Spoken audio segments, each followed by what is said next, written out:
like that. Oh. Now we come to French, le livre sur la table. Then we now come to German, Guten Tag, Guten Morgen. This is German. Now we come to Russian. Russian में था Jajasvidania, that is goodbye. And now we come to what? Which language you want? Japanese. Arigato, so thanks. That is Japanese. I think this is more than enough. We want any other language. Very nice, sir. You are Okay, the having rest is Hindi heartland. Now we come to Rajasthani. घनी खम्मा कहीं करो साहब बिराजो.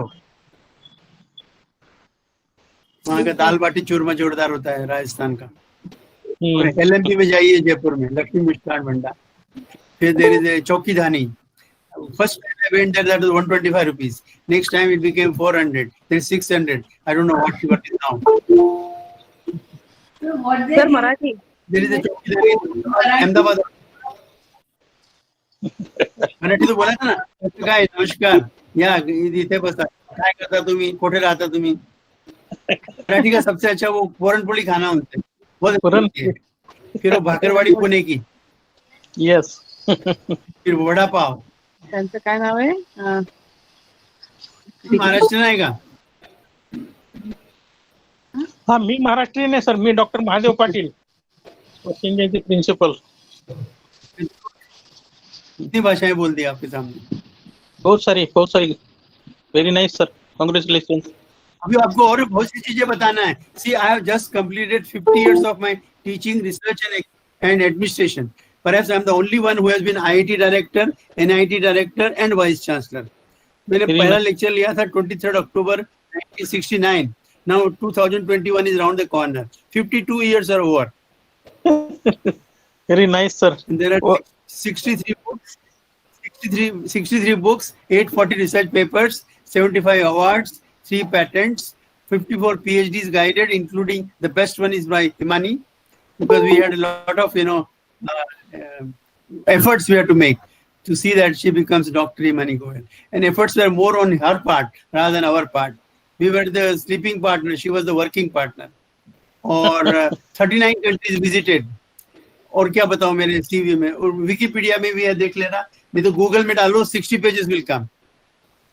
So I have myself introduced myself.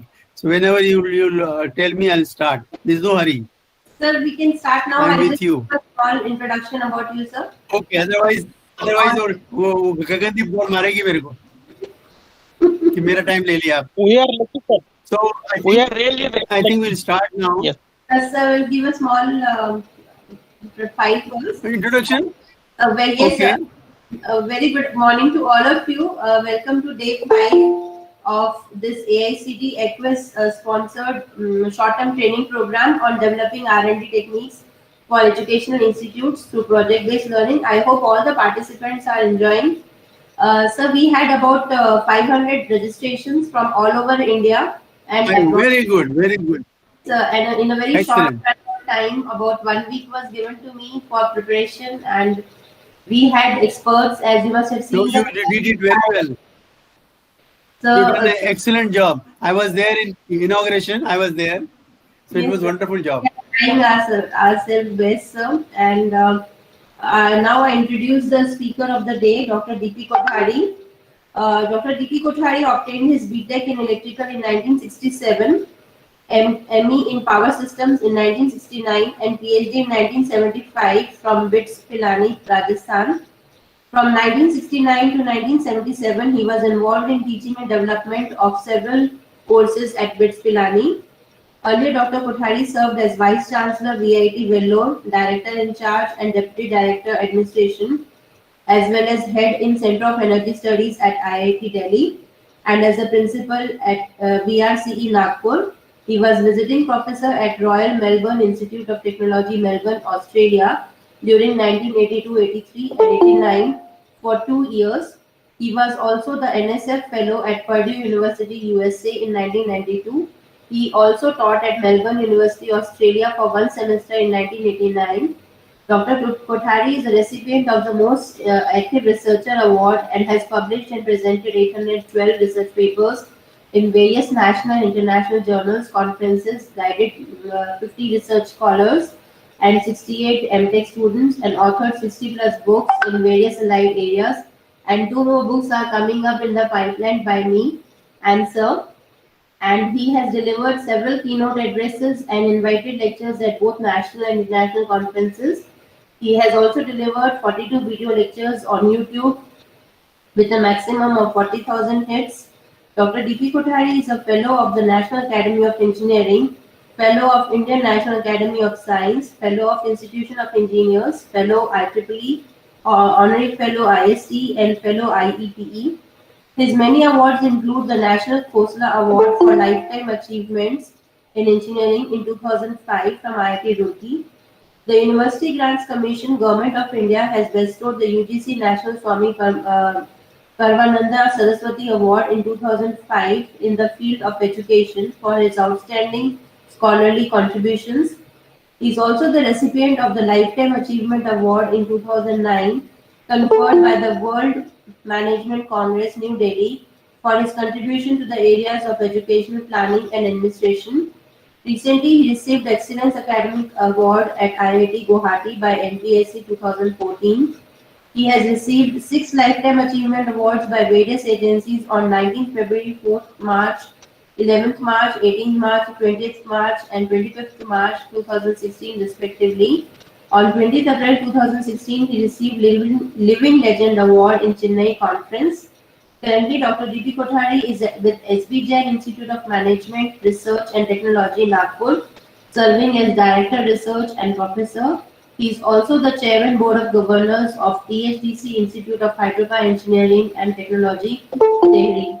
I welcome you, sir, on behalf of Poornima College of Engineering and Poornima Foundation, which is affiliated to Rajasthan Technical University, and it is the second best institute, already NB accredited, and we welcome you here, sir, and thank you for accepting our invitation. Thank you so much, sir.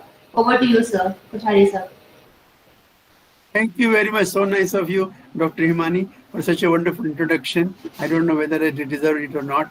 I must thank all the organizers, including Himani ji, for giving me this opportunity to talk to all of you, people coming from all corners of India this morning. I want to speak first, before I go to my lecture, 5 minutes for students, 5 minutes for faculty, and 5 minutes for administrators like Dr. Himani. Let us start with the students. Each student in India or anywhere in the world should get up at 4 a.m. Indian Standard Time. That is, they're depending on their own time, so that they can go for a morning walk, then they can do yoga for 5 minutes, they can do prayer for 5 minutes. Whatever you will read in the morning, you will remember, because the efficiency is 100%, mind is fresh. I have written all my 63 books from 3 a.m. to 6 a.m., wife sleeping, children sleeping, no WhatsApp, no meetings. You can go on writing books. Then you can also do whatever you want to do. The student should also read one English paper every day. I'm not against your Rajasthan Patrika or Dainik Bhaskar, but English paper, whether it is the Times of India, Hindustan Times, or Indian Express, is a must, so that your English is as good as anybody in the world. Third thing students should do is they must appear in GATE exam. Next year, GATE is on 5th and 6th February, 12th and 13th February, organized by IIT Bombay. The good part of this year is third-year students can also appear. So I'm sure third-year students who are listening to this webinar, they are appearing. I have one GATE book also I written with Khanna publication. You can see that. That is for electrical engineer. For electronics, Raj Kishore, one of my students at IIT Delhi, he has written. You can see that. So like that, there are so many books. The best thing is you yourself prepare, whichever book you have prepared, your BTech or BE. There is a ISC Engineering College in Hyderabad. 50,000 students study there for GATE, like your quota for JE. So Hyderabad is for GATE. But I don't think there is any coaching required. You can yourself study hard and get through the GATE. Next thing the students should do is you should appear in UPSC, IAS and Engineering Services, so that you can become Secretary Government of India and you can become Chairperson Railway Board. Next thing the students should do is note down 2 websites. Summer internship, INSA Bangalore. summer internship IIT Gurgaon. There you can work with any IIT professor for 2 months in summer. They give you railway fare, they give you stay, they give you food, and I'm sure this is also for faculty. Each faculty member and each student should apply after this webinar for these 2 websites. And my phone number and mail ID is given on the very first slide. You can note down the phone number 7972723202, mail ID dpkvits@gmail.com. You can give me anytime, any mail, I'll reply immediately. Similarly, you can ring me 24 hours. Just say Jaipur and I will try to reply you. Next thing students should do is they should do hardware project. And from hardware project, they should publish a paper. Where should you publish a paper? Student Journal of IE India, Kolkata. This is a special journal meant for only students. Of course, you can include your guide name also.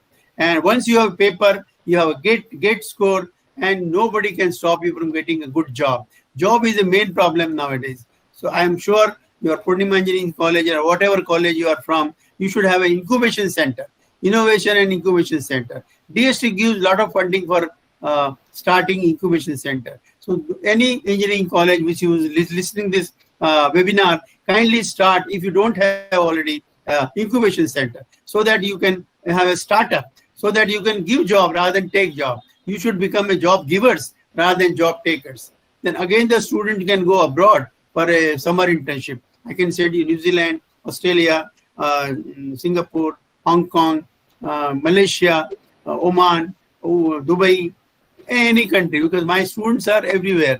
Professor Barsi Bansal was my student, like Himani. He's in Sharjah. So if you go to Sharjah, you can as well see the IPL. Today is Chennai and Bombay. Let us see who wins.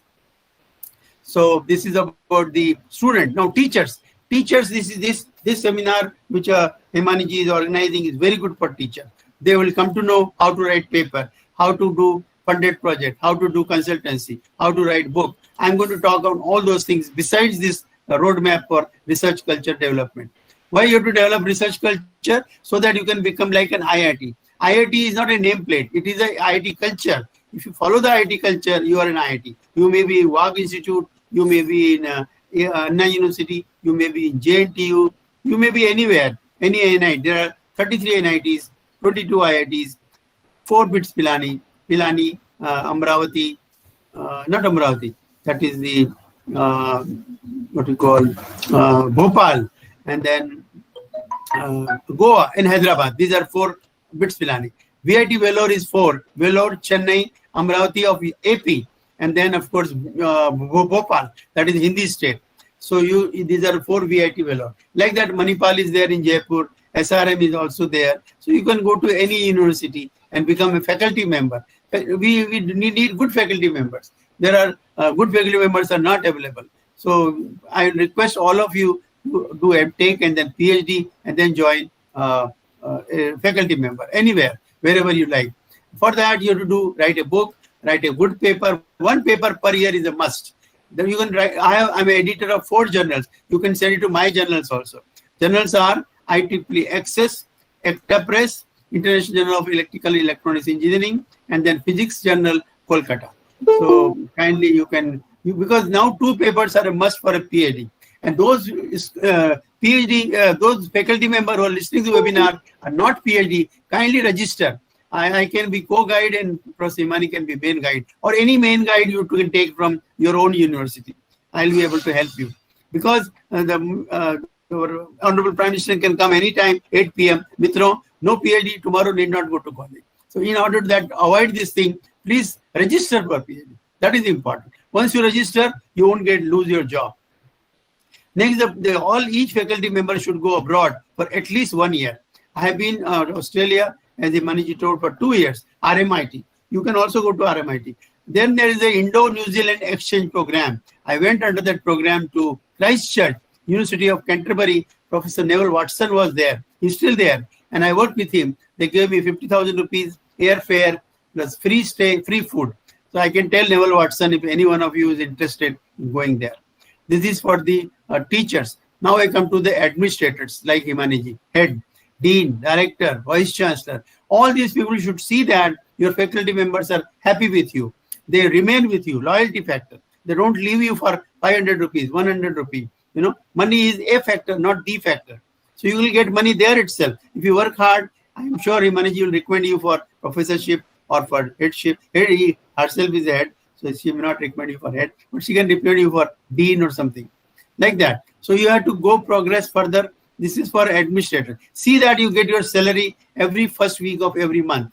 Salary is very important. If you don't get salary, how chul kaisa petel Marathis bolte, khana kaise banega? In Corona time, there are so many people who didn't give salary, very bad, and who gave half salary, 1/4 salary. I think they should give full salary.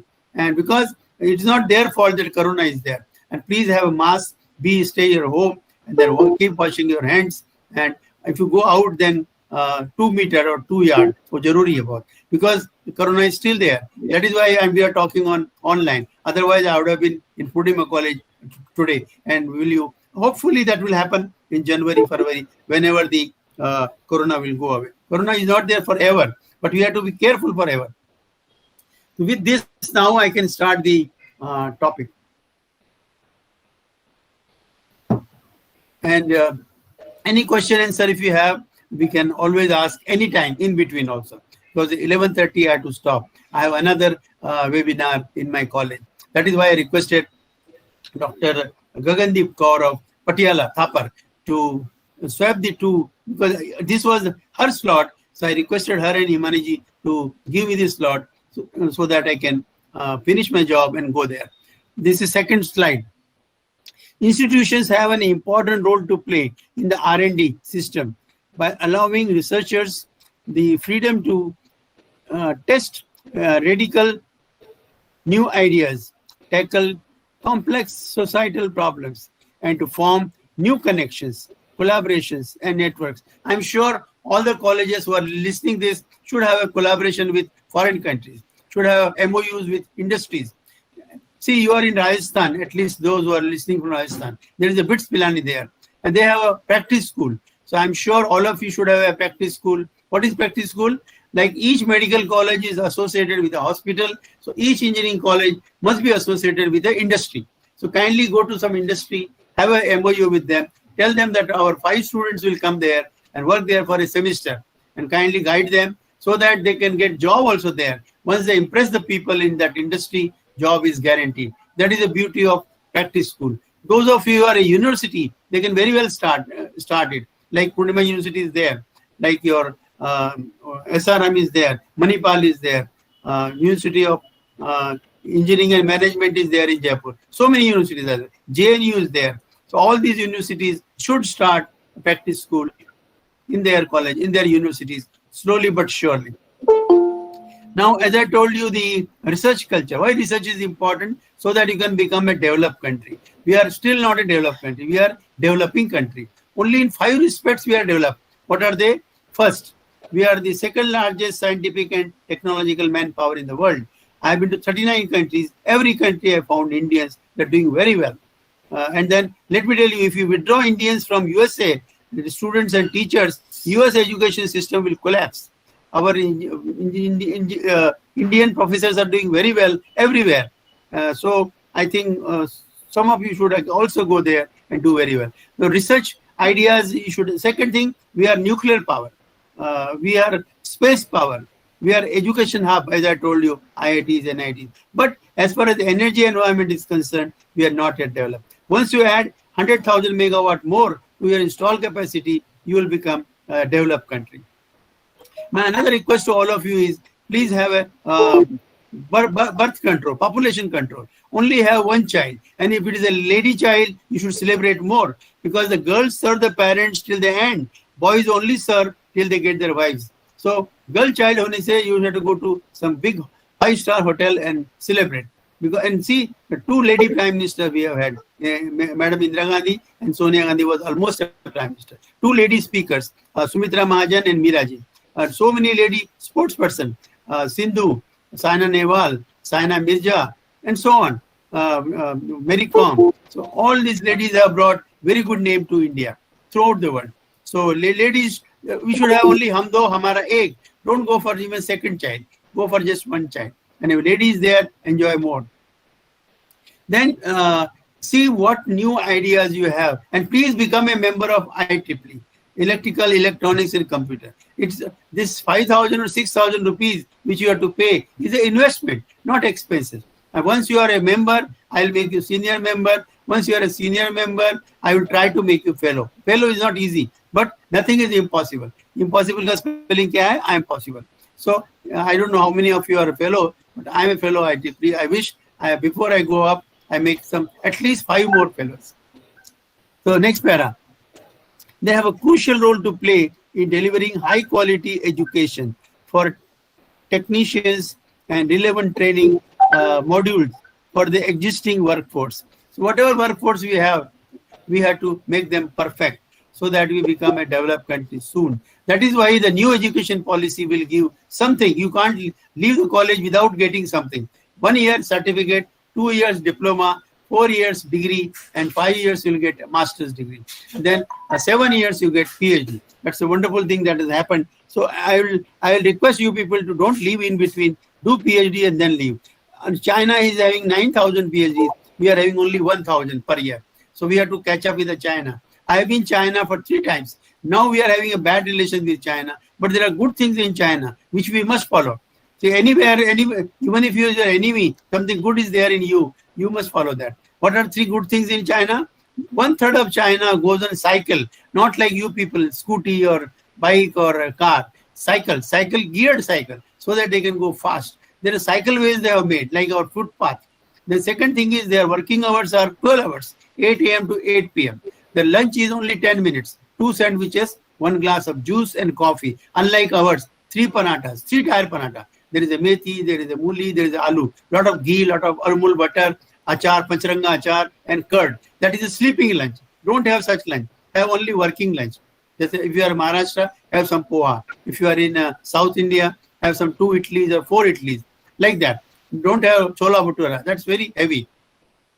Otherwise, you'll become like me. You should be like a very thin person. Whosoever is there, I'm sure 50% audience must be thin.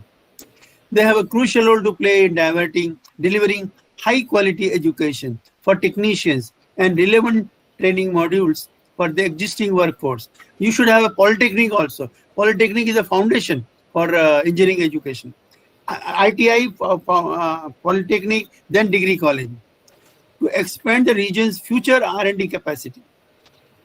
It is important that institutes work together to understand the future skills, needs of different businesses and selected specializations. Now you have to have a skill development program. The AICT is running skill development program also. AICT is doing a UMS job. The other day Colonel Venkat was there. And I know everybody. Sahasrabuddhe was my friend in IIT Guwahati. Then Poornima is from Jaipur only.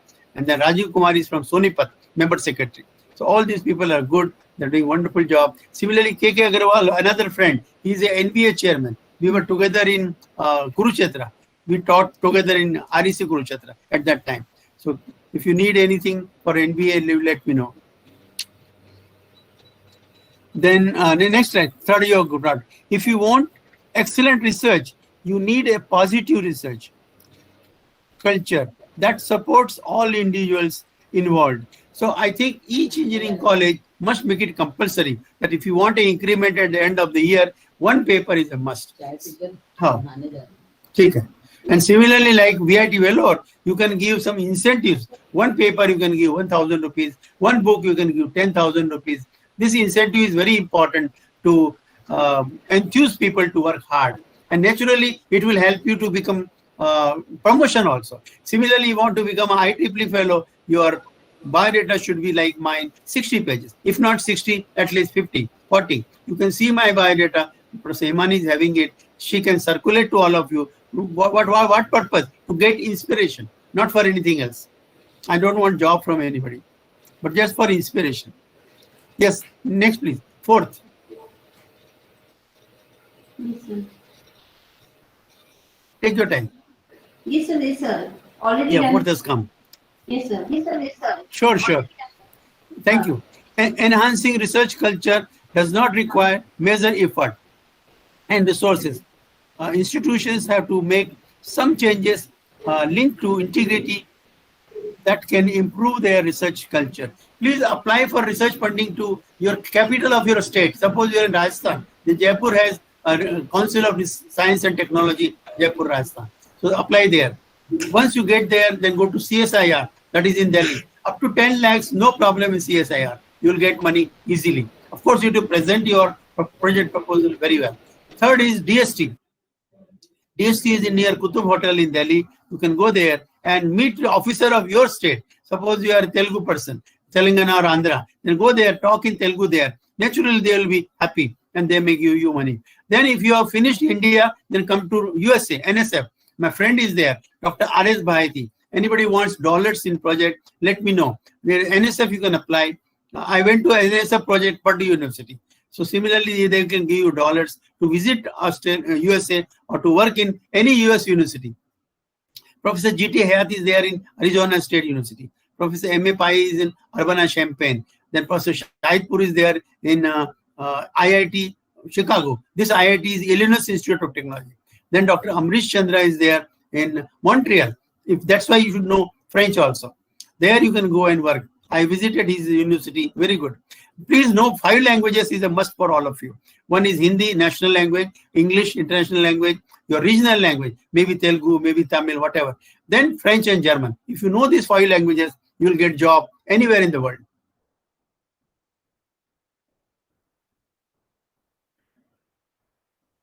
These range from simple approaches such as using informed communication channels. For example, these 5 subjects are very important in electrical now. You can submit project.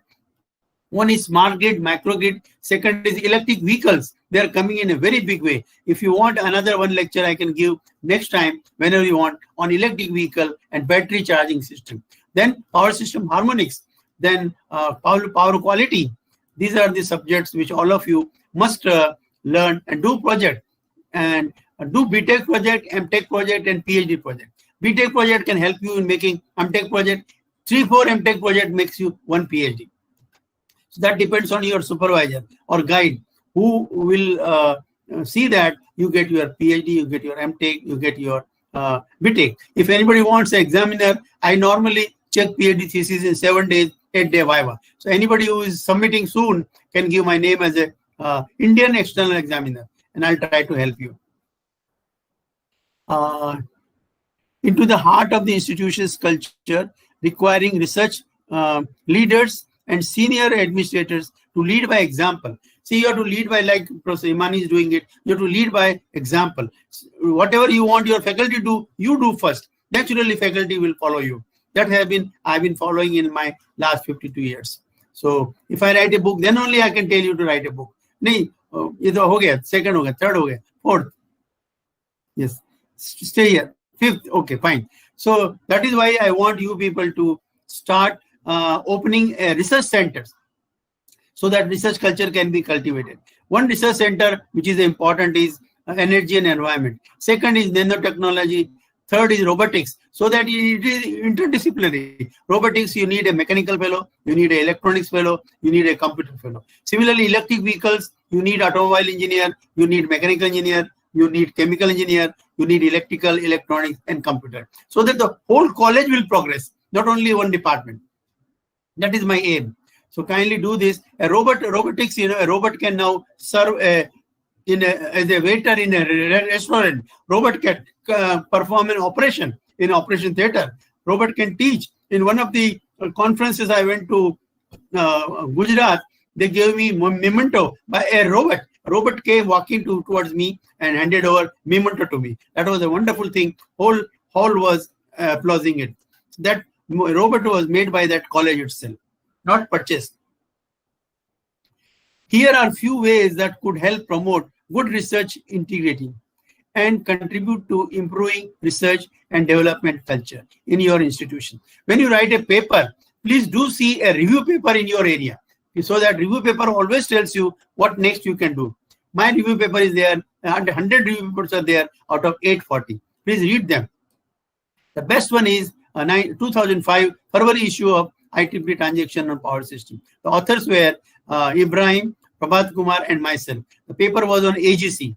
Then there was another paper on unit commitment. by Dr. Subir Sen and myself. Another was on maintenance scheduling. Dr. Azaz, he is a professor in NIT Srinagar. He and myself, that is on maintenance scheduling. Like that, we have several papers listed there in those 840 papers. You can take a list from Professor Himani and see that whichever paper is useful to you, follow it. Small steps can make a big difference. See, if you want to walk a mile, you have to take first step. Mile is 1.6 kilometers. See, the morning walk when you take, you start from your home, and depending on the weather, you wear the woolen clothing or summer clothing and then walk. If it is a rainy season, I have seen people in IIT Delhi walking with an umbrella. They don't leave their work. I have been also walking for all these 30 years when I was in IIT Delhi. Himani ji knows about it. Morning walk is a must.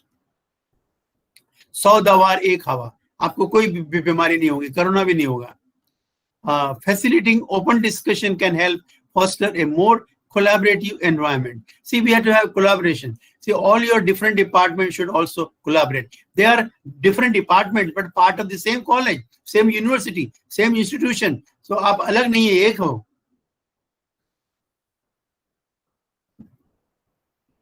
Their experiences, not only their successes, but also their failure. So, failure is the first step to success. आपको एक चीज बताऊं मैं, the very first bulb came by Thomas Edison in 1982, and he was not a good student. आप लोगों को याद होगा जब आप बच्चे थे तो पेरेंट्स को मीटिंग में जाते थे अपने पेरेंट्स के साथ, and you were worried कि टीचर क्या बोलेगा मेरे बारे में. So that Thomas Edison fellow, when he went for parent meeting, his teachers told his father, भैया ये बेकार लड़का है, इसको ले जाओ, कोई फायदा नहीं है स्कूल में रख के. That बेकार लड़का gave birth to the world. Similarly, एक राजा था, बार बार हारता था, तो उसने मकड़ी को देखा, वो जाल बनाता था. 7 times he was successful. So he also collected his army and attacked, and he won. So that is how failure is the first step to success. There is one share I will say, सबको मुकम्मल जहां नहीं मिलता, किसी को जमीन नहीं मिलती, किसी को आसमान नहीं मिलता. जो भी आपको मिला है, try to be satisfied whatever you have got. Try to get what you like. Otherwise, start liking what you get. You think your wife is Aishwarya Rai, husband is Salman Khan, you will be happy. Otherwise, there will be problem. कौन मर गया रे? कौन मिल गया? So this helps to build respect and trust within the research team by talking openly and giving support when things don't always go right. Kindly arrange your seminars by your faculty members in your department. Every month, minimum one seminar by each faculty member. That will be helpful to inculcate the research culture. And whatever project you want to submit, present it first before the department, so that the department approves. Then there is the institute committee. The institute committee approves, then only it goes to DST. That's what we do in IIT system. And I now onwards, all the institutions who are listening to this webinar should call themselves an IIT and behave like one. This helps to build respect and trust within the research team by talking openly and giving support when things don't always go right. And only one PI will be there, rest will be co-PI. So co-PI you can get from other colleges. For example, if you are in Poornima, get one co-PI from MNIT Jaipur, get one from Dr. Pushpendra Singh. Then there are other universities, so that the DST will feel, no, you don't only cooperate among your institute, you cooperate in the whole city. And if you can get somebody from IIT Delhi, somebody from Purdue University, that will be international collaboration. So kindly do that. There is nothing wrong in that. ये क्या आ गया इधर? We scanned and found no viruses. ये virus checking किया आपने? Yes, 6 आ गया. Establishing support systems can boost morale and enhance the positive research. So your head, your dean, your principal should support you for a research culture. In IIT system, whenever a faculty member joins, they give him or her 5 lakh rupees to start a research. You may not have that sort of money, but you can give 1 lakh or 10,000 even. Boon boon tale sache. That is a proverb in Gujarat. Somebody asked me to talk in Gujarati. So boon boon tale sache. तो एक बूंद से घड़ा भरता है. तो आप 10,000 रुपए दो, कोई बात नहीं. So that he or she can write a project. उनको टाइपिंग में पैसा चाहिए, उनको लैपटॉप में चाहिए रिपेयर और desktop, printer is required, so on. ये क्या आ गया बीच में? 1 मिनट, बीच में कुछ आ गया, इसको हटाना पड़ेगा.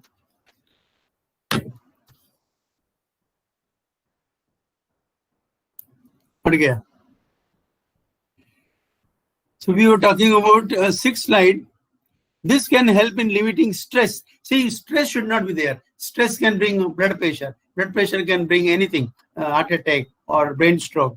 Don't do that. So stress नहीं होना है. आप अपने पिक्चर देखिए, IPL मैचेस देखिए, भाभी जी घर पे हैं देखिए, enjoy, आपस में बातें कीजिए, so that you don't get any stress.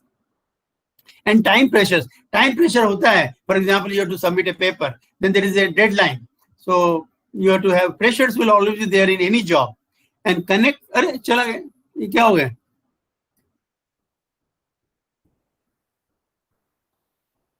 And connect researchers to other resources available at their institution, such as forms for deadline extensions, assistance programs, career services, and mental health and well-being services.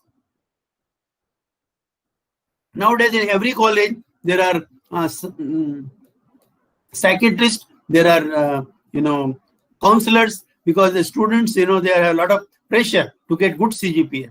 So one should not get pressure. So there are counselors are there, physiotherapists are there, psychiatrists are there. Take their help. Ensure everybody is on the same page.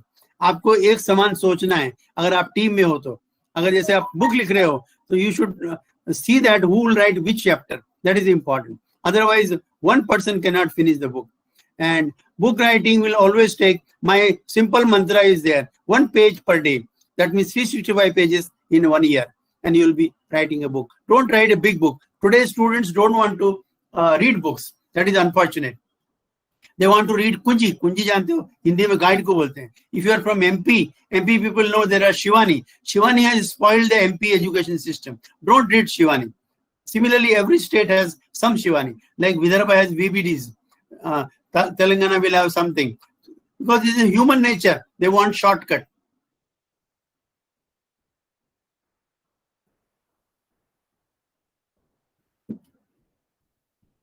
Encourage researchers and support staff to find time and space to to share ideas and experience. Kindly give some money, to your support staff also out of your project. They'll be happy and they'll be very happy to work for you, especially if it is a hardware project. Software project, you don't need any help. You have to write program yourself, whether it is a MATLAB, whether it is a Simulink, or whatever. See, all books now have a chapter on MATLAB and Simulink. Electric machines, 5th edition, and power system engineering, 3rd edition, modern power system analysis, 5th edition. You can see those editions. Then there is a power system optimization along with J.S. Dillon. Myself and Professor Himani and Professor Hanman will be writing a book on advanced control system and small hydro. Small is beautiful. See, if you want to read about the small hydro, go to IIT Roorkee. That's the only IIT having 2 departments. Alternate Hydro Center, headed by Professor Saini, then Water Resources Center.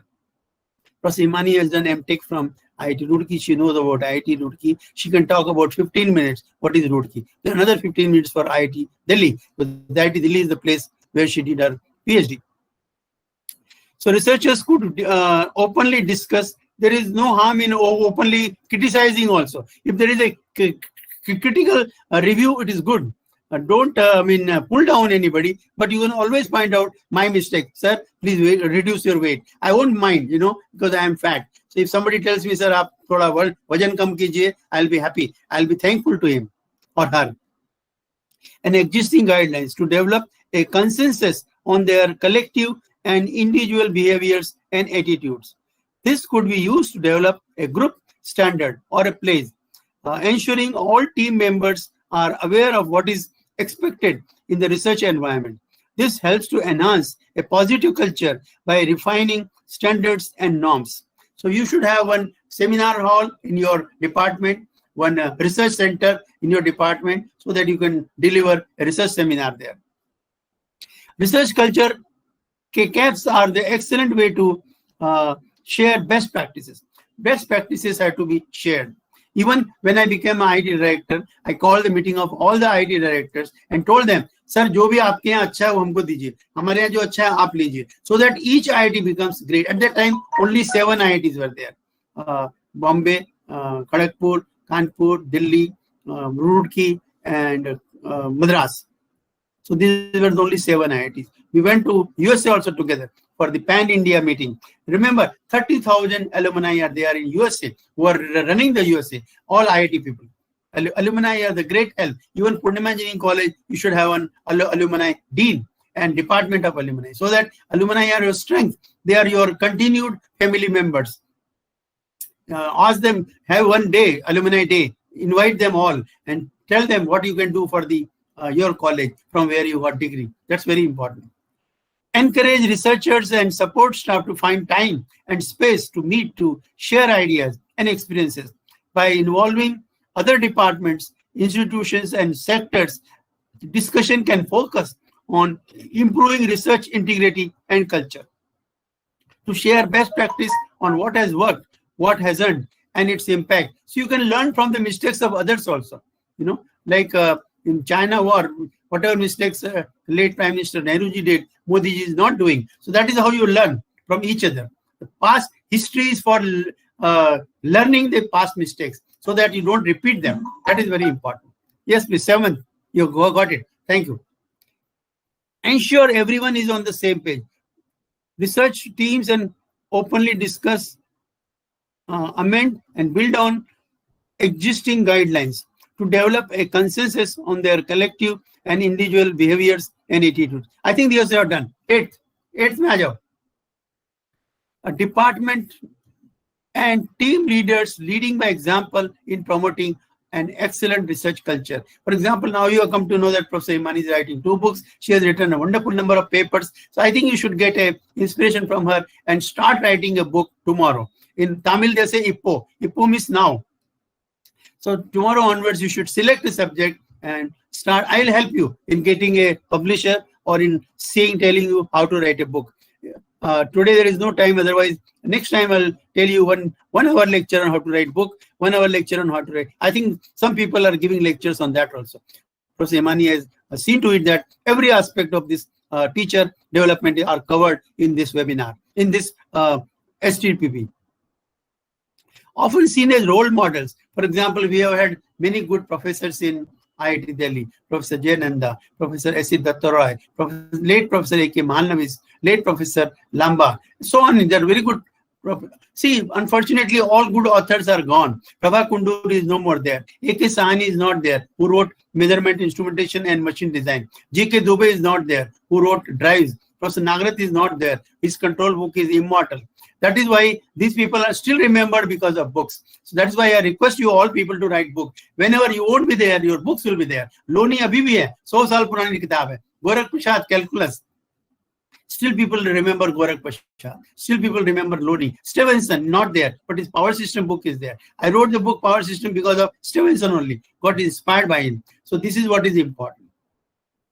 Often seen as they are role models to their early career peers, institution, department, and team leaders who are at the forefront of promoting a positive research culture, such as by taking part in training. This is a sort of training going on, STTP. It is called short-term training program, encouraging discussions to address difficult questions in an open and honest way, and by having an open door policy, set a norm and redefine standards. This is very important. And the head of department, dean, director, principal, VC take a great role in doing this second para. An example of this is setting regular hours to tackle the perception that only academics working extensive hours are successful. That is why whenever I still remember throughout my IIT Delhi days, used to reach my office at 9 a.m. and leave by 8 p.m. or so. That's how I could do so much work.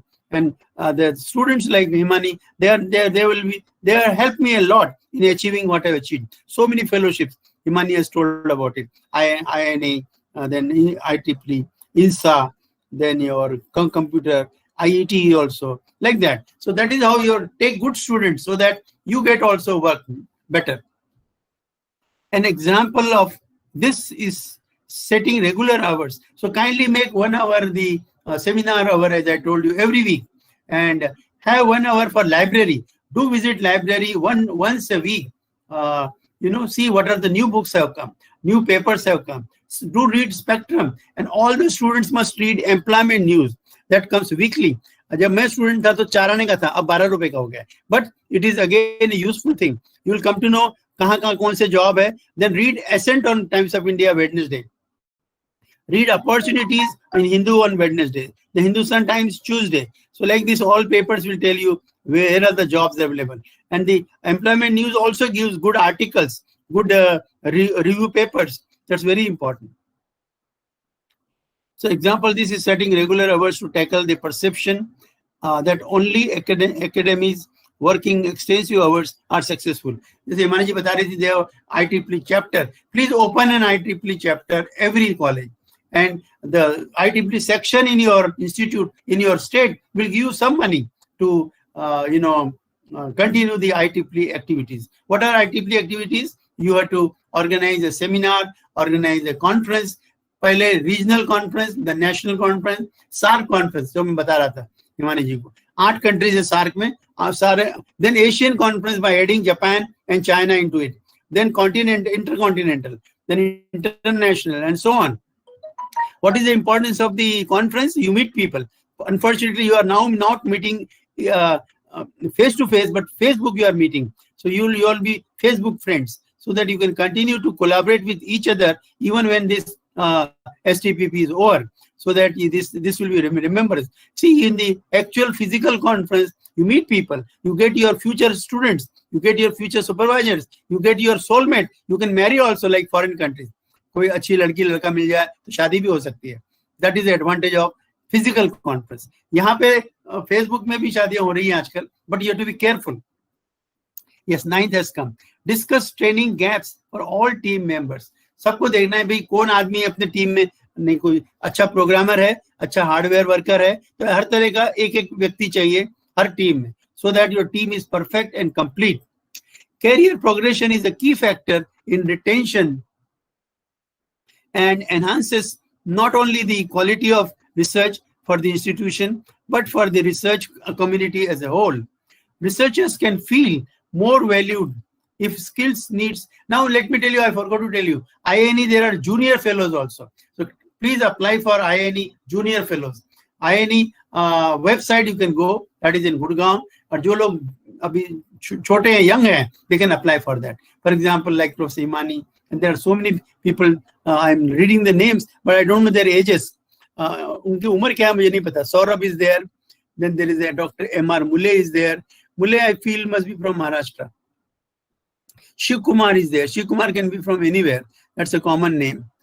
Of course, Himani's name is there. Himani is appearing twice. So she is a very important person. So Hello. This is one thing which I want to tell you about the junior fellows. That is INE. Please apply. Another thing which I want to tell you is all ladies below 35 gets 100% money for traveling abroad for doing conferences. Go to DST website. See, you should use the website properly. AICT, they give money. UGC, they also give money. So take money from wherever possible and go abroad and visit there. Not now, whenever international flights open. International flights are not yet open. So then you should go abroad and see what sort of facilities are available. So ladies के लिए काफी special facilities दे रखी है Government of India ने.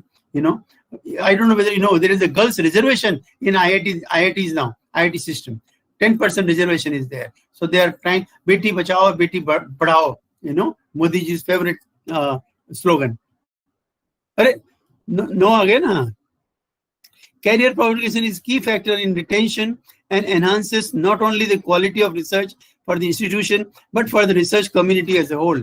Researchers can feel more valued if skills needs are reviewed individually and as a group, ensuring they all possess the necessary skills for their role, such as statistics. We need statistics, data handling. Data is very important. You should not have spurious data. Data should be pure. That is why data acquisition system is there, SCADA is there, and bad data suppression programs are also available. Similarly, don't copy when you write your paper, not more than 10%. You should write your own language. Even writing book, you can change the voice, active voice, passive voice, direct, indirect, you know, and the word can be changed. Suppose the word is, I have done this, so I have carried out this. The done ke jagah carried out kar do. No 50 words should be common in any book or any paper. Otherwise, there is a problem. There are now softwares available which will catch you. So don't get caught. You can take the idea, but write in your own language. You know, you say, I have a lot of money. I purchase a lot of money. Same meaning, but the sentence is not same. Researchers can feel more valued if skills needs are reviewed individually and as a group, ensuring they all possess the necessary skills for their role, such as strategic, data handling, proposed writing, and resource management. Resource management is very important. Another thing I want to tell to all students who are listening to the webinar, kindly pass energy audit exam conducted by Green Park, New Delhi, so that you can become auditors. Like CA लोग पैसा क्यों कमाते हैं? Income tax बचाने के लिए. So आप energy conservation कीजिए, एनर्जी बचाइए, you will earn money. And first energy audit you should do of your college, like Poornima Engineering College, Poornima University. Then your their bosses will be happy. भैया हमारा बिजली का bill बचा दिया उन्होंने. So kindly do that. And all BTech people can do MTech in power system. Sorry, MBA in power system. 6 जगह होता है MBA in power system or MBA in energy. Faridabad head office. Professor R.K. Pandey is there. He was my student. He is a MD, managing director there. Then my another student is there, KP Singh Paramar. Then Nagpur in front of VNIT. Then Kochi. Then Hyderabad, Bangalore, Chennai. And then for the eastern zone, Dhanbad is there. All these places you get MBA in energy system. BTech plus energy MBA will make a deadly combination and you will definitely get job. Another important thing is each electricity board is divided into 3 parts: Genco, Transco, Distribution Co. 3 time jobs ho gaye. Plus those who pass gate, I can get them job in power grid. वो 3 महीने की training होती है मानेसर में, 80,000 रुपए देते हैं. फिर they will make you executive engineer and that will be very good job. Power grid is a public sector unit. Salaries are very good. Then NTPC, BHEL, NHPC. NHPC is in Faridabad. NTPC in Jawaharlal Nehru Stadium. Then there is BHEL is also there. Then BHEL is there in Bhopal. R&D BHEL is there in Hyderabad. Jhansi BHEL there. Haridwar BHEL is there. So you can work in any BHEL. There is a Trichinapalli BHEL also, where MHD plant is there, magneto-hydrodynamic generation, that will directly convert chemical energy to electric energy. No mechanical in between. Less conversion, more efficiency. Researchers can feel more valued if skills needs are reviewed individually and as a group, ensuring that they all possess the necessary skills for their role, such as this. And following on from this, identifying gaps and offering courses for development. Next, please, if there is any. 10th. Yes, where we have come to the conclusion. We'll continue, don't worry. We'll have question answer. Then I'll tell you so many other things. Highlight the importance of research culture. We have done that. And engage all staff across the organization by hosting a research culture and integrity day. We can just Science Day मनाते हैं, उसी तरह से Research Day भी मनाते हैं. वो मनाइए उस दिन, अच्छे लोगों का लेक्चर दिलवाइए, जैसे IIT दिल्ली में करते हैं. And integrity day. Presentations, workshops and panel discussion is very important. Especially management में GD बहुत important होता है. ग्रुप लोग आपस में बात करते हैं, टॉपिक दिया जाता है, जैसे बिहार में कौन जीतेगा, so somebody will say NDA, somebody will say Mahagathbandhan, then they'll give reasoning. That is important. Different departments and showcase the ways they have improved research culture and integrity, as well as addressing areas where there is still room for improvement. There is always I also need improvement. Improvement never stops. Learning goes to the last breath of life. I'm still learning. I'm learning from all of you, because kiske paas kya knowledge hai, nobody knows. So learning never ends, as I told you. That is why these workshops, these group discussions, panel discussion always help you. So is there any other slide? Otherwise I'll go to question answer and then whatever I want. Yeah, there is 11. Research culture is pivotal to research excellence. We need to be a research excellent country so that our people can go anywhere in the world. We are at the beginning of a conversation promoting this idea. The more research culture is talked about, the more progressive these discussions will become. So why not think about the research culture within your institution and start the conversation on what positive improvements you can make, both collectively and individually. Similarly, there are 40 labs of CSIR, like Siri Pilani, like Niri Nagpur. All these places you can get a job. So don't worry about. I think there is an abundance of jobs. Only thing is you have never tried. So I am sure all the students listening to this webinar will definitely get some job somewhere. Well, thank you, ladies and gentlemen, and I must thank Himaniji once again and all her dynamic team who has made this webinar possible. Now I have a lot of time. Any question, answer on any topic. Need not be on this topic I talk. Can be on anything: energy, environment, project, book writing, funded project, consultancy, foreign travel, anything. One by one. So now I invite the participants to please put forward their questions.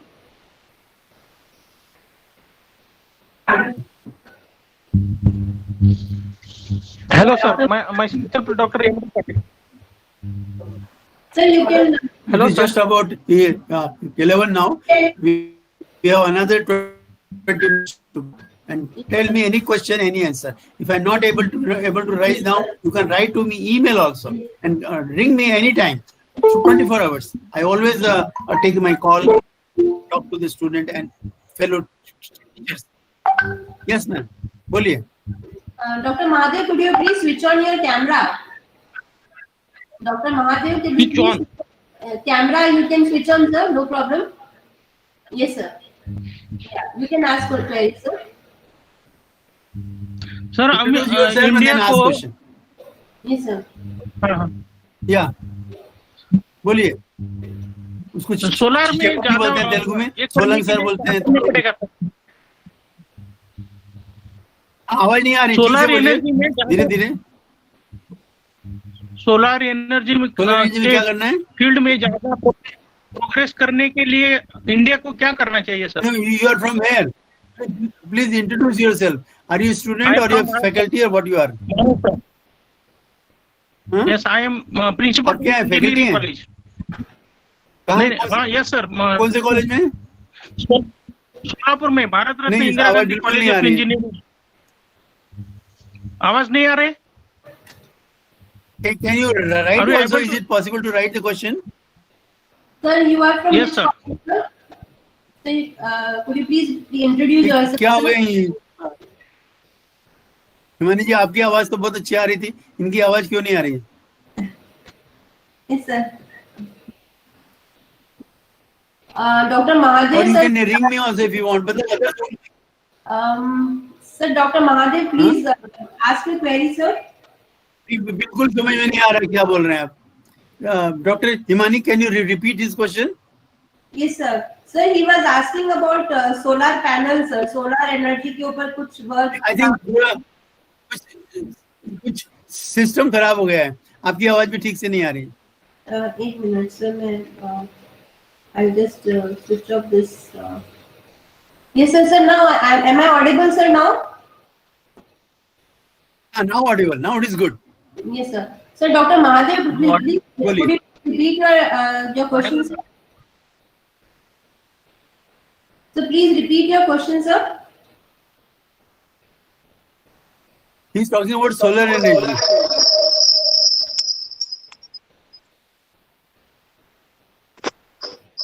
Yes, sir. Yeah, Doctor.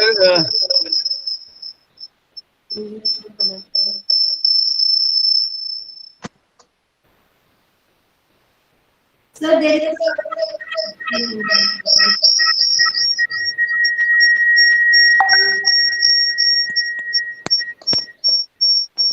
just a minute, sir.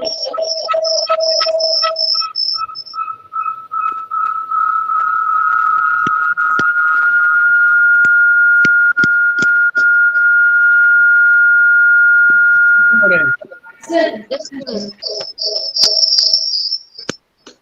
ठीक कर लीजिए.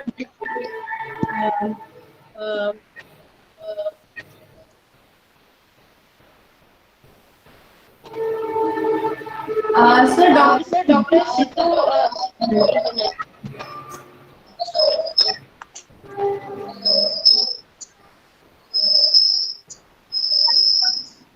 There are 83, 84 people are there. So can you write down somewhere the question? Is it possible? Sir, now 95 people are here, sir. 95 people are here. Now So you that's can. very good. Yes, sir. Almost a century. Almost Yes. a century. So you made a century, sir. Sir, Dr. Yes. Siddharth has asked, can you please throw some light on writing scientific books and any regulations to monitor the publications? Dr. He Sidhu, wants to write a, yes, he sir. wants to write a book. So Right. you can see, if you want to write on solar energy, I have a solar energy book by CRC Press. You can see that book and improve upon it.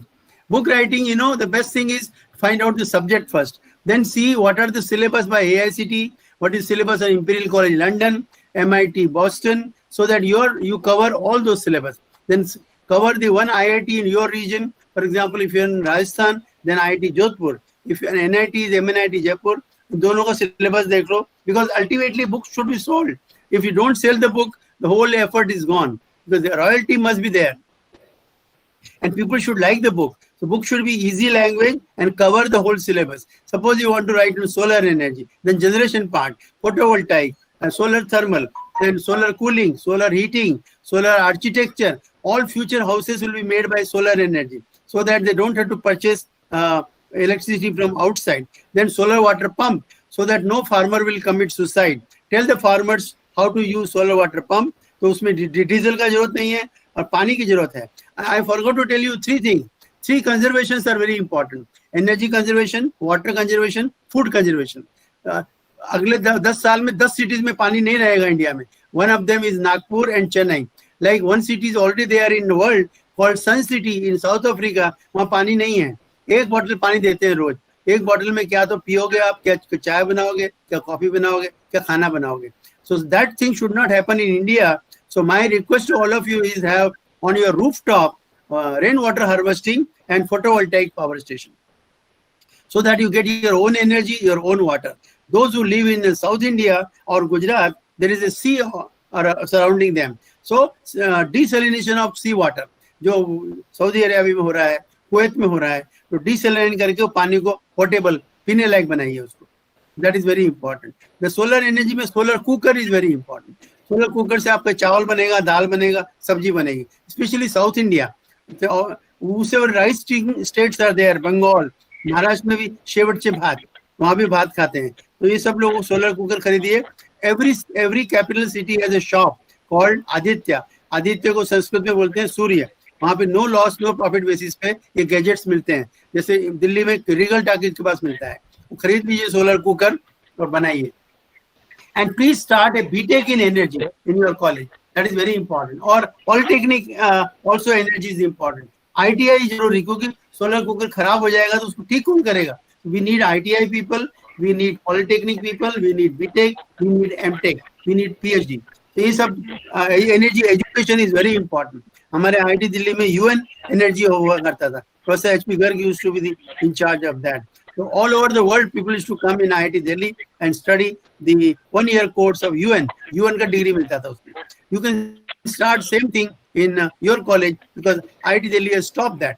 So you can contact Professor HP Garg or Dr. TC Kandpal, who is a deputy director now, how to start it. Or you can write, Tokyo is having headquarters of UN education.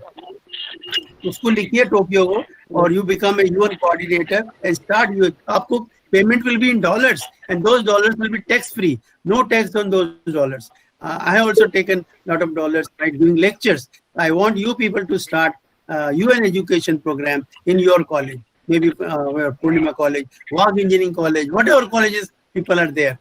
Yes. Any other clarification?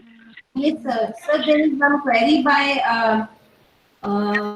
Each book should contain multiple choice questions. Plus, unsolved problem and solved problem. Solved problems are like film songs in film. Song जैसे film को आगे बढ़ाती है, उसी तरह से solved example किताब को आगे बढ़ाते हैं.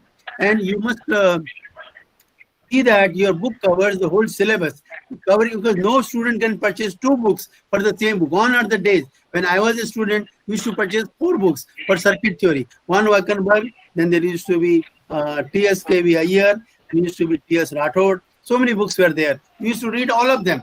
Now students are more interested in going for MVR, PVR, girlfriend, etc., etc. I'm not against that, but reading is very important. These 4 years are not going to come again. Another request to all students and faculties, WhatsApp only for 15 minutes in the AM when you sleep. Rest of the day, no WhatsApp. Otherwise, you are wasting your time. Your eyesight will be bad. Your back pain will be there. So minimum WhatsApp, minimum computer, minimum. Then the rest you can see as per the need. Yes. Next question, Himani. So there is one query by one participant. He's saying, is there any regulation to monitor the publications? Is there any regarding paper publication? Sir, book publication, scientific books. Publication. The best is Springer, John Wiley, McGraw-Hill. Then there is a CRC Press, Taylor and Francis. In India, if you want, there is a Tata McGraw-Hill, there is a Prentice Hall of India, there is a Narosa, there is a IK International. There are so many good publishers. I know all CMTs there. If you need any help, I can go. Nowadays, they are not so much interested in publishing book because they are not selling. Students are not purchasing. E-books is creating another problem. Don't read e-books. Best thing is the hard copy, whether you purchase from Amazon or Flipkart or anywhere. So do read the hard copy. Hard copy will be there with you forever. Today I am having at least 1,000 books in my house, and they always are useful. Anytime you may need any book. Anytime somebody can ask you to set a question paper. So you want to see the magnetic field theory book or a circuit theory book. I have a circuit theory book also with New Age. Then I have material science book also with my 2 girl students, Mahima and Shefali. You can read them. Then a nano electronics book with Ranjit and with Velu Murugan. And then another is a Ramalingam book with transients. Late Professor Indulkar. Indulkar is also no more. So with him we have written one. Second edition has come, Power System Transients. You can read that book also. So book writing is an art. It's not a science. So you have to write it very carefully. The best thing is the Brahma Muhurat, 4 a.m. to 6 a.m. वो 2 घंटे सुबह उठिए. That means you have to sleep early also. 10 p.m., 11 p.m. you must sleep. Get up in early. Alarm लगाइए और जल्दी उठ जाइए सुबह और उठ के कॉफी चाय जो साउथ इंडिया में हो तो कॉफी पीजिए, नॉर्थ इंडिया में तो चाय पीजिए एंड देन काम करना शुरू कर दीजिए. And you can write with a paper and pencil and rubber so that you can remove. Or if you want to directly write on laptop, it's up to you. I have never written on laptop. I always write on the paper and pencil and rubber. That is always book. I have been doing that throughout my life. Yes. Anything else, Himani? Please tell the thesis guidance on electric vehicles and battery problem for MTech. Guidance on? Electric vehicles and battery problem for MTech. Okay, very good question. Because I told you during my lecture that important topic in future is electric vehicle. First vehicle came by Riva in Bangalore. Now everybody's, see, let me tell you, the Delhi government has given 1.5 lakh subsidy on an electric car and 50,000 subsidy on scooty and bike. Please tell Gehlot sir, your Chief Minister, Honorable Chief Minister, to do the same thing. At least jo Kejriwal Delhi mein kar raha hai, whole India should do it. And see, they give subsidies for that. Now, just now I have checked one PhD thesis by Mr. Kushwaha, and the supervisor was Professor Praveen Kumar, who was my student in IIT Delhi Energy Center. He is a professor in IIT Guwahati. So that thesis you must read, or you should go through their papers, Kushwaha and Praveen Kumar. They have done a lot of good work in battery charging. See, battery charging, there are 1,000 stations at the moment in India. There are 12 stations when you go from Pune to Bombay. So you can charge the battery at home also, at night time, where there is not much load is there. Industries are not working, and homes also not much load is there. So you can charge yourself in your home also. Then you can charge outside also. There are charging stations, and battery charging station is a wonderful topic for PhD. As I said, I have just examined one PhD thesis. And so electric vehicle. See, Germany, Sweden and Australia, they have removed the taxes on electric vehicle. That has made it very cheap. So that's why no petrol car, no diesel car, only go for electric car. Similarly, hydrogen car, hydrogen scooty, hydrogen, lot of work has been done by Professor Srivastava of IIT BHU. Read his papers. Then there is one Professor Basu in Chemical Engineering Department in IIT Delhi. He has done a lot of work in fuel cell. Fuel cell पे भी car चल रही है, Japan में चल रही है और यूएसए में चल रही है, इंडिया में भी चलेगी. अभी एक इंजीनियरिंग कॉलेज है बेंगलोर में, they have developed one car with air, हवा से चल रही है और पानी से चल रही है. See, wonderful thing they have done. Please write down in Google their car with air, car with water, so that you can also develop some similar thing in your college. Similarly, you can develop a power plant by waste. जो आपके 5 साल के जो answer books है उनको रखिए, 6 साल से उनको जलाइए, and waste power generation. Akron University in USA is doing that. See the website of Akron University USA, वहां पे आपको मिलेगा वेस्ट पावर स्टेशन. इंडिया में तिमारपुर में, दिल्ली में है एक वेस्ट पावर स्टेशन. तो solid waste, liquid waste, gases waste, nothing is waste. तो ये 5 कोर्सेज आप अपने पढ़ाना शुरू कर दीजिए अपने कॉलेज में. 1 is optimisation techniques, 2nd is energy and environment, 3rd is electric vehicle, and 4th is power quality, and 5th is power system voltage stability. Why voltage stability is more important than angle stability? Angle stability आपने पढ़ा होगा, हमारे chapter 12 दे रखा है, उसमें equal area criterion है, swing curves हैं, but now the voltage variation is not plus minus 5%, it is plus minus infinity. So to reduce that to 5%, you need voltage stability. The first book came in voltage stability by Taylor, 1994, McGraw-Hill. Next came in 1998 by 2 Belgian professors. Third was by Arilaga. I hope you have read the name of Arilaga. 4 books he has written with Neville Watson. He was in Christchurch, University of Canterbury. I had a good fortune of working with him. We produced one paper and one book also. So his 4 books are very important. HPC, power quality, power system harmonics, and EHV and AC/DC systems. Please read those 4 books. Get them in your library. You may not purchase individually, and because they are very costly. So all 4 books are by John Wiley. I have given the references in my book. My latest book has come, 29 chapters, 2019. The title is Power System Engineering, 3rd edition. वो किताब पढ़िएगा, gate में भी काम आएगी, IS में काम आएगी, इंजीनियरिंग सर्विसेज में काम आएगी, और पढ़ाने के काम आएगी फैकल्टी लोगों को. हाँ भैया, और कुछ पूछिए. सर एक है डॉक्टर श्रीधर राव का, is there any scope for development of small scale wind turbine technology on highways on divider space, similarly development of fuel cell technology in 20 years? The wind, number 1 wind is in Tamil Nadu, number 2 is in Gujarat, and बाकी सब हर state में wind है. गुजरात पिलानी में भी है और राजस्थान में भी है. और if you go to Balaji in Andhra Pradesh, there are wind power stations. यदि आप MP के हो तो देवास में wind power है. Wind turbines are being manufactured in Pune. Now what the gentleman or lady has asked me about the small wind turbines. Please understand, there is a wind power research station in Chennai, Tamil Nadu. They do hold such courses from time to time. Do attend those courses. Write to them. The head of department of wind research station, and tell them when is the next course so that you can go and attend. This will be a very good employment to start generating small wind power turbine. Then we have written a book on wind turbine along with the Dr. Uma Shankar, 2013, Narosa. Please read that book. That book I already given one chapter on this small wind turbine. You can read that. Plus there is a chapter on horizontal axis turbine, vertical axis turbine. Horizontal is more popular, but vertical is very good. You can go to IIT Delhi and see the top floor, 5th block, where we have, myself and Hanman, we have worked in energy studies. There is a wind power station there. There is a biomass, and there is a solar photovoltaic, solar thermal, all this there. Solar thermal research station is there in Gurgaon. Professor H.P. Garg is still there. Plus there is a Terry University in Delhi. Terry में वहाँ है, India Habitat Center में है. There if you send a paper, 12 paisa per word they pay you for writing a paper. So please start writing a paper and start earning money from Terry. टेरी का जो managing director है वो doctor Ajay Mathur है. He is my good friend. His wife was Dr. Geetam Tiwari. He is also. She is a faculty member in civil department in IIT Delhi, and we know her very well because we were together in system engineering department headed by Professor P.S. Sassangi.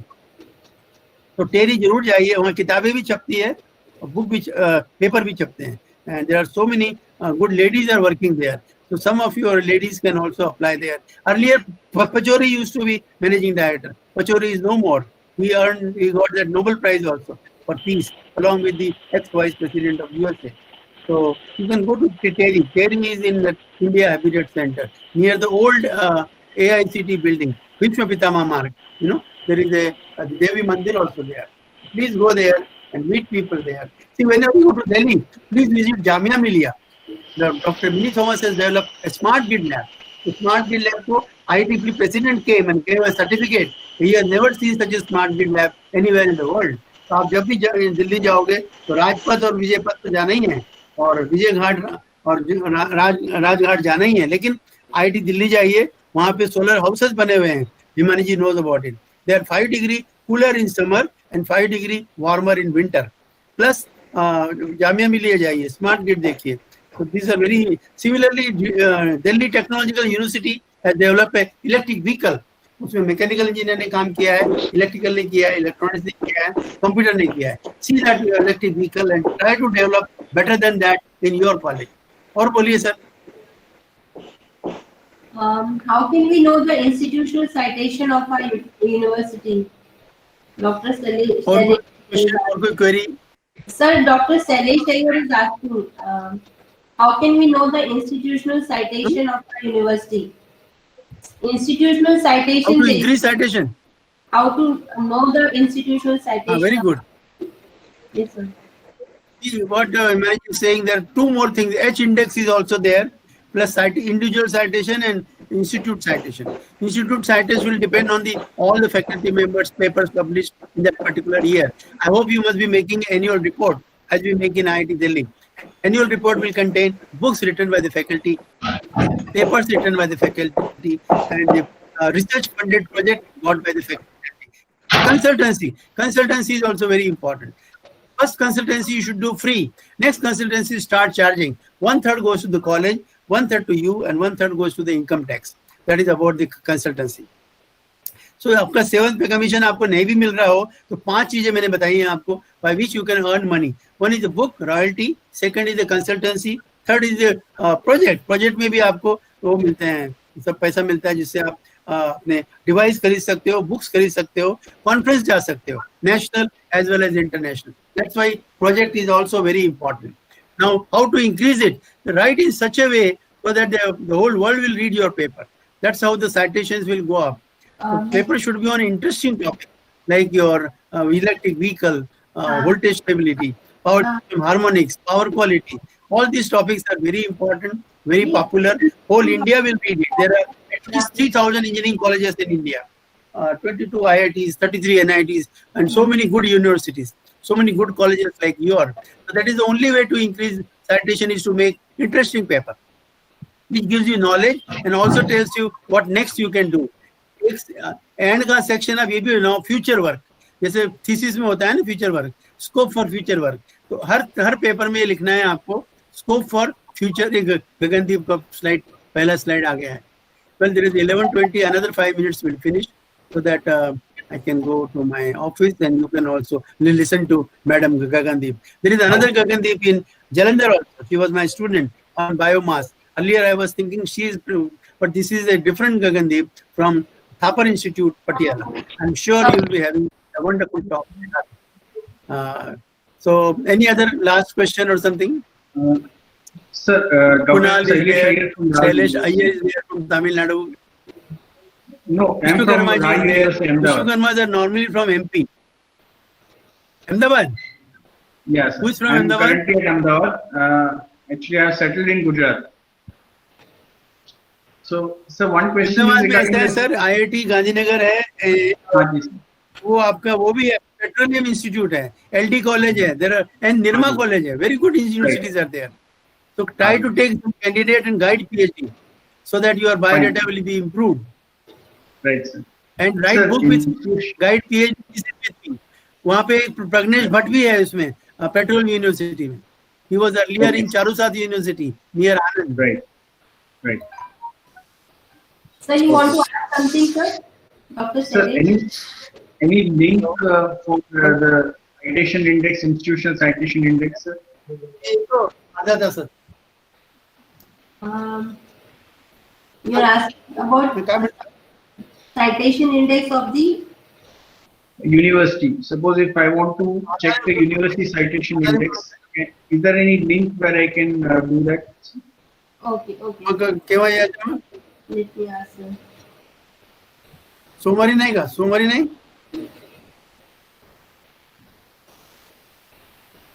बरं बरं. बरं, मंगळवारी यायचं का?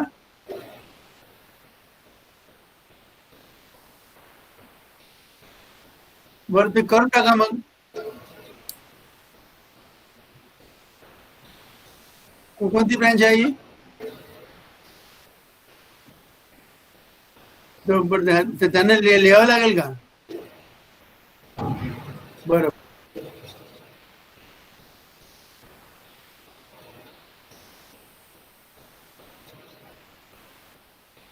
Is there any other query from the participants? Sir is here amongst us. We are very fortunate to have him here. So please ask your queries, whatever you want to ask.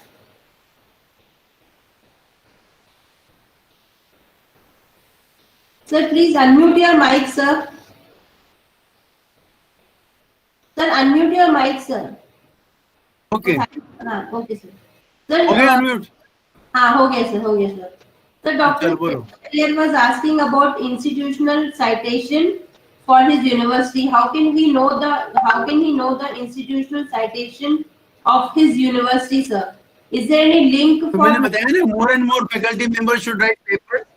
हाँ sir, वो. So there is only one way. More and more faculty members should write papers. Yes, sir. And the paper should be good, interesting, and knowledgeable, so that the whole world reads them. Okay, sir. I There is think no other way. Institutional citation आपका university का उसमें आता है, ranking में आता है ना sir, institutional citation. Sir, if we want to know our institute's ranking, that NIRF ranking is one of the latest one which has come up. Sir, for institutional ranking, sir, we can know our ranking through the NIRF ranking, sir. Sure, why not? So through that you can come to know. So is there any other? No. What is your rank now? Sir, he is Dr. Sailesh. Can you hear us, Dr. Sailesh? Dr. Sailesh Iyer, can you hear me? Please unmute yourself, sir. Dr. Sailesh. Unmute है? नहीं sir, वो ये लोग doctor Sailesh wanted to ask something, तो he was just asking about link. हाँ जी sir. बोलिए. Any other query from the participant side, sir? Hello. Dr. T wants to ask you. Yes, sir. Please ask. Hello. As in future there will be a shortage of water and other things. Hello. क्या बोल रहे हैं? Hello. Sir, please बोलिए. Loud, sir. Loud. थोड़ा loudly बोलिए sir. थोड़ा जोर से बोलिए. Discuss in future there will be a shortage of drinking water and all. So Yes, why do ten cities. you उसमें चेन्नई है, नागपुर है, 2 सिटी है. आपको जयपुर नहीं है. one state to another state? Best thing is to conserve water. There are 3 securities which you have to do: food security, energy security, and cyber security.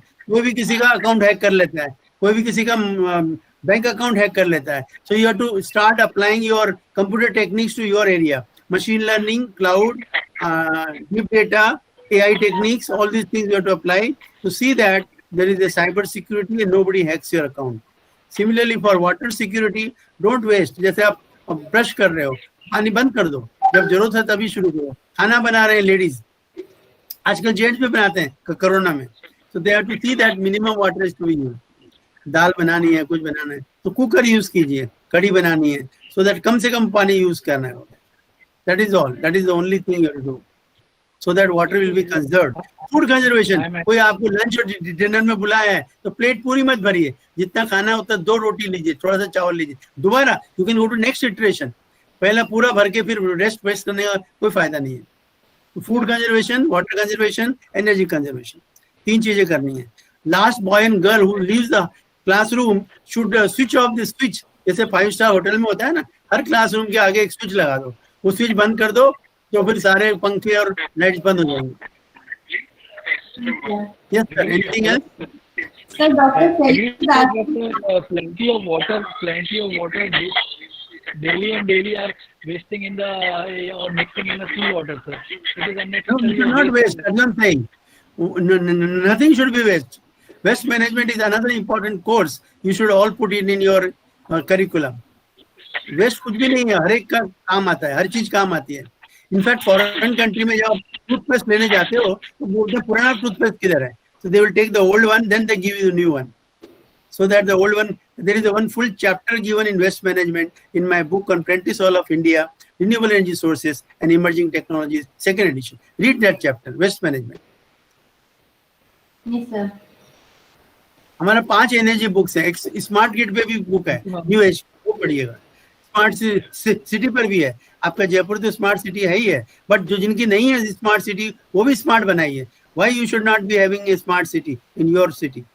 Smart villages, that is also important. Smart college, what are good things are there? Smart colleges, you make yourself like an IIT without having a nameplate IIT. That is what I said in the beginning of the lecture. और बोलिए. Sir, Dr. Salesh is asking, can you guide regarding postdoc? So, Sure, why not? देखिए मेरा एक student है Rakesh Kumar, he is a postdoc in NIT Trichinapalli. He gets 80,000 rupees. So now each IIT gives 80,000 rupees per postdoc. If you want to go abroad, then note down the names. Professor Akhtar Kalam, Victoria University, Melbourne. Then there is a Professor Ellen Harvey, RMIT Melbourne. Then there is a Dr. Palani Swami, Melbourne University, Melbourne. Then there is a Dr. Neville Watson, University of Canterbury, Christchurch. Then there is a Dr. Amrish Chandra, Montreal Polytechnic. आ जाइए आप. Then there is a Dr. Vikas Pal, Imperial College, England. For that, your CV should be good because the whole world is trying. So if you want to try, मैंने आपको पहले बोला मेरा CV देखिए 60 page का और देखिए आप उसमें से क्या क्या कर सकते हो. So you have to make your CV at least 10 pages, and one by one. The Rome was not built in a day. It takes time.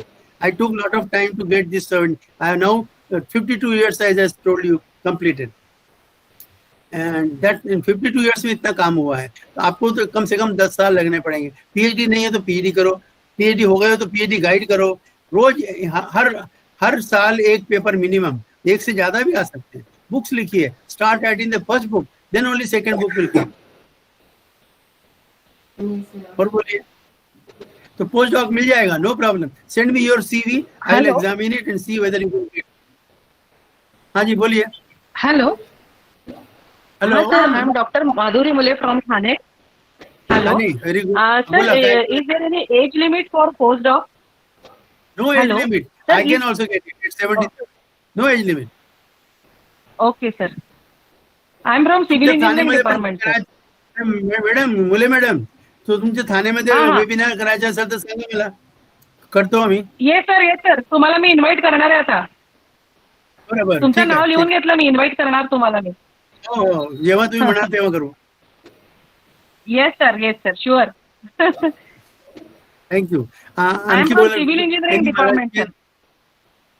Civil engineering, then let us write a book on surveying and leveling and computer applications in civil engineering. 2 topics I am we can from write. environmental engineering background. I have already one book in environmental. Kindly read it and we'll do the second edition, better edition. Okay, sir, sure. Right? So is there Yes, anybody else? Yes, sir. So is there any other query from the participant side? Sure, I am here. Yes, sir. जब तक आप नहीं बोलते हैं कि चुप हो जाइए तब तक हम चुप नहीं होंगे.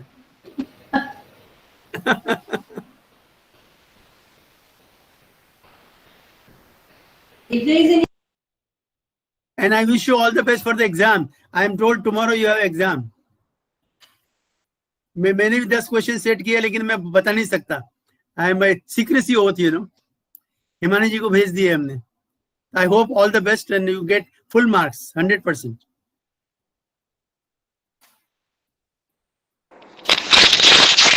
Thank you, sir. Thank you very much. Welcome. So So hope to see you, all of you, in your respective colleges. Whenever you want any webinar, you can inform me, or you want me to come personally, then maybe January, February will be a good month. I hope by that time there will be no corona.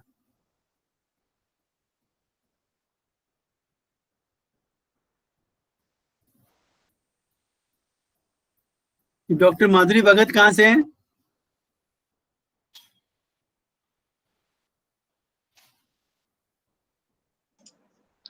Sir I am from Nagpur.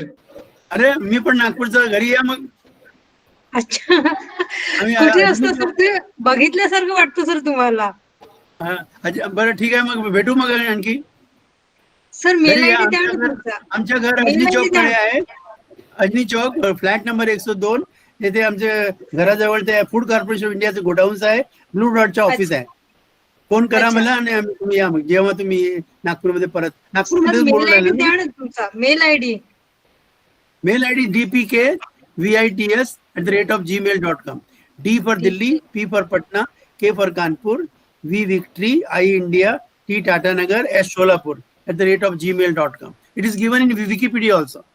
Okay sir, okay sir. Thank you very much sir. Nice to talk with you. Number note करून घ्या. 79 79 7272 7272 3202. 3202. Sir, 7972. Ma'am, it is in the PPT. I'll share it, ma'am. 7272 twice. Share it, ma'am. Yes, yes. Okay. Email IDs. 797272 3202. 3202. Yes, Sir? yes. So definitely, I'll share all the PPTs and the email ID and contact. Please come. I'm able to see Yes, your sir. face. Thank you very much, sir. Pretty face. Very good looking lady. Please come. We'll talk on something else, or academics. Thank you very book much, sir. writing, and joint PhD guidance. Yes, sir. Can I request all the participants to please switch on their cameras so that we can have a group photograph with Yeah, we should have a photo. And please send me a copy also. Sure, sir. Sure, sir. Yeah, let us have a photograph. Himani ma'am, could you please send all the PPTs of Yes. all the speakers? Yes, sir. Yes, sir. Definitely today only I'll just send it. I've already troubled sir and I've troubled all the other participants. Because we will having some sort of a help while appearing for tomorrow's exam. Yes, sir. Yes, sir. नहीं, इस PPT में से एक भी question नहीं है. Question सब general है जो आपको आते हैं. जैसे आपका नाम क्या Yes, sir, है, yes, कहाँ sir. रहते हो, like that, you know, the very simple questions. Sir, how can you ask simple questions, sir? Himani knows me. I never ask difficult question. I never failed anybody in my life. I never rejected any PhD thesis. So when supervisor has signed, you have no business to reject any thesis. उसमें आप modify करा सकते हो. That is no problem. Viva के time पे question पूछ सकते हो. No problem. But why reject any thesis? Let everybody be PhD. As I told you, our PhDs are very few. 9,000 in China, 1,000 in India. अब मोदी जी कोई भी दिन आके बोल सकते हैं, मित्रों, no PhD, don't go to college tomorrow. तो उनका कोई भरोसा नहीं है. कभी भी नोटबंदी, कभी भी कुछ.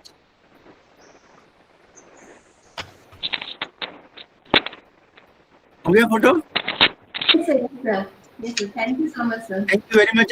Do send me a copy. Sir, you have still 10 minutes with you because before the next speaker comes in. So in case So I anybody must thank again Dr. Himani, my pet student, the best student, for inviting me. I hope she will be sending me the money today itself. definitely. I need money. No salary for last 6 months. No, sir, no problem, sir. आज भेज दीजिएगा. I will be thankful. And then Kunal ji is there, Dr. Hari Krishna is there, Sangeeta ji is there, Madhuri ji is there, and then Sridhar, and then Minde. So many good people are sitting there. So all Thank the you, best sir. to all Thank of you very much. Hope to see you. Thank you. Hope to see you in Thank somewhere. you, sir. Thank you, sir. Thank you. All the best, Thank sir. you. Thank you. Bye. Thank you. Have a nice On time. behalf of Poornima College of Engineering, I really thank you for giving such an informative and excellent talk, sir, and for enlightening us. Thank you so much, sir. Thank you, sir. Welcome. All the best. I thank all the participants. I'll be sharing the PPTs with you And the next session will begin in 10 minutes, so you still have time for refreshments, no problem. And next session will begin by 11:50, sir. Okay. I suppose all of you can mark your attendance now. The sheet is present here. And for Dr. Piyush, I have already marked present. And please don't worry about the attendance part. Please attend the sessions properly and appear for the test tomorrow. Thank you so much.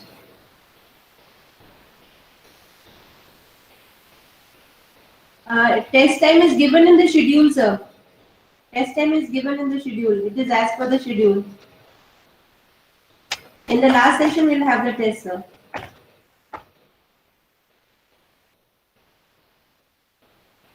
Madam, you will provide the Google form, madam, for that? You will provide? Google form, madam, for the test? For the test. You yes, will send a link, madam. You will send a link. Google form, sir. Google form. Okay. Yes. Actually, it is AICTE requirement, sir, so we can't do much actually. Okay. Yes, sir. Tomorrow 2 o'clock, madam? Yes, sir. Tomorrow as per the schedule, sir. Okay. Yes, sir. So please fill up your attendance sheet as well as the feedback form. The link is already shared.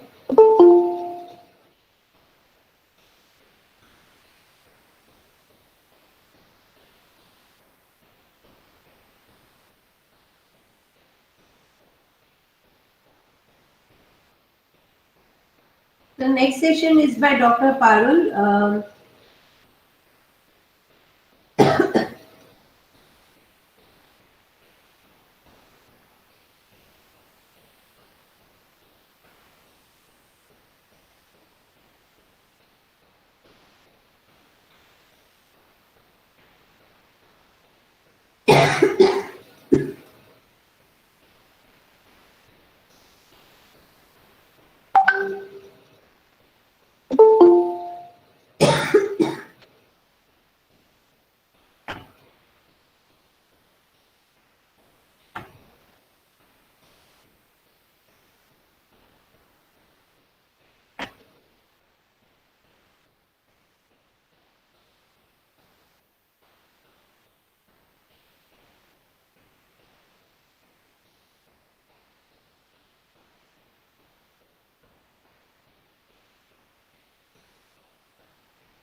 Next session madam काय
अच्छा अच्छा okay okay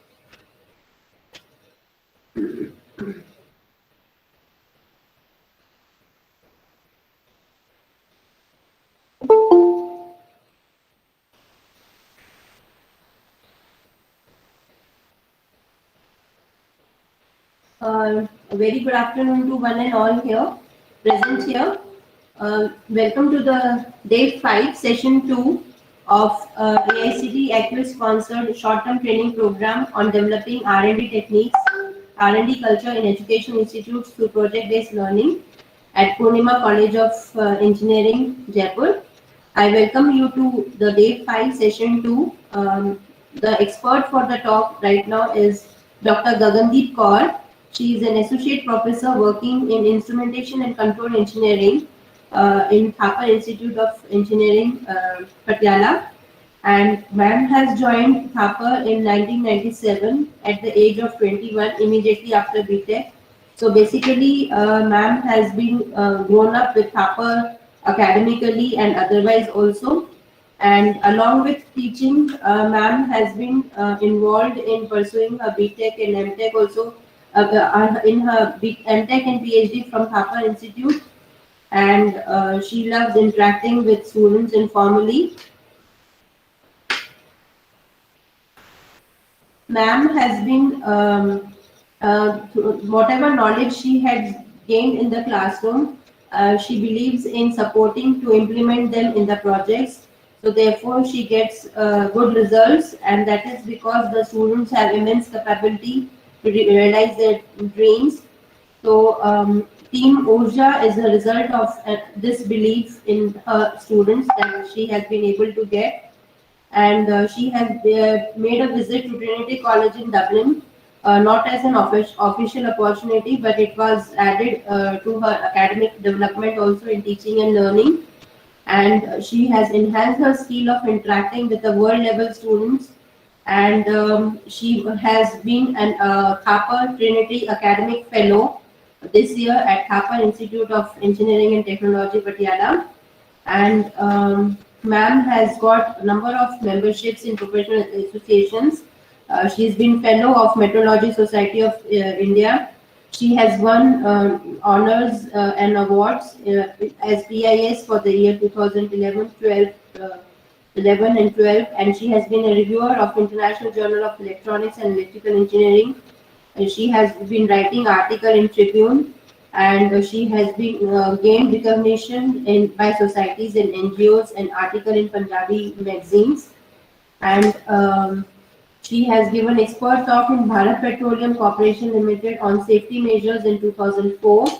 Expert talk in EPPC SIT National Conference on 19th August 2006 at GNDC Ludhiana. She has given an expert talk on National Conference AIMS 06 in Lala Rajpat Rai College of Engineering, Moga. And Fateh Channel selected educated Sikh women for the talk on Panth Diya Sarniya.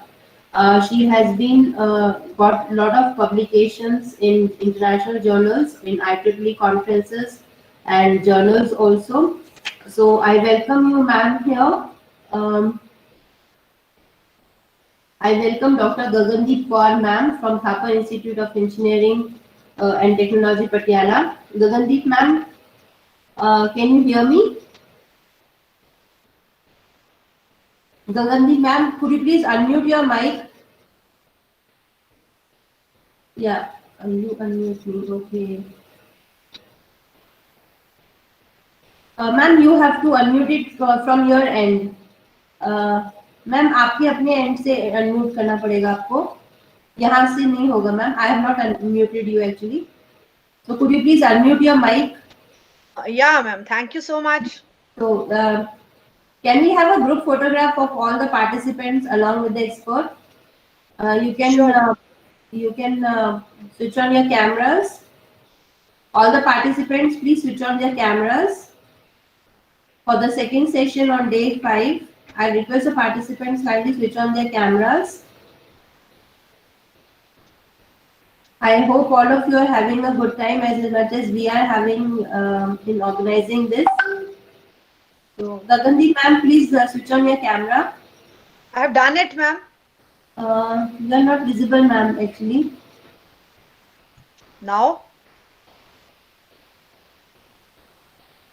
Um, no, ma'am, your camera is still not on.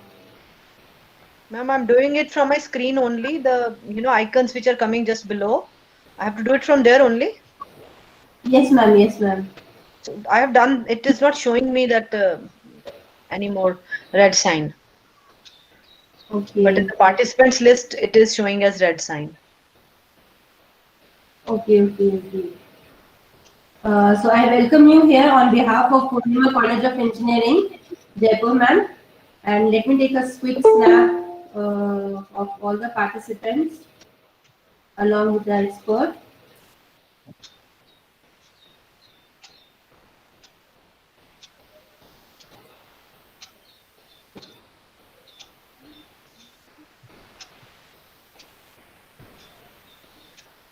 Yes, ma'am.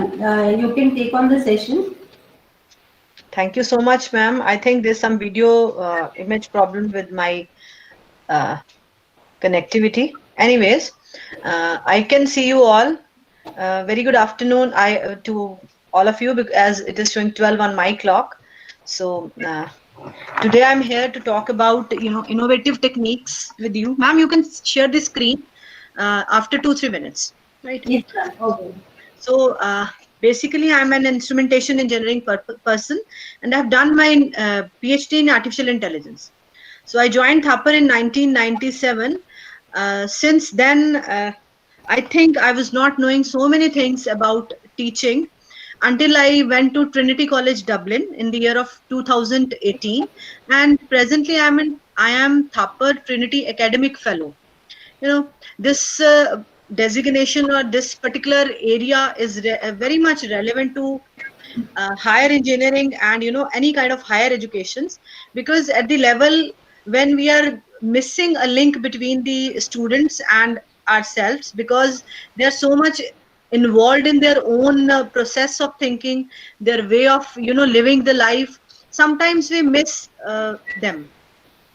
So when I went to this Trinity College Dublin, I just realized there is a lot of scope of making the teaching more interesting, making the learning more interesting, and the responsibility lies on the teachers as the entire community worldwide. So in the whole world, there are academic development cells in the universities, and Australian universities, American universities, and European universities are working a lot on innovative teaching and learning practices.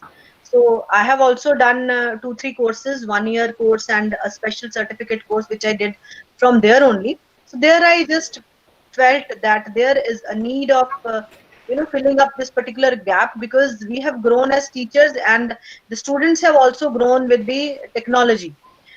We were not having all these technological things when we were in the process of learning, that is when we were students. So when now they are growing with the technological, so many technological devices and so many other things, they feel that the gap, they can feel that particular gap which is there between us and them. Now when they're going to the school, they're getting special attention of the faculty or the teacher, whosoever is teaching them, whosoever is the class in charge. But when they're coming to the university, there's a total shift, 90-degree phase shift in the environment. So they feel as if they are not getting anything. The environment was not good, they could not understand, those things were there. So the responsibility lies on us now, that we have to make them learn. It is not only the grades or the marks which they have to fetch, they have to learn. Only then they can be more creative, they can lead the innovations, kind of things. Madam, now you please share the PPT. Yes, ma'am. This is just a pre talk, and I would be having a dialogue with all of you. I will not be giving a monotonous lecture monologue. I'll be discussing things with you on and off. Thank you, ma'am. Please share the PPT. Yes, ma'am. So the title of my topic for this particular workshop AICTE sponsored program is FDP is Innovative Teaching Methodology for Effective Learning. So being an engineer, initially when I was given this opportunity to join, I was not very much interested. Rather, I was used to oppose that why, our university is telling us to do all these kind of courses. In Thapar University, all were given the opportunity to do this particular basic course. So now I have done advanced ones by going there. University sent me. Innovative teaching methodologies. Being an engineer, I could, correlate certain things which were earlier we were used to think this is something kind of, which the school teachers require, that they need some directions. No, not at all. We also require, as a teacher, as a human being, we also require, support and, all these kind of methodologies throughout our teaching career, because we are dealing with different kind of students every year. Hanji ma'am, next slide. Innovative teaching methodology for effective learning. So this is All India Council for Technical Education. They have sponsored this particular program at Poornima College of Engineering. I'm really thankful to the Madam Himani, who has given me an opportunity to discuss my ideas with my like-minded people, my level of intellectual level of people. And now I will share some of the learning outcomes with you, which you will be able to, engross into your mind after the completion of this particular workshop. I call it a workshop because it is not going to be a monologue. It is going to be a dialogue amongst all. So you will be able to appreciate that the move from conventional teaching and learning, T&L, to innovative, hybrid, blended teaching and learning methodologies. It is a paradigm shift which we all have witnessed since March 2020. The lockdown has begun. We have witnessed the great big change and we are already fighting with it. We are already successfully, we have come up with this particular thing. And after this particular workshop, hope you'll be able to appreciate it, more. Then as you'll be able to reflect on the differences between utilization of hybrid. Ma'am, last slide only. The previous slide only. Yes, ma'am. You'll be able to reflect on differences between utilization of hybrid medium, ways of teaching and learning in the present scenario, and appreciate why innovation along with electronic and soft medium is important for better and effective learning. Here I would like to discuss that it is no more a blackboard and chalk teaching. I love that kind of teaching, but now in the present scenario, I'm going to, I have merged my talk with the present scenario. So the present scenario has given us a very good opportunity with the help of these internet facilities, so that we cannot become dumb. We should not become isolated. We are still connected, though not socializing much. Our students are doing learning at their home, and we are also trying to, innovatively make them learn through these soft media, electronic medias, that is blended and hybrid means of learning. Blended and hybrid learning in detail we'll see in this particular workshop. These are conventional methodologies plus the the electronic media utilization is called blended and hybrid teaching. Then is appreciate some of the various. Ma'am, last slide. Still, I'm not done with that. 2 points are left. Appreciate some of the various virtual classroom activities that can be used for better delivery of content and student engagement for effective learning. Now our motive, which is now very much important in present scenario of 2020, that they should be able to learn. It is not that we are delivering and they have got some material. Now what they are going to cook with that particular material if they have not learned better? So this is the thing. Then you will be able to reflect on what innovation or what ideas you have already started in your lectures. I could see that many of you are already very much experienced teachers. You have already done so much of student engagement since March 2020. Until date, some of your techniques must be very fit. You must be very much satisfied by delivering your ideas, by delivering your teaching subjects, courses to the students. You must be satisfied, right? And some of your students also must be giving you some good inputs to facilitate this particular paradigm shift, which is happening compulsorily with all of us. So thank you, ma'am. Now you can move to the next slide. These are the learning outcomes which I expect that you should be able to recall. Right now, there is an activity. This is the virtual teaching experience which we have experienced a lot since 2020 March. So I just want you to take 5 minutes. I'll be quiet for 5 minutes exactly. And then I would like at least 4 or 5 to speak up what experience they have got. So you read this slide carefully. Recall latest of the virtual teaching experience which you had experienced since March 2020. What you tried to convert it into enjoyment, happiness, and better satisfaction as teacher. So this is what I want that you just sit quiet for 5 minutes and recall what you have done to make it interesting, more enjoyable teaching. Uh, I'll be quiet for 5 minutes. So I request the participants to please focus on the slide and see if you can recall this. Perfect. Physical teaching, somebody has written in the chat that physical teaching is the best. I agree. Physical teaching is the best. But this particular scenario which has come up with all of us, we are just talking about it. I have just, clubbed my talk with this present scenario so that we can have some solutions with this. You please type in the chat box. I will read it.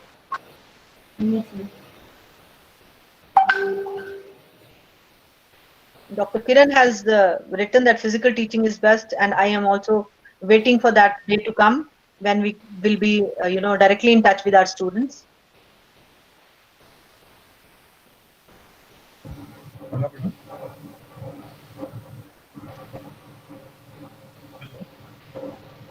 Yeah, Dr. Kiran wants to say something. Yeah, she has written something in the chat box. Physical teaching is best. I agree. Yeah, but because virtual teaching, if you say that 30 to 40%, simply they switch on that mobile or laptop like that, they'll not listen only. It is not only, I think as per my this one, 50 to 40%. Yeah, perfect, perfect. The effectiveness of virtual teaching is really up 40 to 50%. People have given this particular data on internet also. They have analyzed it. They have given this data. I also have analyzed at my class level, in which there are 120 students. 50% of them are, not at all interested, and 50% of them are gaining 50-60%. And that is very true. What you try to convert it into enjoyment, happiness, and better satisfaction as a teacher, I would like to hear. Anybody, Shiv Kumar, Shivraj, Kiran, there are so many participants having good teaching experience attending this particular workshop.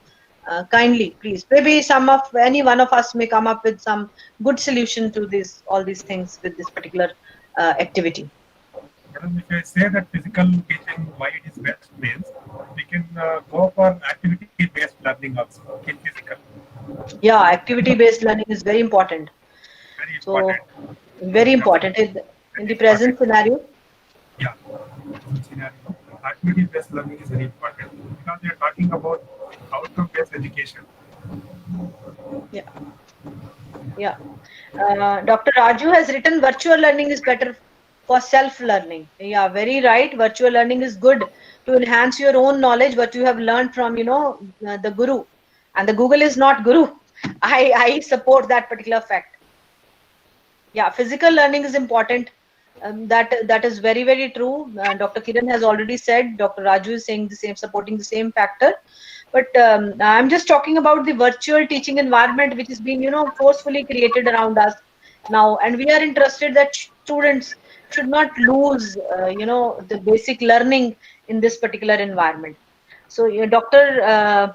Hari Krishnan has written, we are happy delivering online mode through Zoom and PPT. However, students' feelings are not understood. We cannot understand their feelings. You are very right. I'm also using Zoom. So in between, I found that they have lost interest. What I tried, I started doing polls in between the sessions. So some of them again came back. The interest was created. Then I started using breakout rooms. That is a wonderful thing. They can go to different groups and then virtually they can discuss. Did you try, Dr. Somanchi, Hari Krishnan, these breakout rooms in the Zoom? Yes, ma'am. Yes, ma'am. I really like that. I appreciate the feature they have incorporated. Yes, ma'am. Even quizzes also is good, madam, in between the class. Yes, yes, yes. enrolled for one of the MOOC towards design of learner-centric teaching. Yeah, Kunal, I could read your, comment. This learner-centric teaching is actually in the present scene in the higher education society. It is called as student-centered learning, SCL. There is a shift from teacher-centered learning to student-centered learning. Hope I'll be able to answer your this MOOC which you have started attending. I'm right. The movement Yes, is ma'am. For sure. Yes, yes, yes. movement is from teacher-centered learning to student-centered learning.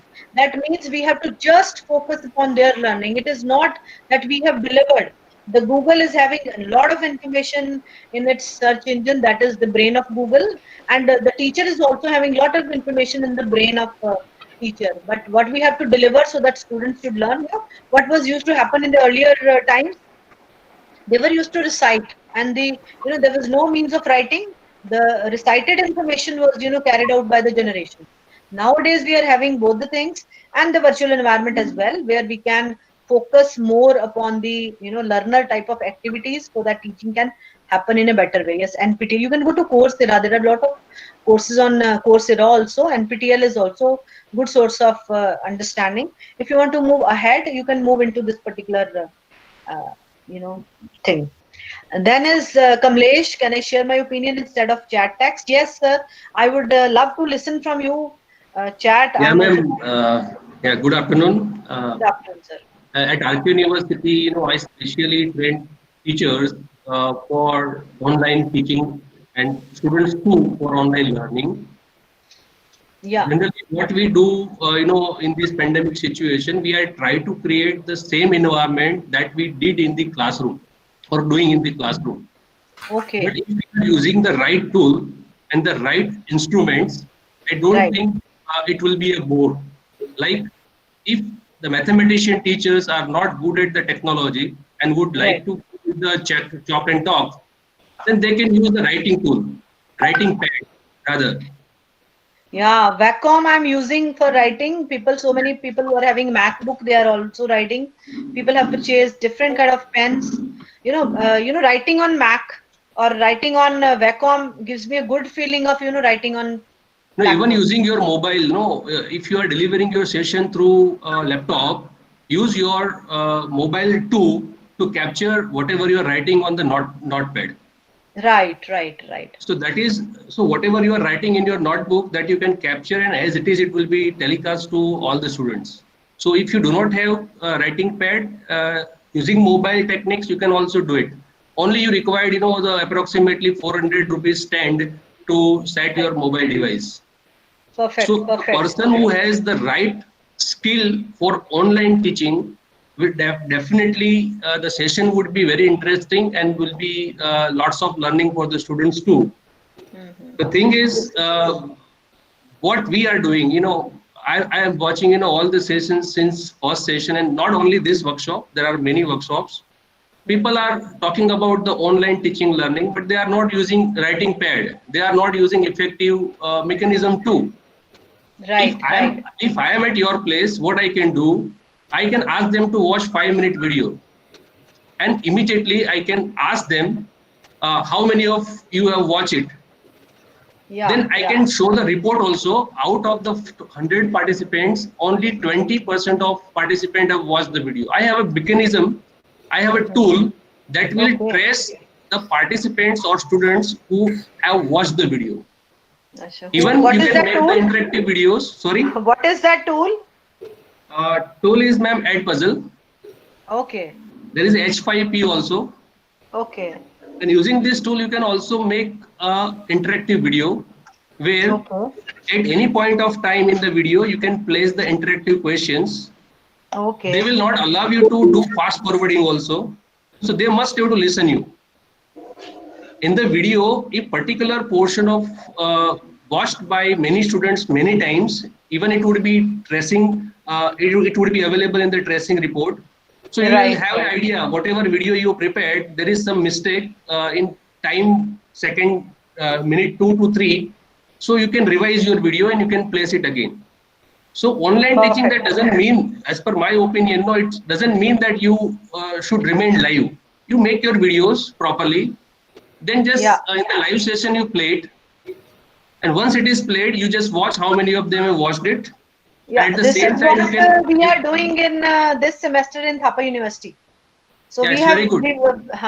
we were given the task of developing e-learning material, that is videos, in the June, and on right time 17th 18th of July, when our semester normally starts, we started our semester with the e-learning material. So students, they were given, this is called flipping the lecture notes or flipping the pre-talk.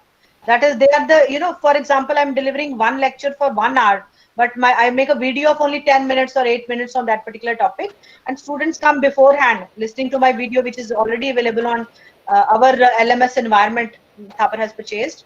So they listen and they come, and they are literally having some of the knowledge about that particular topic, what I'm going to teach. So Right. I agree with you. We need to actually struggle with this particular new technology. We are actually reluctant. I feel it for myself also. And of course, I'm agreeing with Professor S.M. Kondavar that missing real-time feedback. Yes, by looking at the faces of 100 students, I can identify the feelings of all the 100 students in the class, and I can pinpoint who has got the topic or who has not. With the experience of 20-25 years of teaching, we can do that, and we really miss that. I also agree with you, Professor Kondavar. Dr. Patil has written that due to COVID situation in India, we are compelled for virtual teaching. Here, I believe that it is the only field where we have moved ahead 10 years. You are very right in the teaching. Teachers have, grown up with the technology. We have moved at least 10 years of whatever we have learned during this particular time. Even the school teachers, they are using the systems and all. I agree. All the areas there is a gap. Everything has gone 10 years back of the progress, but the teaching has gone 10 years ahead, I think, technologically. uh, Thank you for thinking about this particular activity and discussing it on this particular virtual environment. When we are discussing and when we are talking, it really makes a sense for the teacher also to move ahead, and it gives feeling that the students are getting it. These things we can try in our teaching, whatever subject we are teaching, electrical, mechanical, whatever we are teaching, we can try these things. For example, I'm delivering 3 lectures simultaneously. I may also feel bored. What was used to happen earlier when I started with the Zoom. You can say I or many of us, we discussed it on different platforms also in our university. And in this particular time, when, as you were saying, that you've done NPTEL course, I have also attended some virtual clinics offered by foreign universities. They are also struggling with this particular thing. LMS learning, LMS we have bought. So we are using LMS Thapar University. And Moodle also, the feature is available on mobiles. Moodle is also available for that. So, sorry, coming back to the discussion. Ma'am, next slide, please. Yes, ma'am.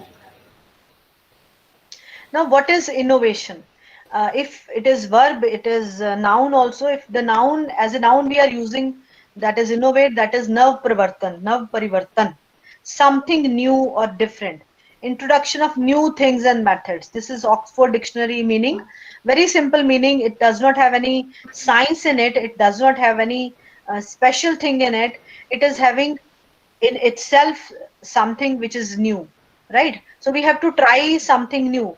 In the 16 and 17 century, the new method of education was coming into the system.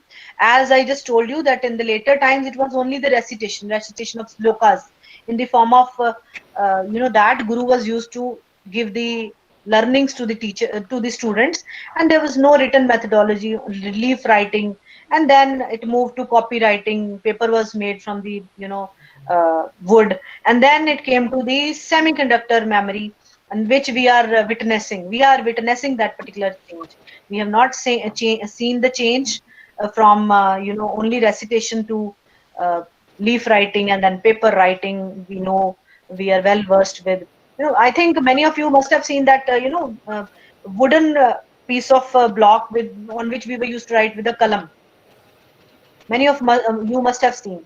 From that, the pen came, ink pen, ball pen, and now we are in the virtual environment. We are having PPTs. Just clicking on the keyboard will give you the things. Ma'am, next slide. This word is very much important in case of present scenario. We are witnessing the change. Another change which we are witnessing is online teaching, and now the teacher has to change the way of teaching so that learning can happen. So now we have to not to focus on teaching only. Now we have to focus on learning. Whatever we have delivered, we should the student should be able to learn. Here there is a cartoon. You must have seen on the internet. There is a dog and there is the girl. She's saying that I have told my dog Snoopy that how to whistle. Snoopy is sitting idle. Then the other person is saying he's not whistling. She said, I did not say that he has learned. I have taught him how to whistle.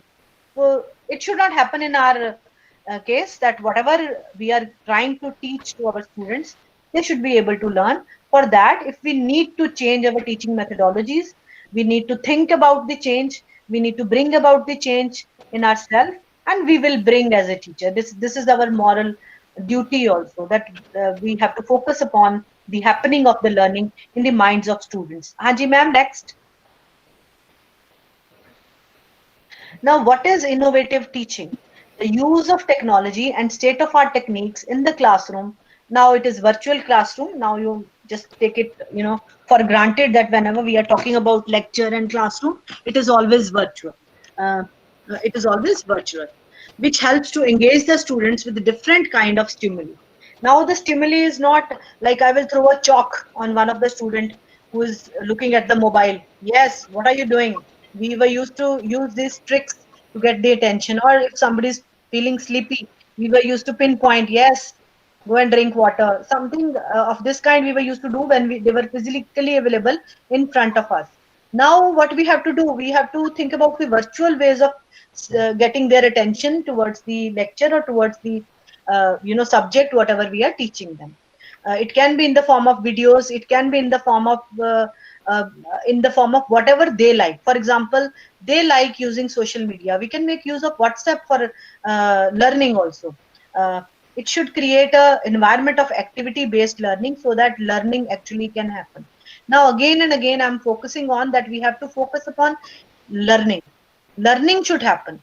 It is not that we have delivered and the people have got it. No, we should focus upon that the learning should happen. It is not only fetching the marks and they will get it, but we just want that they should learn. It makes the content of the lecture classroom more interesting and makes learning a fun. So if we will add innovation in our teaching, that is, if we will try to add creativity in our teaching, the students will be more interesting and the class will have fun. The students will enjoy. Next slide, ma'am. So this is a paradigm shift which we are having. Ma'am, please, next slide. This is just repeated. Now, how this paradigm shift can happen, how we can be part of this particular thing, by finding different ways of teaching, by finding more interesting ways of teaching, and special understanding between students and teachers is of course required. As the sir has told that he's using videos, or we can pre-record certain things, basic things, and give it to the students. That kind of innovative ideas we can have in our mind and we can try them. Next slide, ma'am, please. Now, the purpose of teaching and learning, we have to rethink about. The purpose of teaching and learning is to create effective and stimulating opportunities for learning to empower students. Now, it is not that we are going to teach them something. We have to empower them. We can discuss ideas with them. Like you want to teach them something of artificial intelligence, as I am teaching artificial intelligence. I ask them to use their mobile online only, that what is artificial intelligence, what is fuzzy, you tell me. So they will come back with some definition and then I will correct it or reframe that particular definition, which is being given by 2-3 words in the class by 4 or 5 students. I will try to organize that. So this way we can provide opportunities to them for learning by making use of whatever they like. They like using mobile, they like using social media. We can make WhatsApp groups to discuss some of the research publications that everyone put a message on the WhatsApp group and we'll see. Even if we are seeing less, they will enjoy it more. I have experienced it. Then is to develop and harvest student ability to think creatively.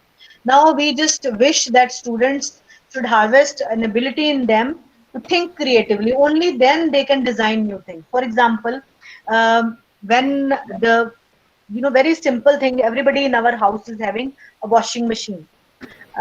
In the very beginning, what it was a simple motor with a shaft who's who's rotating the water in the small bucket type of tank, and the clothes are getting washed. An innovative idea. So this kind of thinking we wish that it should be harnessed in the minds of students of the present generation also. The teaching and learning should enhance the cognitive skills in them. They should be able to think more wisely. They should be able to use whatever they have learned in their practical day-to-day life. A very good example, the Three Idiots. The Amir Khan tried to present that whatever is being told to them, that should not remain on the paper. They should use them, right? Then to learn on demand, LOD methodology. This is becoming very popular these days. This enables ANN. And basically, in this methodology, there is artificial neural networks which are working on it to learn where the lack of knowledge is evident. Right. This is what is you can if you want to apply this technology in our teaching environment, we can give them questionnaire that answer these 20 questions, and if they are able to answer 18, most of them are able to answer 18. That means my purpose is solved. Yes, of course, I need to work for more for my teaching then. I need to make such questionnaire which should able to reflect upon whatever I have taught, and which should able to enhance the cognitive skills in them, so that I can get the information what should I teach them next. Only then learning on demand can happen. This is learning on demand. It is not so that they are demanding for that today we want to read this thing. No, we have to check their ability, whatever where they are now, and now what else we need to tell them. Next slide, ma'am. How teaching can be made effective for better learning in the present scenario. This is the think about and pen down activity. But I think many of you have already answered this particular thing. So we will move ahead so that we should not miss some of the important points which I want to discuss today. As I have got an opportunity to meet many of my teacher friends all over the India who are struggling with this virtual teaching environment. Now, innovative methods of teaching. What are these methods of teaching? Classroom technology. Earlier, if we're talking about traditional things, what is classroom technology? We should have chairs, or we should have mats to sit on. Earlier times, they were used to make the students sit on the mat. Now we are having table and chair, blackboard, and white chalk, and a duster was the need. Now it is the projector which is the need, so that we can, flip our lecture in the classroom. So this is the classroom technology. Now, when we are switching to virtual teaching in the present scenario, we should have Zoom, we should have Google, we should know Mentimeter. In the Mentimeter is a software, is a website on which you can ask, 2 questions for free. Suppose you have taught for half an hour, you give them 2 questions and ask them to answer. Immediately, the answers will come to your screen. How many of them have answered well, and how many of them have not answered. So, if you have tried Mentimeter, very good. Otherwise, you try Mentimeter. I love this activity because एकदम से students का mind जो है वो change हो जाता है. Yes, Dr. Kiran, flipped class and blended class is really very, very good. We are coming to those particular things. They really help us to make the student understand, and the student also becomes familiar with the availability of the data about that particular topic which he is interested in. Then is crossover learning, cooperative learning, active learning, mind maps, audio visual aids. These are the teaching methodologies which these days we can effectively try. I think earlier we were also not finding it comfortable, easy and convenient to use all these things. Now we are compulsorily using them, and I feel that they are good. For the present generation, they are very good. Ma'am, next slide. Yes, classroom technology I have already discussed with you. Okay, mind map activities I'll discuss later. Crossover learning combines the strength of both formal and informal learning environment. So formal learning environment is when student is sitting in front of you. Informal learning environment is, for example, we are discussing or clearing their doubt of the class when it is traditional teaching. But in case of virtual teaching, which is happening nowadays, crossover learning is actually formal. Whatever we have delivered to them in the form of flipped class, or whatever we have delivered to them in the form of PPT, and we have delivered them on Zoom. Informal is they can chat with you, they can send you WhatsApp questions of their what's up their issues, if they have not got something. There are so many different points. One is called muddiest point. So at the end of the lecture, you can talk to them that what is the muddiest point today. Muddiest point is which is not understood to all in common. So you can discuss that particular topic again. For example, if I am taking up the course of say control systems, and nobody is getting what is observability and controllability, I can and the answer to observability and controllability on the negative side is more by, if there are 100 students, 60 students are saying, raising their hand that they have not understood, then it is my duty to repeat that. Let me repeat that. So you have to pick up the muddiest point from the lecture. So this we can do in the crossover learning means in the present scenario, also in the virtual environment. We can ask them to write a point which they have not understood in the chat, and that will be available to you, that this is the main point which is not clear to everyone. You can re-talk about it. Ma'am, next slide. Then in cooperative learning, the learning happens in small teams, and members of team have different levels of understanding, abilities, and they use variety of learning activities to improve their understanding of the task assigned or of the subject. See, earlier in the curriculum, there were used to be some small projects, some 6 monthly projects or capstone project kind of things, in which we were used to make teams, and the students were used to make teams by their own. That he knows hardware, he knows software, I knows design, so we can make a good team and we can develop a good project. They were used to do this. Earlier also we were doing this, but now in the present scene, as in the breakout rooms, you can make the teams and send them as per their skill.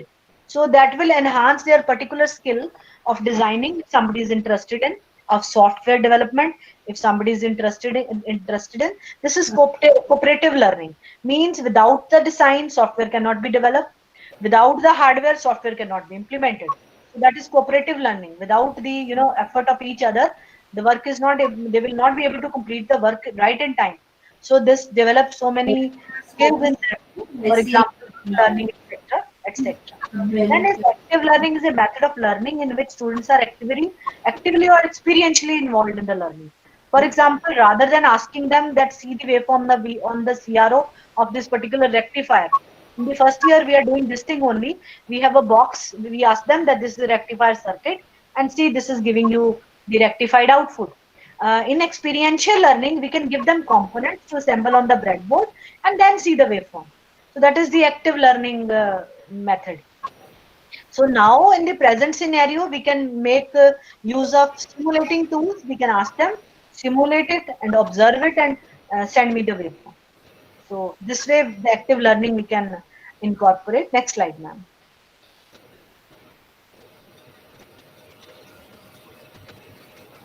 Yes, ma'am. Wait a moment, ma'am.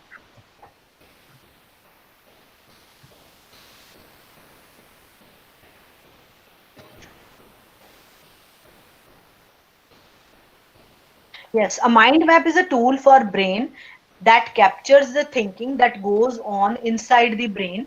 Mind mapping helps students to think differently, to remember and create ideas. Right. So just now somebody asked that, tell me some mind map techniques. This Mentimeter is very good tool to use, in which you can ask them to come up with their ideas, and then you will get a word cloud. I have also made a word cloud at the end. I'll show it to you later for one particular thing. And it becomes a cloud. And when it becomes a cloud, it gets the mind. It remains. Our mind can retain that particular image and we can recall it immediately whenever next time we are interested. For example, I think if you are electronic engineers, my engineering, when that time a little bit of introduction was used to, some kind of ragging type of introduction was used to happen with the seniors. They were used to ask how to read the value of the resistance from the component. So we were used to, I still remember BB Roy, Great Britain versus Very Good Wife. This is something man map kind of thing, which still I remember after 28 years of my degree being done earlier. Right, this is mind map by which the students can remember or memorize or recall the things better. Even they're used to develop their own also. Some quotations they will correlate it with something. That is something mind map technique. Officially also there are certain techniques which are available, and this is very much related to the neural networks. What is neurons of the brain. If you can study the book of artificial intelligence by Shivanandan and Deepa, it has given so many techniques on this particular thing. Then is audio visual aids, that is use of multimedia. This is what I think I need not to focus upon, as all of us are presently using the multimedia aids very effectively. This states that we should have good internet, we should have good speaker and mic so that we can be, visible and audible. Today I'm not visible. I'm feeling a gap between you people and us. So we should check that we should have good all these facilities. Next slide, ma'am. How the teaching can be made, I think, ma'am, next slide. Click on. How the teaching can be made effective. So it can be made effective by hybrid learning, by blended learning, by flipped class, by experiential learning, by blog writing, by adding creativity in your works, in your PPTs and all. Now, what is a hybrid? Ma'am, last slide. Yes, thank you. And then use of social media like WhatsApp. See, these days, what we started doing, we discussed few papers with some of the master's students, and we asked them to write a blog on one paper. The blog was written. There were 10 students in the class. There were 10 students in the class, and they wrote a blog on one paper. So, all learned 10 papers. Dr. Kamlesh Patil, in our university, we have a flexibility to use different type of responses and different type of activities to apply in the classes. So I think you can also try. Does not give, you need not to give marks to it, so that students should not get discouraged. Just you can try these activities with some of the students who are really interested in. So you can do this. So there, I'll come back to my blog writing. So they wrote a blog, and many of them learned how to write a blog, and many of them learned the rest of the 9 papers which they have not read. So in brief, the blog was written, and when we were discussing, everybody was having the knowledge of 10 papers. So this way, this generation is feeling comfortable with. It's good. Even I was not knowing how to write the blog. I also learned how to write the blog with this particular thing. The experiential learning is also very important. This also we can, yes, blogs and experiential learning makes the things very much important, and they become creative when they are doing something experientially or they are writing something. These days, students have a problem of representing themselves or presenting themselves in front of others, but when they are used to write on WhatsApp or Facebook or blog, they express it very nicely. So let us use their skill of as per the generation, let us use their skill of this. I think everybody knows flipped class. Flipped class in simple terms is providing notes to them beforehand or providing PPTs to them beforehand is flipped class. And blended is when we were there in the physical environment, providing the PPTs beforehand or giving the notes beforehand, then discussing the same topic in the class, or you can ask them to bring the books. There was the one person who was discussing that some of their teacher was used to ask them to bring the book in the class and used to say that I will see you make a point on the right side of the page of the book, important points. And he said that I still remember all those points. If I'll open up the book, I'll be able to recall that. So these kind of blending we can do in our classes, right? Then social media you can of course use. You can make groups on social media. Next slide, ma'am. Next, Anjali. Now, hybrid and blending has become very much important in this 2020 year. Blended learning is an approach to education that combines online educational material and opportunities for interaction with interaction online with traditional conventional methods of teaching. Right. It requires the physical presence of both teacher and student with some liberty elements to learner. Now, what is this liberty element to learner? We'll discuss. Before that, I would like to discuss online educational material and opportunities for interaction.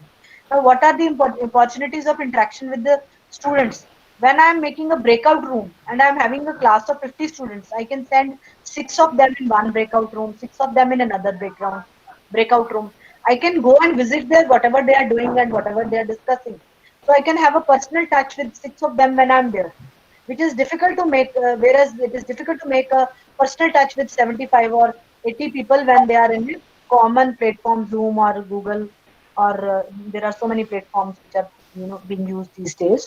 Then it requires physical presence, of course, of teacher and present and student. Now, when we are talking about physical presence, it is like we should all be switched on from our side on Zoom, and they should also be switched on. They should not be sleeping. They should be attending the class, and that is only possible if we'll involve them continuously. After every normal retention time of any person to listen something is 8 to 9 minutes. After 8 to 9 minutes, we just divert. We just get defocused from whatever we are listening. Here also, you must have seen yourself also. Since 3-4 days, whatever you are listening, you must be, now have started, losing the interest or retention time, goes less. So what to do this, to enhance this? We can do polls, Mentimeter आप try कीजिए, वो बहुत अच्छा है. And there are so many other quiz forums which are available on internet. You can try, right? So next slide, ma'am.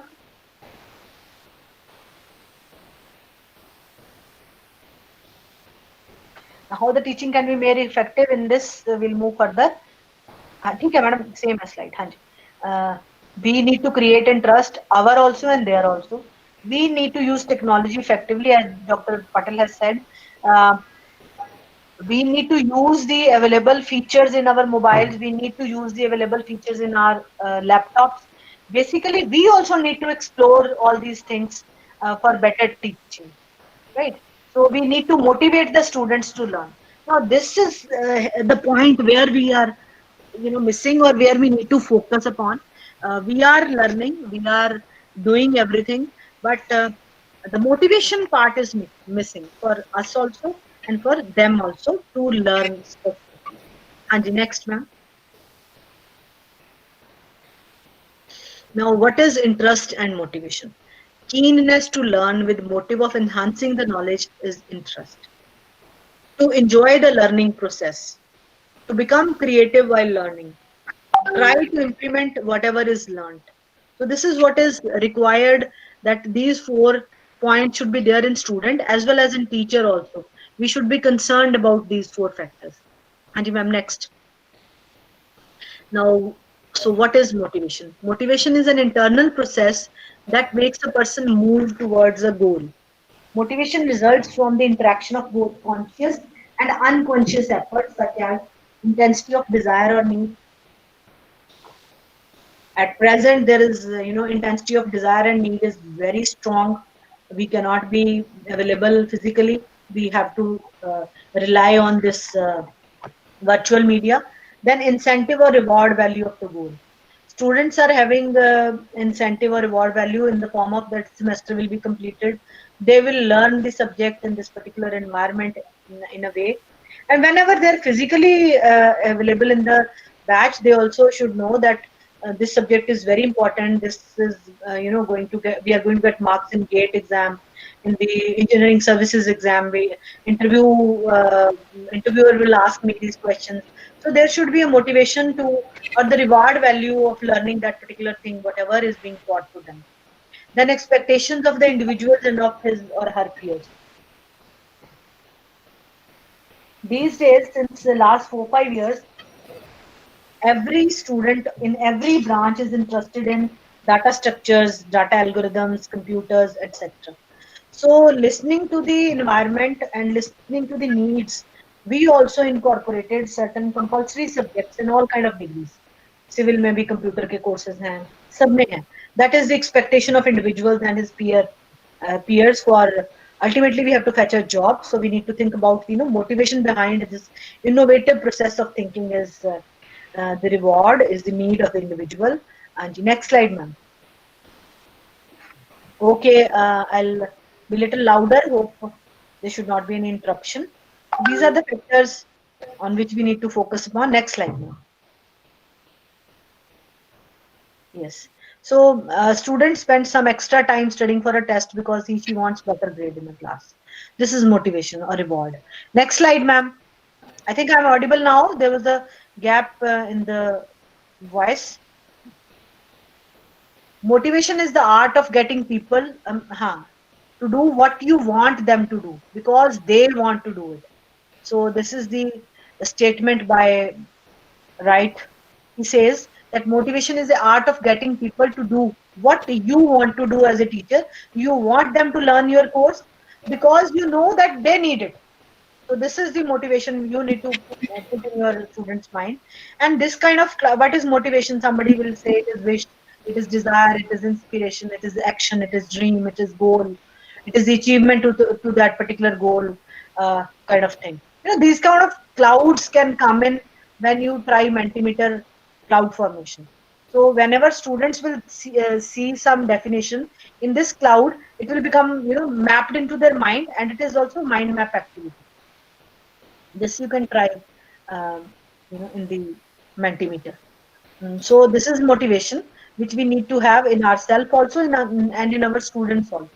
We just wish that they should learn this particular subject in this particular virtual environment, just like when they are physically available in the class, so that there should not be any loss of their learning in the entire degree program which they are carrying out. Next, ma'am. You just think about and pen down on your own copy, or you can write in the chat box. What are the factors which demotivate the students from learning? List at least 3 ways which you are already applying to motivate learning amongst the students in the classroom, virtual classroom.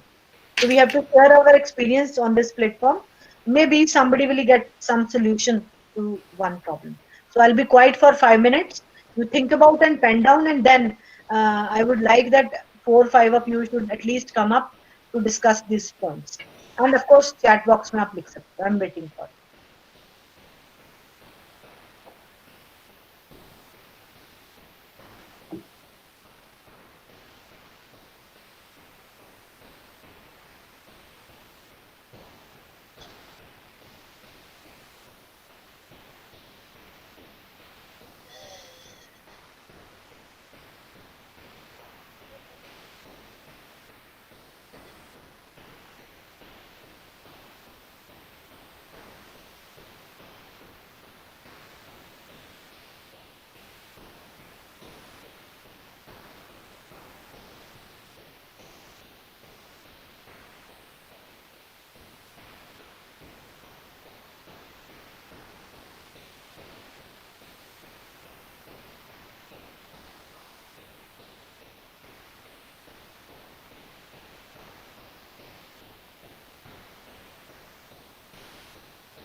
I think first of all, write down the Demotivating factors. Yes, lack of spirituality and due to casual approach in the life.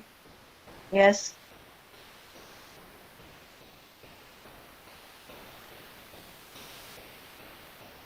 Yes, poor audibility and lack of presentation. Yes, these are the demotivating factors.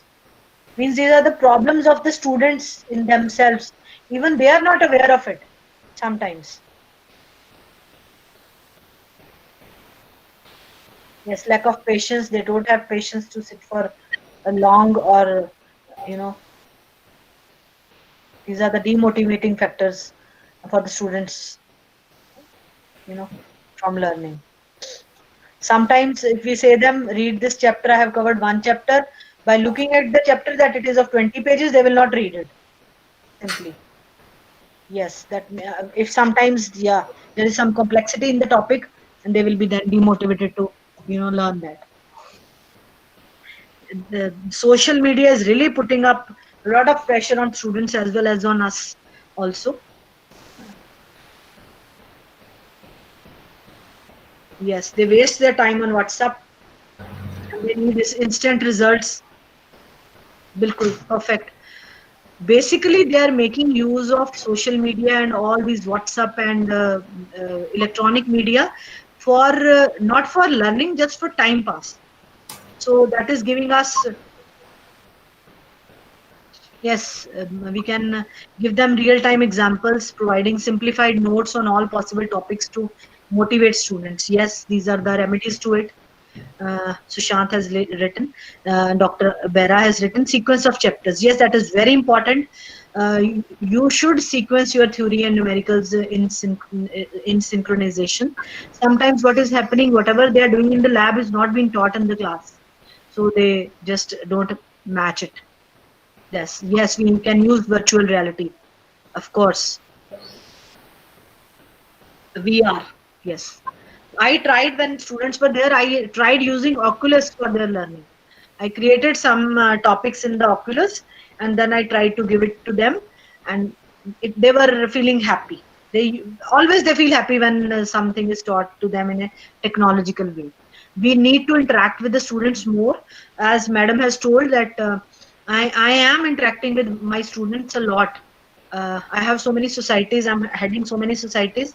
Just because I interact with them a lot, and if some student comes to you with a small question, we should answer. This is our moral responsibility. If we are answering, that means we are interacting with them properly. If we don't know the answer, we should accept that. I will tell you later, and we should come back to them. Yes, we should allow group discussion. So we do that, but that becomes little bit. This group discussion is called think, pair, and share activities. If we go to the literature, it is think, pair, and share activity for group discussion. But that becomes little bit difficult when it is a larger class. In larger class, we cannot carry out group discussions. In the physical environment. Yes, in the virtual environment, we can do it in the breakout rooms. Namaskar, Yes. madam.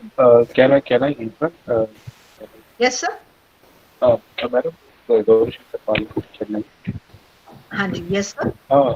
Madam, this think patch, we have implemented in our university. तो थोड़ी आपकी आवाज cut रही है. Think pair share की बात कर रहे हो आप? This doesn't work out for the larger classroom. Yes, that is what I already said. That think pair share, that is group discussion, does not work in large class at all. You should not try. There will be chaos in the class. Yeah. It's very difficult to analyze or to predict the performance for each and every group. And Yes. secondly, जो भी courses है उसके लिए हम कुछ time limit रख देते हैं, मतलब 30 hours, 20 hours, 40 hours, ऐसे कुछ credit limit के हिसाब से होता है. हाँ जी. हाँ. But why we have to limit it? अगर मैं एक course को समझे कि इसका course का limit है 20 hours, why I should complete in 20 hours? मैं थोड़ा 30 hours लेके भी कर सकता हूँ. But it is seen that everybody should complete in 4 years. Yeah. Everybody should complete in 1 semester. How to tackle this, madam? Like, is there any change? Because you cannot expect everybody to complete the course in 30 hours. Some are slow learners and some are fast learners. Some people can complete everything in within 15 classes also. Yeah. I totally agree with you, sir. You are perfectly right. Sometimes it is very, very difficult to cover the course in the scheduled 40 or 30. In our college, it is 40 lectures. It is very difficult. And we have to rush it, right? हमको Yeah, syllabus खत्म करना है, हम rush कर रहे हैं, मतलब जब रश करने से वजह से क्या हो जाती है कि वो स्लो लर्नर्स पीछे हट जाते हैं। yeah, true. इसकी वजह से क्या होता है, आपका रिजल्ट भी नीचे आ जाता है, मतलब फैकल्टी हो जाता है, मतलब फैकल्टी के ऊपर उंगली उठाने का मौका भी मिल जाता है। Yes, जो हम जिसकी बात कर रहे हैं कि लर्निंग शुड हैपन, वो नहीं हो पाती और स्टूडेंट भी सेटिस्फाई नहीं हो पाता ज्यादा और हमारा ध्यान दिया जा गेम हो रहा है कि कैसे को कंप्लीट करेंगे, सिलेबस को कंप्लीट करने में ज्यादा ध्यान हो रहा है, मतलब बच्चों के पढ़ाई कितना उसने समझ, how much he has understood, we lose it, that's what I find in some cases.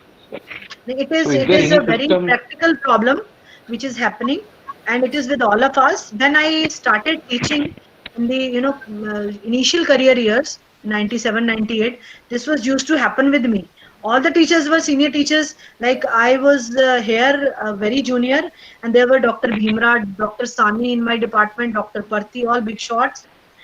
Dr. Madam Sudekha Bhanod, they were used to be there, and I was just used to listen. How could they finish it? But then I tried my own things, and I developed with it. But when I have gone through these higher teaching methodologies, then I just found that we need to think about the remedies. And in the present state, the remedies are flipped class and blended learning. You can audio record some of your lectures and provide to your students that I have given you the basics of this particular topic. Middle you can understand, and application part you can give to them for their own doing. Yes, this is how you can do it. Now I'm doing it. Earlier what I was used to do, I was used to take on Saturdays, I was used to take 3-4 lectures at stretch when I was having my initial career years in 97, 98. तो मैं Saturdays को students को extra class के लिए 3-4 घंटे बुलाती थी, जिसमें कि वो मुझे बहुत गालियां निकालते होंगे मन ही मन में, but I was used to do that because I wanted to deliver what I want, that मेरा टॉपिक छूटना नहीं चाहिए. But now in the present scenario, you flip out some of your PPTs to them related to particular topic and give the proper references at the end. Means references should not be like जैसे आज में या paper में हम last में बहुत सारे references लिखते हैं. No, not at all.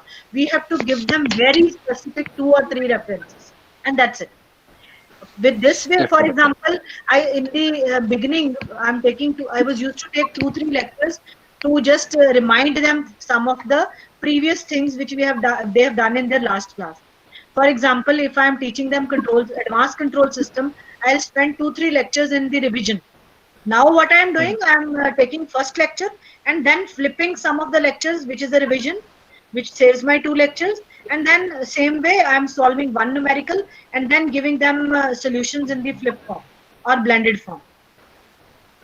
Yes, madam. Yes, This we can try. This you can try. Hope it will work for you. Basically, again coming to the end, I will say we innovate our own solutions for our own problems, because the category of students which you are struggling with is different. The kind of students I am struggling with is different. It is not the topic, it is mainly the attitude of the students to which we are teaching. That also matters. Both the things matter.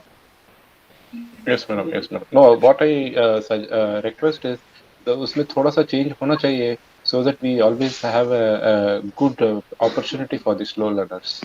क्योंकि कभी-कभी मैं industry में जाता हूँ, वो लोग हमको directly बोल देते हैं, सर आप 4 साल क्या कर रहे हैं, बच्चा यहाँ आके मल्टीमीटर भी यूज नहीं कर पा रहा है, स्क्रू गेज को हैंडल नहीं कर पा रहा है. I felt embarrassing many times जब हम स्टूडेंट्स के साथ कुछ इंटर्नशिप के लिए कंपनी जाते हैं फॉर फर्स्ट विजिट और इन प्लान ट्रेनिंग में, कभी-कभी डायरेक्टली पूछ लेते हैं. तो मैं तब सोच रहा हूँ क्यों इनको 30 आवर्स में can give some extra 5 hours so that they are comfortable. And a portion syllabus complete. Something of this kind was there in my mind also, and as madam told, that team Urja, that is a automobile team in Thapar University. There was a student, he was an average student from academics point of view. He came to me in the electrical department that I want to make a car and to participate in a competition. Some started laughing. I said, okay, no problem. If you have some idea, bring it. But go and participate. I'll help you. Whatever I can do, I'll do it for you. He designed an Hello, madam. solar vehicle. He designed a Hello. solar vehicle. Anji, yes, sir. Madam, another factor is they will be influenced by the seniors. One of the factor to demotivate. Yes, yeah. Influenced by the seniors. Seniors, make up their mind pre-hand. This teacher is Yeah. comfortable. This is not comfortable. They Yeah, do yeah. that. Yeah, they do that. So, Yeah. so we'll have to work upon our own teaching for one semester. Then the message to the students will change. In our university, we are given the liberty to do it. Yeah. Yeah. So that particular student I was talking about, that is some kind of experiential learning experience, I will say, real-time experiential learning. He fetched some of his friends, mechanical, etc., etc. They designed a vehicle and they won a sixth prize in the first go. And the last year, in the go-kart competition 2019, Thapar University went fetch second position, runners up in All India. So that was the little small innovative idea into his mind. Can I design a solar vehicle? So we have to focus upon them. So this way the experiential learning group increases. Yes, of course, I cannot focus upon 6,000, but from 1, the team is grown to 50, 50 to 80. Now all of them are working on different projects. So this is what is our duty as a teacher to do, to support them. Ma'am, next slide. Thank you so much for so much of interactive discussions within the session. I incorporated intentionally the activities in it so that you also incorporate activities in your classes. So that students' attention should come back. Why motivation for learning? This is what we have already discussed. Some points you have already written in the chat box. Objectivity of learning. What is the objective of learning? They have to become engineer. They should become engineer. They should not become bank officer or so. They should not try that. Whenever they are here, they should try to become engineer. Then priority. What is their priority for the learning? Then changing student attitude and behavior. This is what sir has already discussed. Seniors make up their mind and their attitude changes. Fearfully not committed. They are fearfully not committed in the class. They are not at all ready to listen because they know at the end of the day they will read few pages and will be able to fetch marks in the examination. And that is the only sole purpose of doing the degree. So this is the fearful non-committance from student point of view. Self-assessment. They never self-assess themselves. They just think that we are perfect. Practical and professional approach. There's a miss in this particular thing. When they will not get a job in the final year, then they will become practical and professional. But when there was a time to learn, they were just enjoying their college days. Then there is diversity of students, linguistic, gender, culture, economic background, etc., etc. They also kind of form a challenge to the teacher for better learning, for student-centered learning. Next slide, ma'am. Please click on. Now, what is motivation and support can do to these kind of students or these kind of negativities in their mind? Motivation is one activity that can assist in moving the student out of the less productive zone to a zone where she feels comfortable. Right?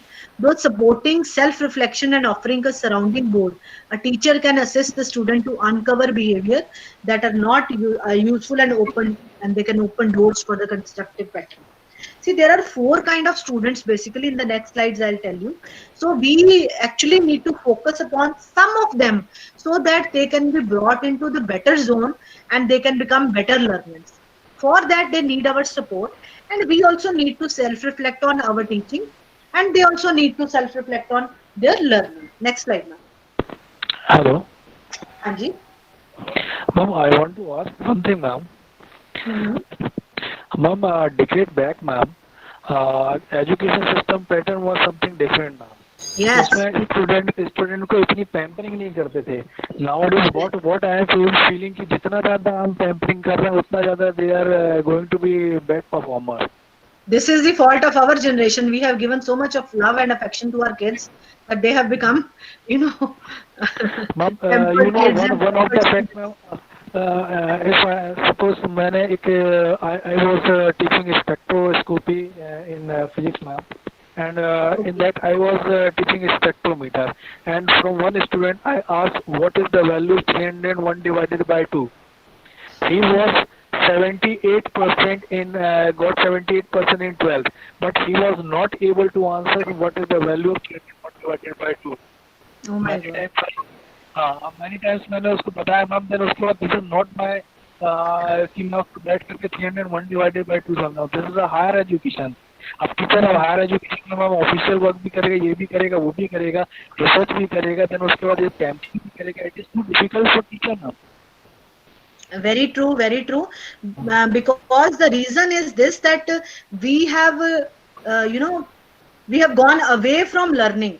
We are just doing it. Students are also going to the coaching institutes. I heard about that people join, these coaching centers in class 7th for JEE. What is this nonsense? So we have a system which is unnecessarily pressurizing them, not for learning, just for creating a mess in their mind that learning is not this thing. Learning is something enjoyment. Learning is something which should add on creativity in your mind, so that whatever you have learned, you should be able to add to your own value, which is one major thing. I feel one thing wrong now. Basically, in our university, all the students are thinking that I am the pillar of the history of this project. But now I am doing all the things, and I am giving my timetable to all the students. See, whenever you are free, come to me. I will go to lab and I will give you any answer or experiment whatever you have doubt, I will clear it. But one or two students. Where are you working? Where are you from? Which institute? Ma'am, I am from Delhi. Hanji? So from Delhi, ma'am. Delhi. Okay. See, keep on doing, keep on putting in your efforts.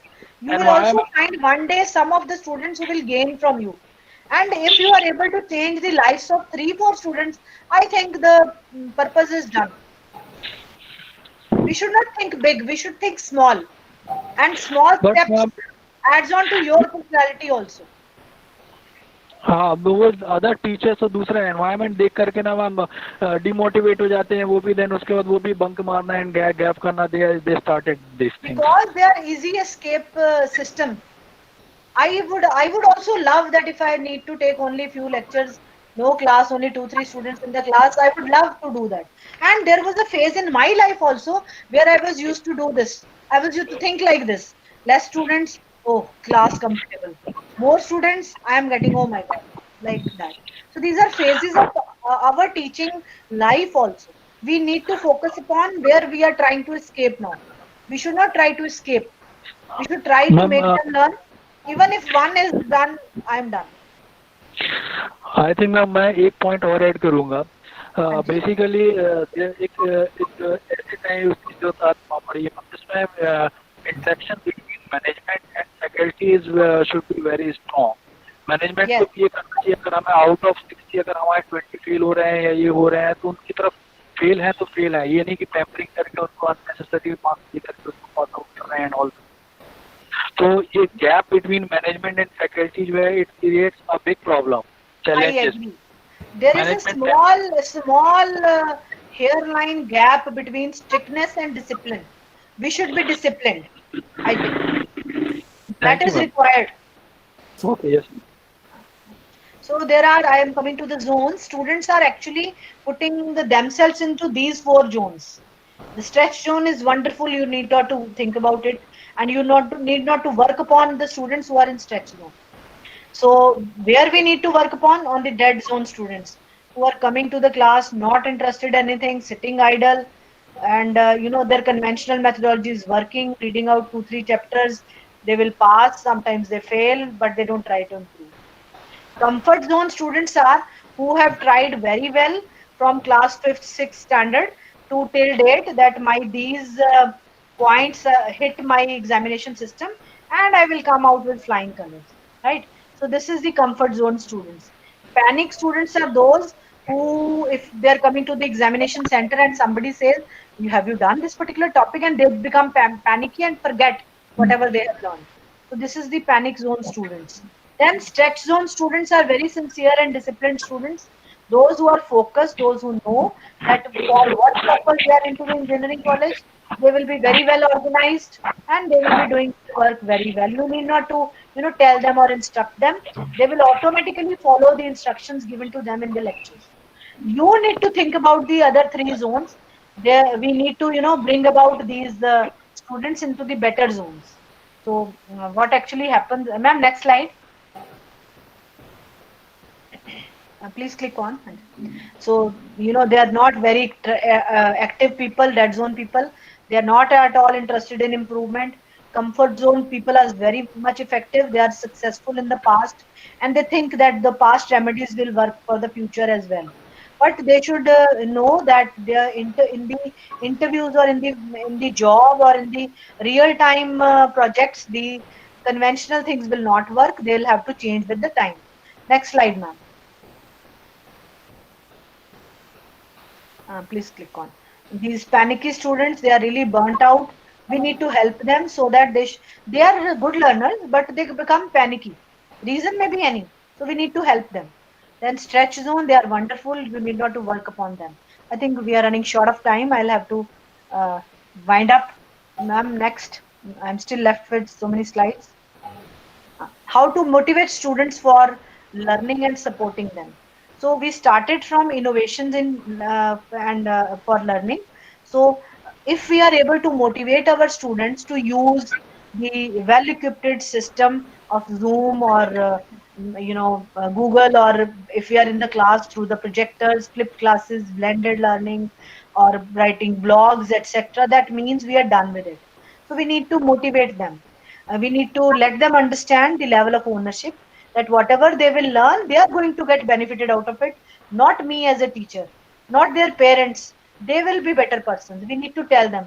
I think all of us should spend 10 or 15 minutes in the very first class to tell them what is discipline and what is this level of ownership of learning. Right? So I do one thing, I declare the date of quiz 1 and quiz 2 and whatever assignments I'll be doing on the very first day. Then I do not borderlines. So we need to focus upon this thing. Uh, Rewards for doing well. If somebody has done well, we need to appreciate. Students get appreciated if we say well done. So this in front of the entire class, they get motivated. We need to identify the specific areas of difficulty or strength of a given student. As I told you, by 1 minute paper at the end, you can keep 1 minute and you can ask them to write down one. We have got those. Okay. We have got those yellow color and pink color and green color flips slips. So we can ask them write 1 point and go back and stick the point. When they will go back, we can pick up those points and read them on 1 minute paper. They know their identity is not being disclosed. They will give us good feedback about whatever they have not been able to learn. We need not to take the feedback about the method of teaching. We need to take the feedback what you have not able to understand. I think. Then emphasis learning, not grades. We should tell them that you should try to learn, do not focus on grades. We need to adapt to the teaching methodologies as per the student needs. Then strategies we need to follow, problem solving, discussions and debates. So many things. When we are offline, we are already doing it, but we need to do them online as well. Next slide, ma'am. Somebody has asked that have I tried these innovative techniques in my class? Yes. Since 2018, every year I try one or the other method. I tried peer evaluation in my class. I tried designing. There was no lab, and I was taking a course of instrumentation system design. And there was a lab, but with 7 or 8 conventional experiments around op-amp. I gave them a task of designing some new circuit with the op-amp, and they come up with some of the innovative ideas. In the peer learning, I gave them seminars and I designed a rubrics and gave it to the entire class. The class was of 40-45 students. In this small class, I tried it. All the students were used to evaluate peer evaluation. Then they clicked that particular rubrics. They will have to fill it. Then yes, we need open-mindedness to try them in the class. And peer evaluation went very well because they were supposed to answer that particular rubrics. So they were listening carefully. So at the end of the day, I just gave them the question in the mid test, and I asked them how was it. Everybody said we did not read it again. Whatever we heard in the class went well because we were sincerely listening to it. So this is the motivation and support consideration for learning. This is motivation. So I'm really very sorry I'm rushing now because Himani ma'am, I think I'm done with the time. So I No will rush. problem. You can continue if you have time. No problem, ma'am. Okay, okay. Thank you. Thank you so much. Hope all of you are enjoying.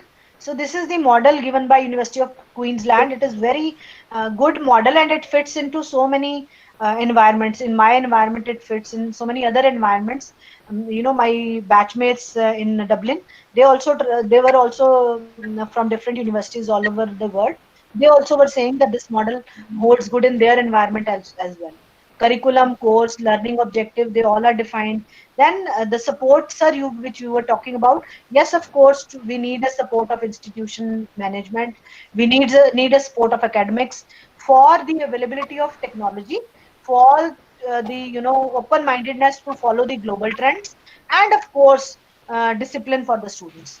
We need not to be lenient with them. Yes, of course, we need to make their life better, but we need to be disciplined. Then the contents and activities. These two blocks, content, activities, assessment, communication, evaluation in that particular course, which is important in the curriculum, is very important, and this is a closed loop. We need to measure it, and then we need to design or redesign it. If you are teaching a course of design, you can add on some certain design projects in it. If it is a theoretical course, you can add some other kind of assessment methodologies in it, and you pre-plan the activities you want to take up in the next semester. You will have to work for, just like the way now we have worked for, that we all are on the virtual platform and making our students learn. Here also, when we will be offline, try to plan certain activities in the class. You can ask them to come in the extra time also. They will feel good if they are enjoying the activities. So this model holds good for most of the universities, and I have given a reference also. Next slide, ma'am. So all the contexts are given here. Institution has a community expectations and a curriculum context. When the institution is working on a larger platform, it has to serve the community expectations. I'm sorry, rushing up, and the curriculum context as well. Curriculum is, if your university or institute is running mechanical engineering, electronics engineering, computer engineering, then you need to design different courses for them. Community expectation, they need to think about the industry and the funding bodies, accrediting bodies, how many hours of a course are required, how many types of science and mathematical subjects and practical subjects are required. These all things are to be thought at institutional level. Then course design and delivery.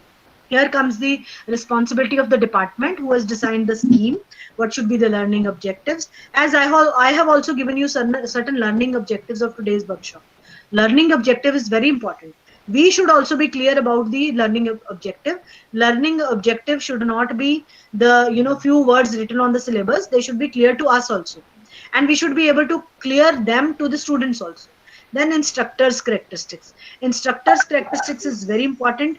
The teacher's behavior is very important. We have to be sage on stage, and we have to be guide on side of the student, and we have to be co-traveler with the student's journey of completing the degree. So this is very important. Then student characteristics are very important. The cohort sizes and diversity is very important. In a very larger class, some of the activities cannot be tried. We should know their prior knowledge, from where they have come for, what they have studied.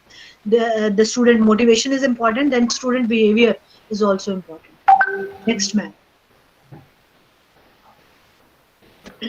So this is a paradigm change which we are witnessing, which we are part of.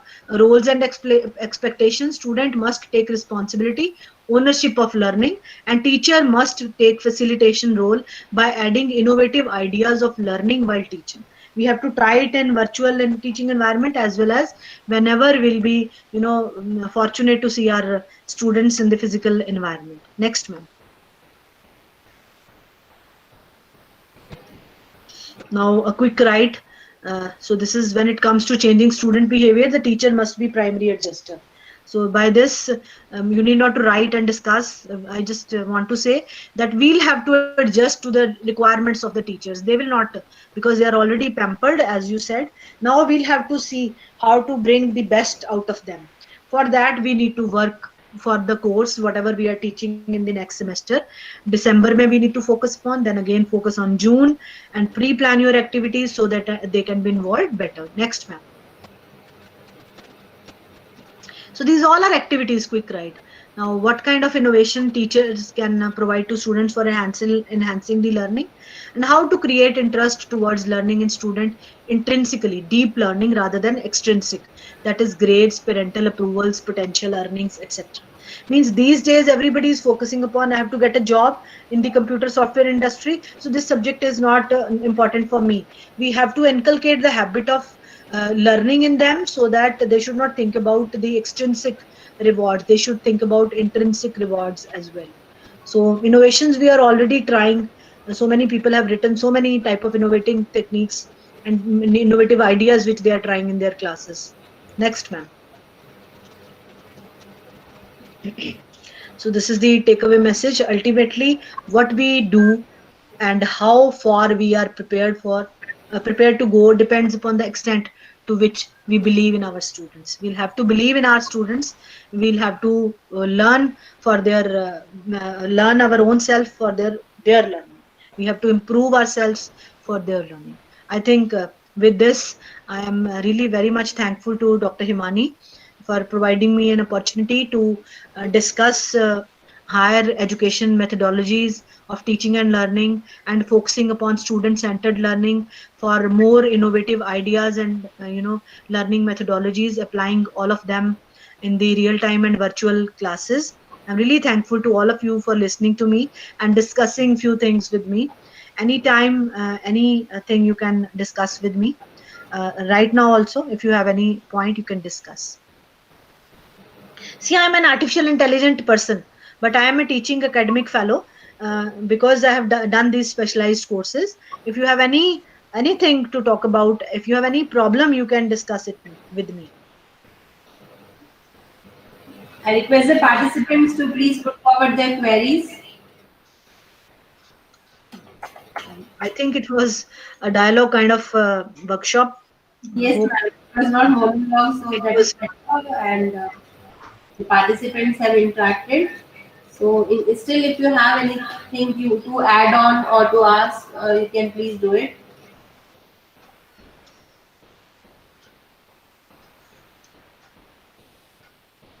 Ma'am, there is one Kamlesh Patel, sir. He's asking, what do you think about the following unorganized way of teaching? I think you've taken up these questions in the chat box. I will see chat box again. I think I have missed it. Okay. He's asking, what do you think about the following unorganized way of teaching, lack of teaching skills, inappropriate use of tools, out of context discussion? Okay. Unorganised way of teaching again and again, जो मैंने अभी बोला कि दिसंबर और जून में करिए, वो मैंने आपको अपनी टीचिंग ऑर्गेनाइज करने के लिए, फोकस करने के लिए बोला है. आई डिड नॉट से it directly because I don't know, there are so many faculty who are sitting, who are having lot of experience. They already plan, and as a beginner, as I told you that I had an opportunity to work with Professor Bhimra, Professor Sani, and so many senior. I'm sorry to interrupt. Actually, there was a discussion going on about factors for demotivating students from learning. So this was just point I was raised. What do you think about the following? Okay.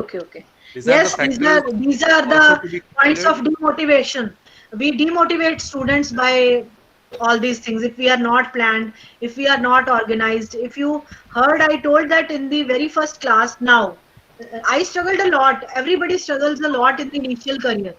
So after that, after 2-3 years, I made it a point that I'll be giving them an organized way of evaluation and assessment in the very first class, and then I will not change the dates. What comes, right? So this is perfectly right. We need to organize, otherwise it will demotivate the students. Lack of teaching skills, of course, for the beginners, sometimes they are not able to, somebody is so young, sometimes students become so friendly, they do not try to learn. Sometimes they are having more knowledge, but they are not able to deliver in a bigger class, in a larger class. And inappropriate use of tools, of course, out of context discussions. Sometimes what happens, some new faculty say, or when I was new, if some topic is very, lovable to me, or, I like some topic very much, I will discuss a lot about it. But maybe that topic is not of that importance as a subject point of view. So we need to think about. I think all the teachers need to spend some time in December or June to, ये सारी चीजें we can very simply by spending 1 or 2 hours on syllabus, we can very simply remove these things.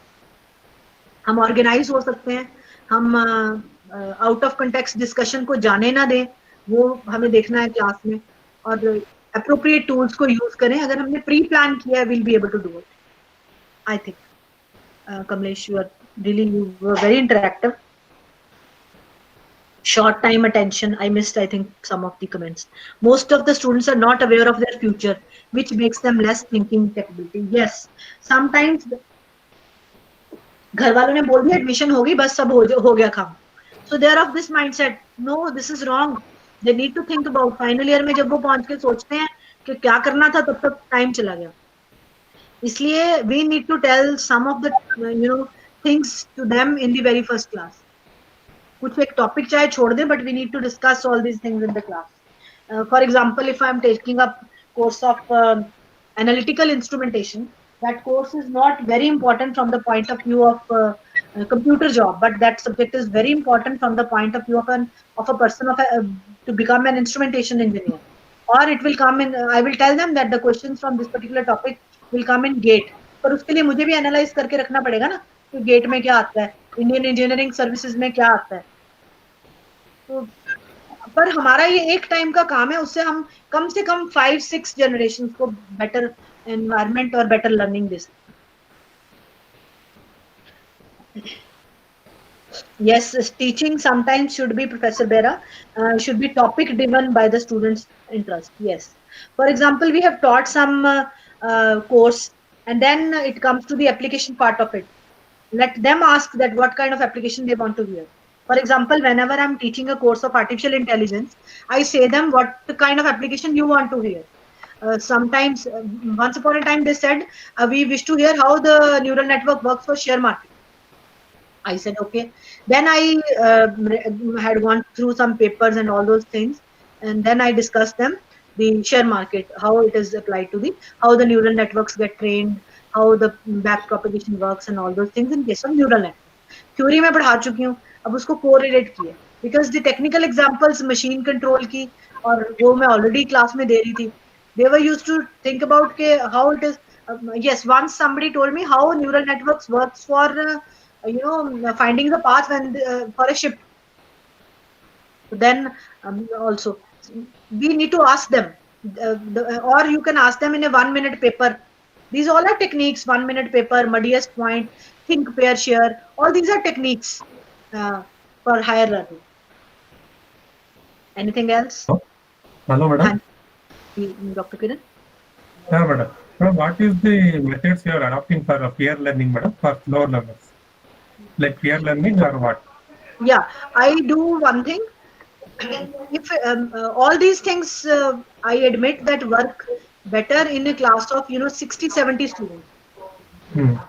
But for a larger class, 200 students, it becomes difficult. Okay. I have tried for peer this work. I have tried one thing. Okay. I installed that particular student who is weak with the medium students, not the intelligent one. Okay. Okay. Right. So the medium student is struggling to learn better. So this low mind student who is not interested in learning knows that this medium person will not be able to do it. I will have to help him. If he is attached with the intelligent person, he has become relaxed. No need to do it. Yeah. Okay. These kind of Yeah, madam. Yes. But also you are telling about tool-based learning, project-based learning, and activity-based learning, madam. How do you differentiate? How do you differentiate?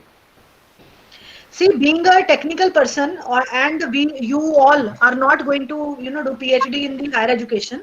We just need to work upon, जैसे मैंने बोला कि अगर आपका कोई design का subject है, आप उनको बजाय के वो जो 9-10 लिस्टेड एक्सपेरिमेंट्स हैं, उसके अलावा कुछ प्रोजेक्ट दे दीजिए, छोटा मोटा, कुछ भी स्मॉल प्रोजेक्ट, चाहे वो टाइमर बनाने का ही क्यों ना हो. We need to involve them. And you can say that though I know that marks are already their attractive points, you can tell them that I will include it in the lab marks. You may not at the end, but you can tell them. Then a little level of sincerity comes from their end. We need to bluff them sometimes. Yeah. Got it. Thank you, madam. Thank you. Thank you so much.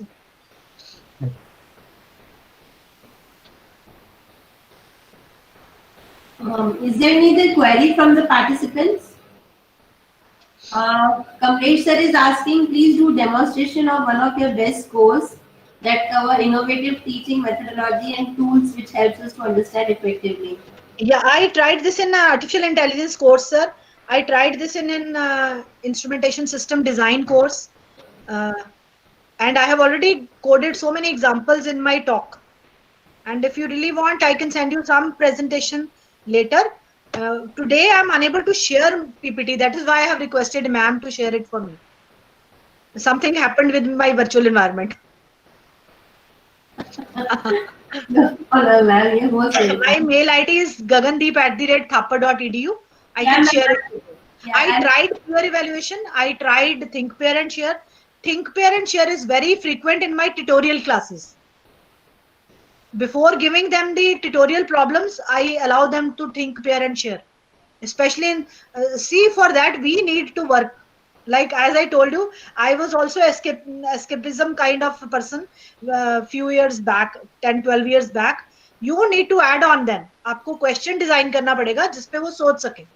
Straightforward question नहीं दे पाएंगे.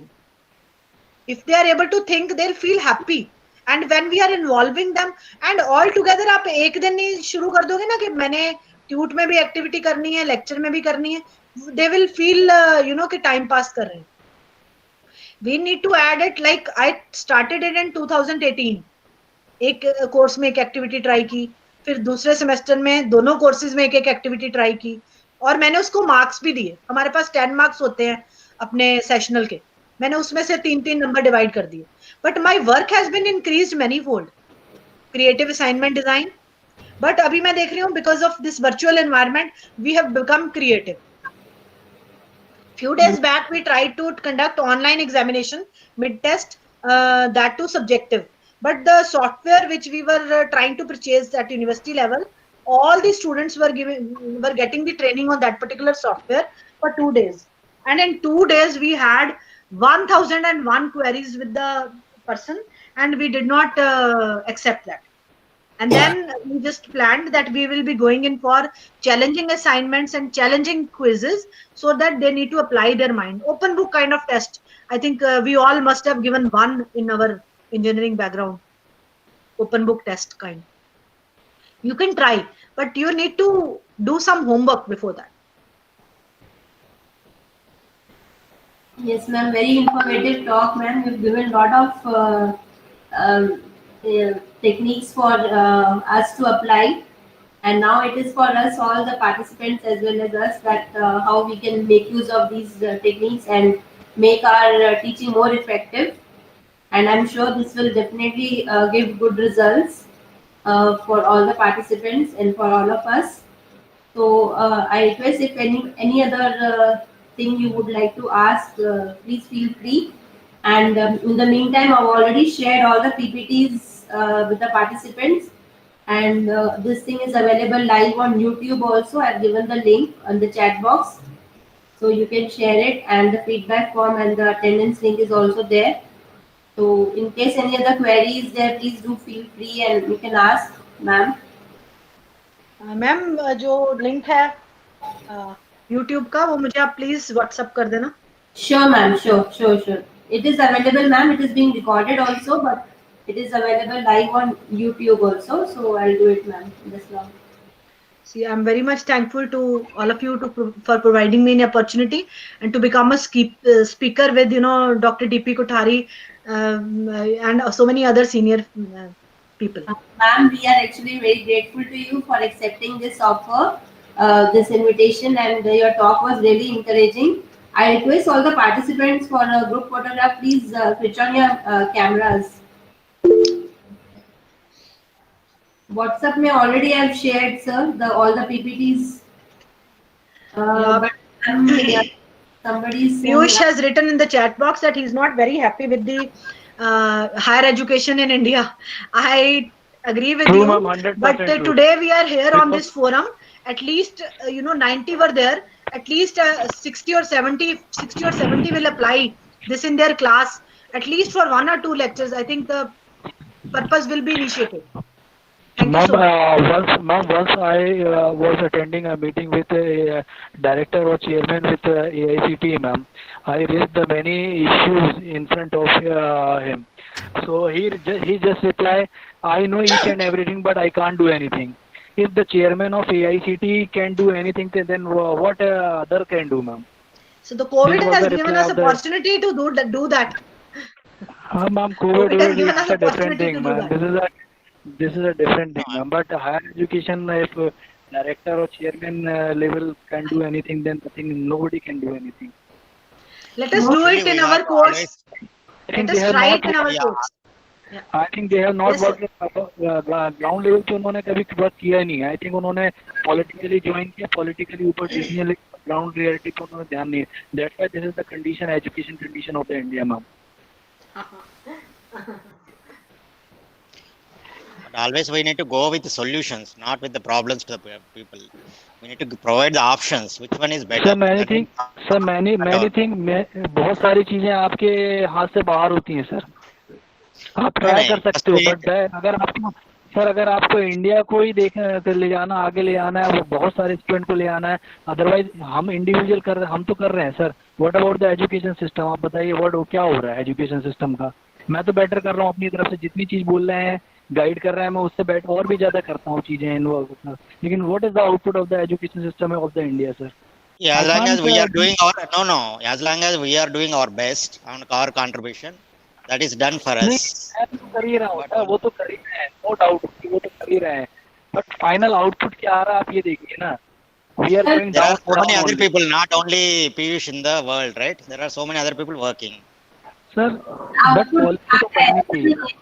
It is slow and steady, but we are getting the output, and that is why AICT is providing us this platform. Even in the lockdown and even during COVID-19, they have thought of online taking sessions. So this is again at least some steps have been taken, and they, as the AICT chairman also in our inauguration said that there are a lot of incentives, lot of schemes which the faculty is not aware, which the institute is not aware, and they are ready to provide us the funding.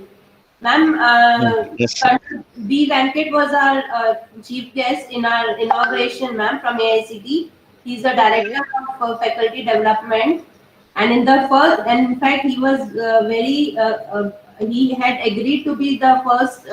He agreed to take on the first session of AICT, this workshop, and in that first session of 1.5 hours, he gave us a lot of schemes. In fact, for the students, for the faculty members, for the research scholars, as well as for the institute, that where we can apply the funding, and AICT is ready to give us the funds. So only thing is we need to take on the call, and now they have made our system very, very much transparent. They have reduced a lot of hindrances. Yesterday also I was going through the YouTube, the first session, and in that first session they have actually given a lot of information.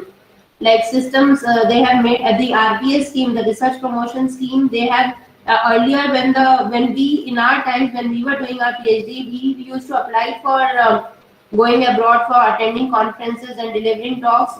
We used to get the funding sometimes after coming back, and sometimes there was no call on it. Now they have said that if you are shortlisted and if you have taken any of the workshops, they have listed the number of conferences where you can apply. And if you get the call from any of these places, you will not your application will not be going through any scanning process. So that hindrance is removed now, and only thing is we need to go forward for it, and we need to apply for it. So now system is improving, and there is a lot of change from what it was last 10 years back. So things are improving, but Yes.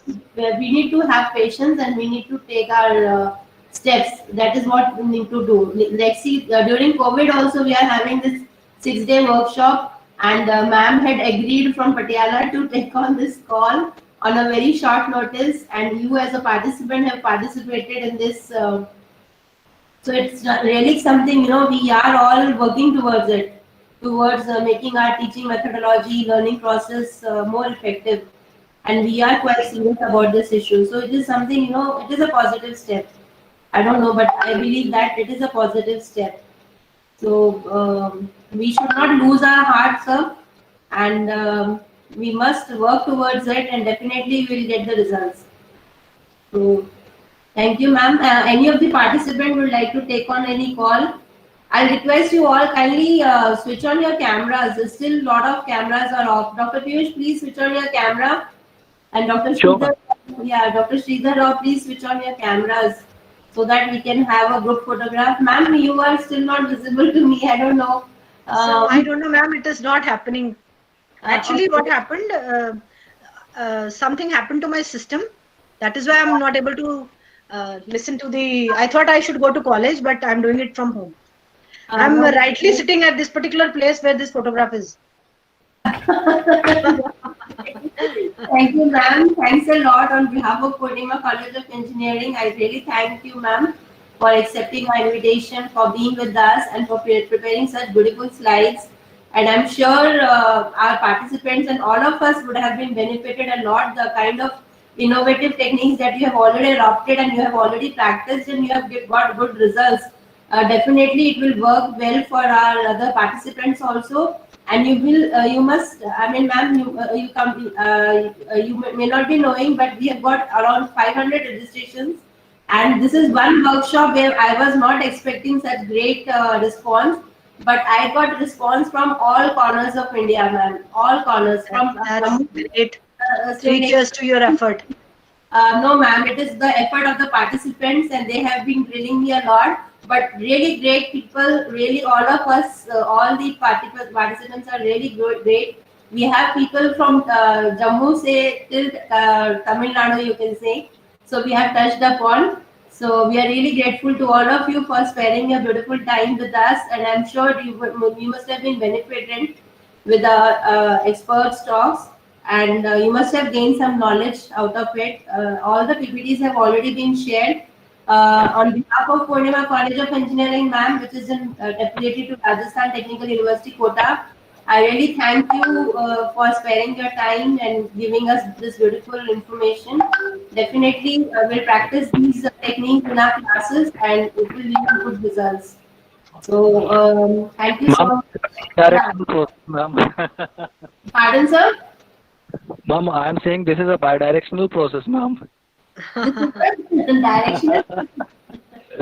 Ma'am, participant cannot do anything without you and organizer, ma'am. No, sir. Actually, it is both ways. Topics chosen by you and organizer cooperation and others are wonderful, ma'am. That's why. So actually, we try to include everything. In fact, in our short STTP program. And I was wanting to include all the branches of not only engineering but other sciences also, so that all of us, all the faculty members are benefited from this short-term training program. So I did not want to focus on one particular field, although I have got in experts from mostly from electrical, but our experts are really great. Ma'am has not focused on electrical only, she's focused on other domains, and she's given you very beautiful information. So I suppose all of us can try these techniques with our students, and definitely they will give good results. So I'm grateful to all of you, sir, for attending this workshop in huge number. Ma'am, in every session we have almost 100 participants. You may not. Oh, great. Great, ma'am. It is touching 100, and thanks to Google that it does not allow more than 100. So otherwise it would have crossed 100. And you can have another FDP. Yes, ma'am. Yes, ma'am. Definitely. And you will not believe, in our first session, in our inauguration especially, Colonel Venkat, who is the director of AICT, he could not join in because there were 100 participants already waiting for him here. So, so it was a huge effort on his part. Like And here there is no Poornamite. In fact, none of the Poornima faculty, although they are wanting to, they are cursing me a lot that I have not allowed them, but all the participants from all corners of India and abroad, ma'am. So I'm thankful to you, ma'am, for taking our acceptance of the invitation card, and thanks a lot for giving this beautiful talk, ma'am. Thank you so much, ma'am. Thank you so much. Thanks to all the participants. Our next session will begin at 2 o'clock, okay? And we'll meet that time. Dr. Ravindra Munje, he's from Nasik. He's coming down to deliver the talk on writing and research papers. So definitely all of you will be benefited. Thank you so much. We'll meet again at 2 o'clock, just 5 minutes prior to that.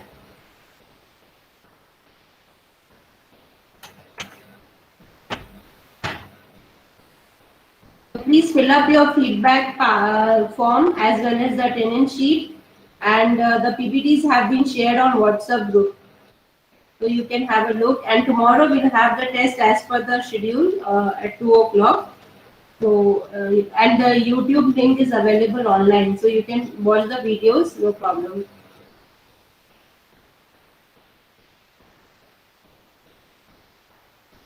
Attendance sheet is, sir, same only. It is, the link is already given in the chat box. Okay, I have to include. Okay, sir. Okay, I'll fill it up for you, sir.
A very good afternoon to one and all present here.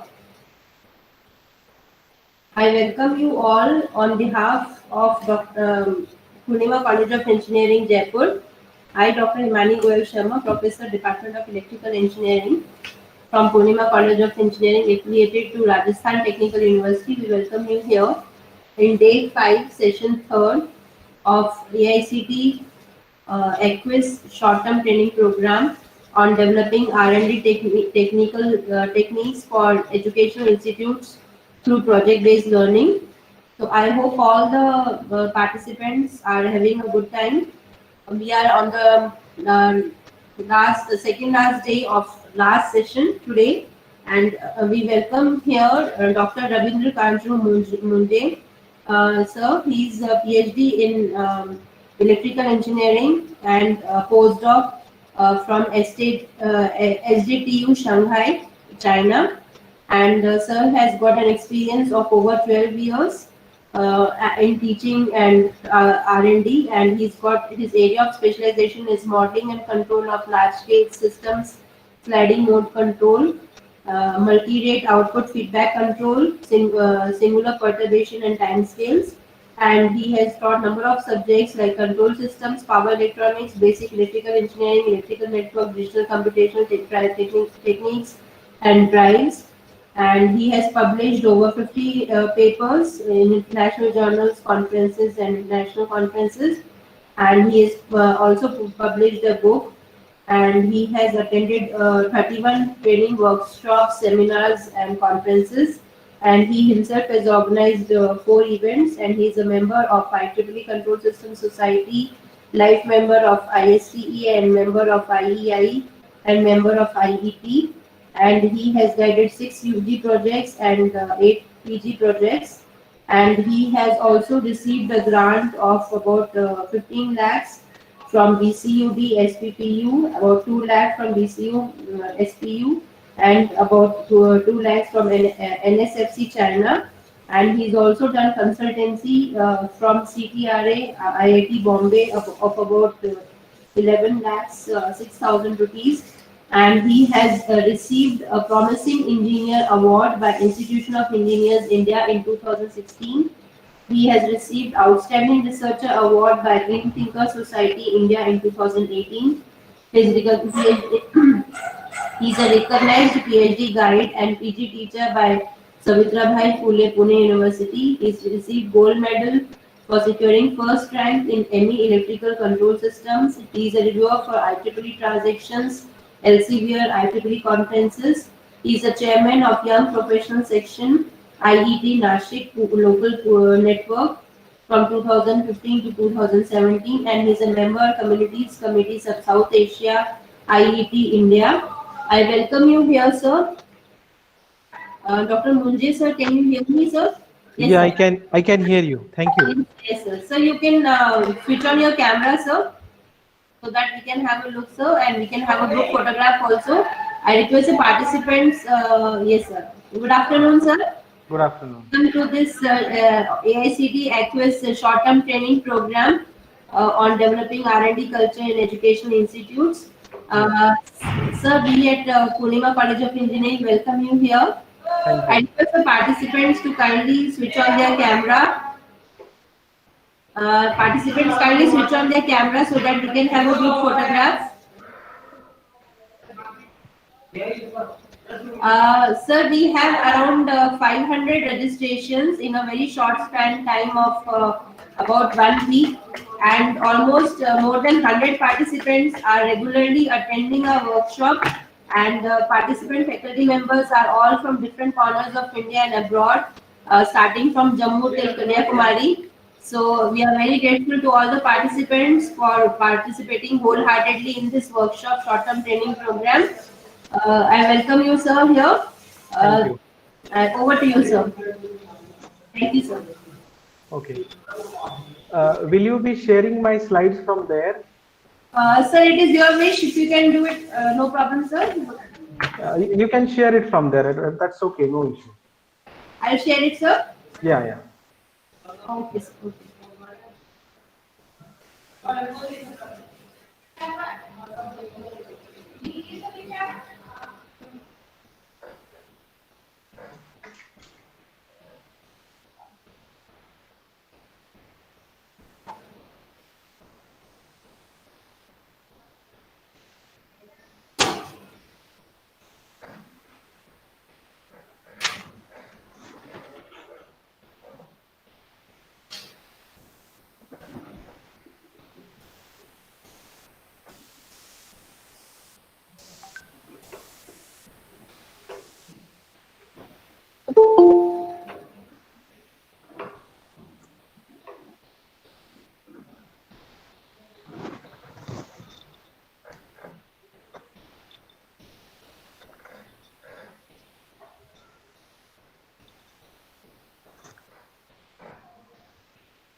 Shall I start, ma'am? Meantime, you can share it. Yeah. You can start off. I am just sharing, sir. I'll just take. Yes, sir. Okay. So, thank you very much to Himani, Dr. Himani, ma'am, for wholehearted introduction. A great afternoon to all the participants of this AICT sponsored 6 days STTP on developing R&D culture in educational institutes through project-based learning. I am indeed grateful to the convener, coordinator, co-coordinators, and the whole organizing committee of this STTP of Poornima College of Engineering, Jaipur, Rajasthan, for allowing and sharing some of my thoughts on the topic mentioned here as identifying a research problem and writing a survey paper. I will be talking about two different topics separately. First, I will share my views on identifying the research problem, and then in connection to that, I will elaborate on writing a survey paper. The purpose of selecting these topics, I will brief in short. When I was going through the brochure of the STTP, one of the main topics of this STTP I found as a roadmap for research culture development. And under this, it is very easy to say that carry out research work, write quality papers and publish them, etc. In my opinion, in developing research culture and ecosystem, faculties should be empowered in that sense. So they should be helped to identify the research topic, because some of the researchers struggle a lot to find the research problem, and that too in a country like India, where we are surrounded by the problems. There are problems everywhere. So our perspective should be changed and an appropriate research problem should be identified. Then the systematic or the scientific procedure can be followed to solve the problem.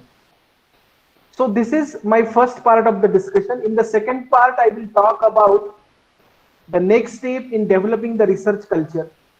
After identifying the research problem and carrying out research work, it is important to write and publish a paper. A very first step in carrying out research is a literature survey. Writing any scientific paper or methodological paper or experimental paper takes some time, whereas a survey or review paper can be written on the very first step of research work, that is literature review, because we add that topic in our thesis, in our paper, or when we are submitting some proposals to the funding agency, that time we write that part. So this part I will discuss in the second part of my presentation. I'm sure if this is followed, the initial step of developing a research culture will be accomplished. Can you go to next slide, ma'am? So first of all, let us meet this guy, Albert Cesar Gheorghi.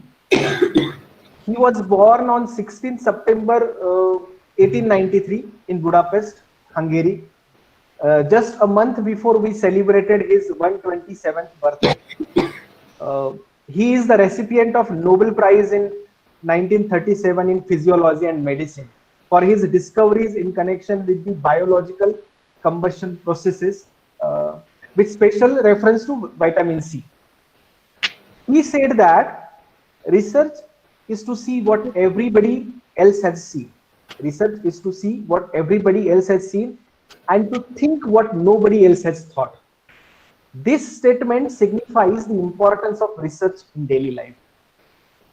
Research should not be done for acquiring any academic degree or gaining financial assistance or financial benefits. I mean, these all should be the tangible outcomes of whatever research that we are carrying out. Research approach, or the desire to know, desire to learn, desire to understand more, should be the way of life. This approach gives us a track to inquire about the right information around us. So when that research aptitude or research approach is developed, it helps us in many ways. It develops an attitude not to believe in everything so easily and as it is, because we believe on things as it is. We do not ask questions. So this research aptitude will help to sharpen the brain and gives it a judicious vision to look all around.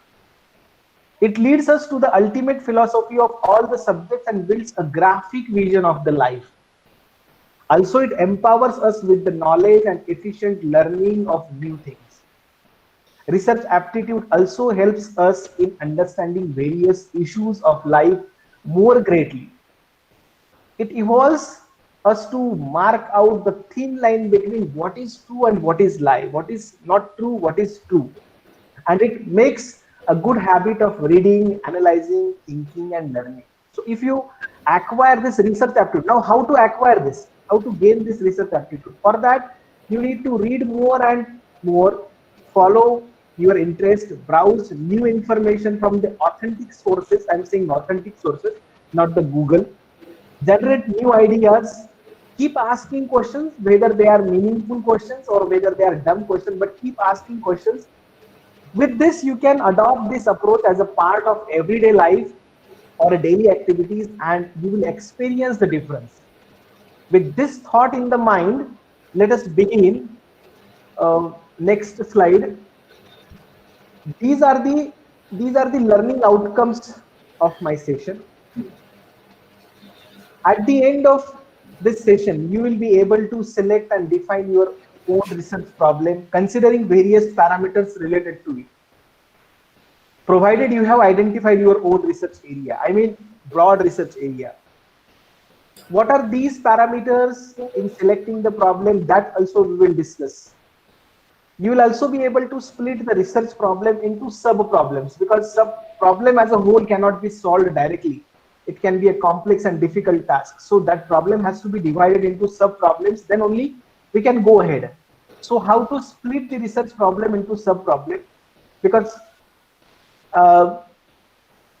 sub-problem solutions can come up with the final solution of our problem. And additionally, we will learn how to write a survey paper or review paper. Although scientific research paper and survey paper are somewhat similar in structure, the purpose of these two types of papers is altogether different. So briefly, we will discuss it. Please be with me to learn or to understand all these things. Next slide, ma'am. So this is the outline of my presentation. I will talk about the research problem, the purpose of the research problem, importance of the research problem, how to select a research problem. The research problem can have many parts and components, so that we need to understand. Hence, it cannot be solved as it is. We need to divide it into some sub problems, and then the next part we will talk about how to write a survey paper. What is the purpose of survey paper? What are the different components of it or structure of survey paper? And then we will see some important tips which will help us to improve the quality of our paper. So this we will discuss. Next slide, ma'am. So research problem. So in the process of research, the first and very important step is to select and define the research problem. The research problem is generally defined as a statement about the area of concern. Sometimes we call it as a condition, a current condition to be improved, the performance of the system, process, plant to be enhanced, or the efficacy of the system to be improved. Cost parameter can be minimized, or it is to be minimized. There is some difficulty, shortcoming that is to be eliminated or overcome. Or sometimes there can be an open question that exists in the literature, either in the theory or in practice, that is required to be solved. So finally, it is a topic to be addressed, investigated, or studied, whether in a descriptive manner or by doing some experimentation. So the research problem is typically a topic, phenomenon, or challenge that you are interested and with which you are at least somewhat familiar. Please note that the research problem does not show how to solve the problem. It just provides a vague or the broad statement about the issue or concern. Can we go to next slide, ma'am? Yeah. So here we will be talking about the purpose of research problem. So now let us see purpose of research problem. Quite often we all hear that a problem clearly stated is a problem half solved. I repeat, a problem clearly stated is a problem half solved. This statement signifies the need for defining a research problem. The problem to be investigated must be defined unambiguously, clearly, which will help to discriminate the relevant data from the irrelevant ones. A proper definition, if we talk about a proper definition of the research problem, will enable the researcher to be on track, whereas ill-defined problem may create some hurdles, problems, or difficulties. Like questions like which system or which plant or which process to be investigated, what parameters, variables are to be monitored or controlled, or what relations among the system variable, plant variable are to be explored, what techniques are to be used for the purpose, and similar other questions come up in the mind of researcher only when the research problem has been well stated or well defined. Thus, defining a research problem properly is a prerequisite condition, prerequisite for any study, and is a step of highest importance. So we should pay attention to defining a research problem. In fact, the formulation of the problem is quite essential than its solution, because solution that we will be obtaining for the problem, but if the problem is wrongly stated, then we may end up with wrong solution. So the formulation of the problem is often more essential than its solution. We can work out the research design and can smoothly carry out the consequential steps involved in doing research only when we go for careful detailing of the research problem.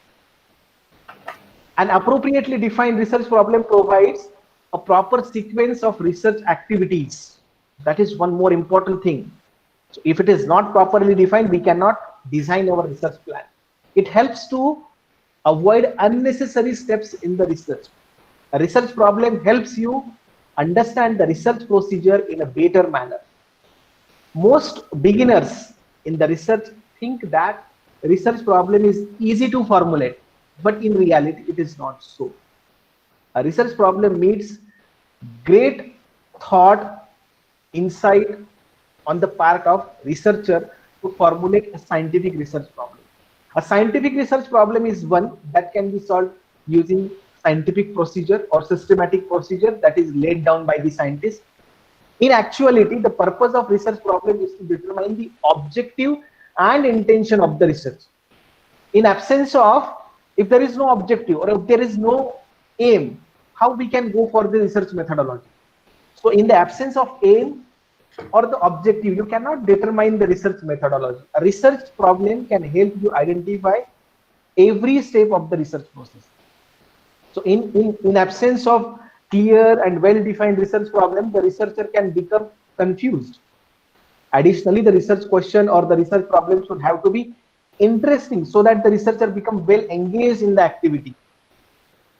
He should not feel boring when some part is over. The passion of the researcher in conducting the research matters a lot in the research. So the purpose of the research problem is stated here: to introduce the reader to the importance of topic being studied. As a result, the reader is oriented to the significance of the study and the research question. Also, the purpose of the research problem is to place the problem into a particular context and define the parameters of what is to be investigated. Again, the purpose of research problem is to provide the framework for reporting the results and indicate what is probably necessary to conduct the study and explain how the findings will present this information.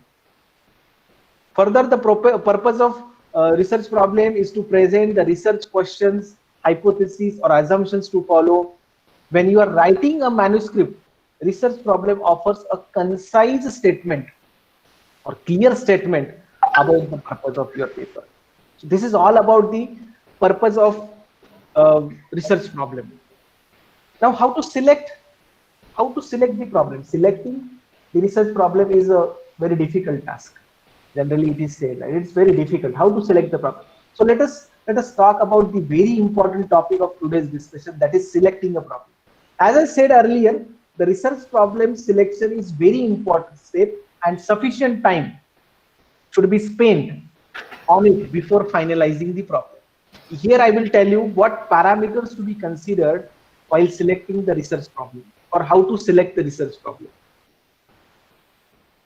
The problem selected for the research should be familiar and feasible so that the related research material or the sources of research are within your reach. And if you decide your topic somehow on your own, you cannot immediately tell what is required for this research, what resources are required, right? You cannot tell it immediately. For that, you need to take the help of your supervisor or the experts in the field or area. So you can discuss with them, and you can develop a framework of that research problem in your mind, and you can make all possible efforts in selecting the problem.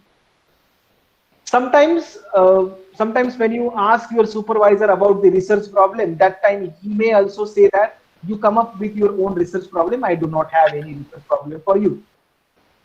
In that case, you can review or even survey articles published by referred journals in the current literature available on particular topic or subject. Generally, review or survey articles published by the peer-reviewed journals are the invited articles. These are written by the experts working on or researching the area for a long time. The review articles provide the state-of-the-art technological or what we can say theoretical developments along with the future scope, prospects, challenges, like that, coming in the future. So from these future challenges, you can select your own research problem. After that, you can look for other published research papers on the same topic where you can think, where you can add value to the existing literature. That you can do. This will help you to refine your research problem. After doing this, you can approach your professor or supervisor and get the inputs for the further improvements.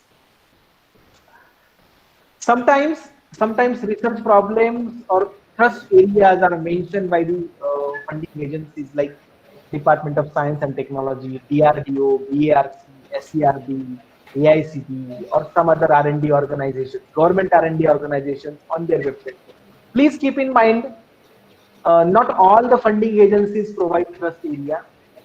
And if there is a special call for proposals by some funding agency, that time also they mention the areas of interest or priority areas. Sometimes you can look for the word like priority areas. So you can see it on the website. From there you can select your research problem. During this COVID-19 period, many funding agencies have identified the research area as a healthcare or engineering applications in the health. So you can look for that, and that way you can get the research problem. Further, if you find any societal issue related to your field of study, which can be very specific to your region, place, occupation, working environment like agriculture, city, like smart city, location, if we talk about then rural location or urban location, where you wish to provide some technological solution for a particular problem.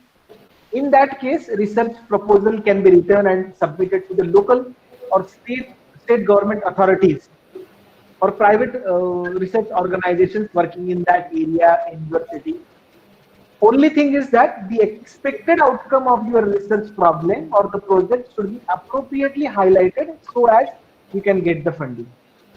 As a result, you will get some resources and the experts from that particular organization to help you carry out the work. Then the importance of the subject, your own expertise, the cost involved, time factor, and other criteria that must also be considered in selecting the problem. So these are the other parameters that you need to consider when you are selecting your research problem. In other words, before the final selection of your problem is to be done, you must ask yourself some questions. Which are these questions? Whether I am well equipped in terms of subject background to carry out the research, whether I have that understanding, knowledge, technical knowledge or software proficiency to carry out this project, whether the study falls within the budget, whether funding is there, whether it will be possible for me to carry out this project, whether the necessary cooperation can be obtained from those who will participate in the research activity.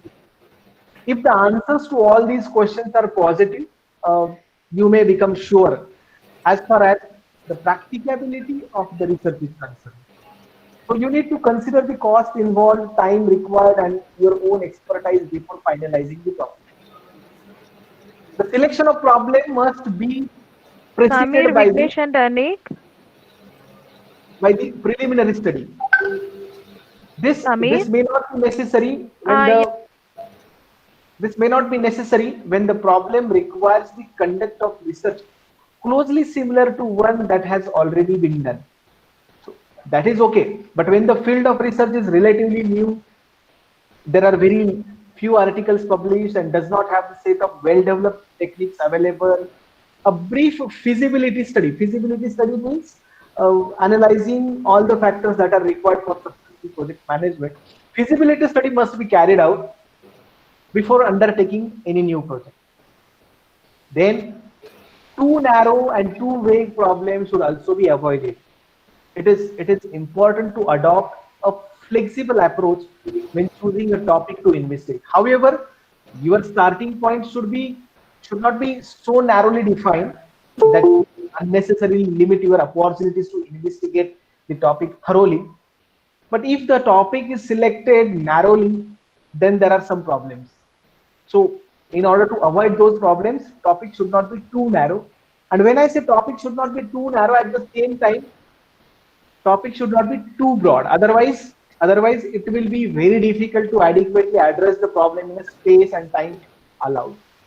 You could experience several problems if your topic is too broad, uh, like you find too many information sources, and as a consequence it is difficult to decide what is to be selected, what is to be rejected.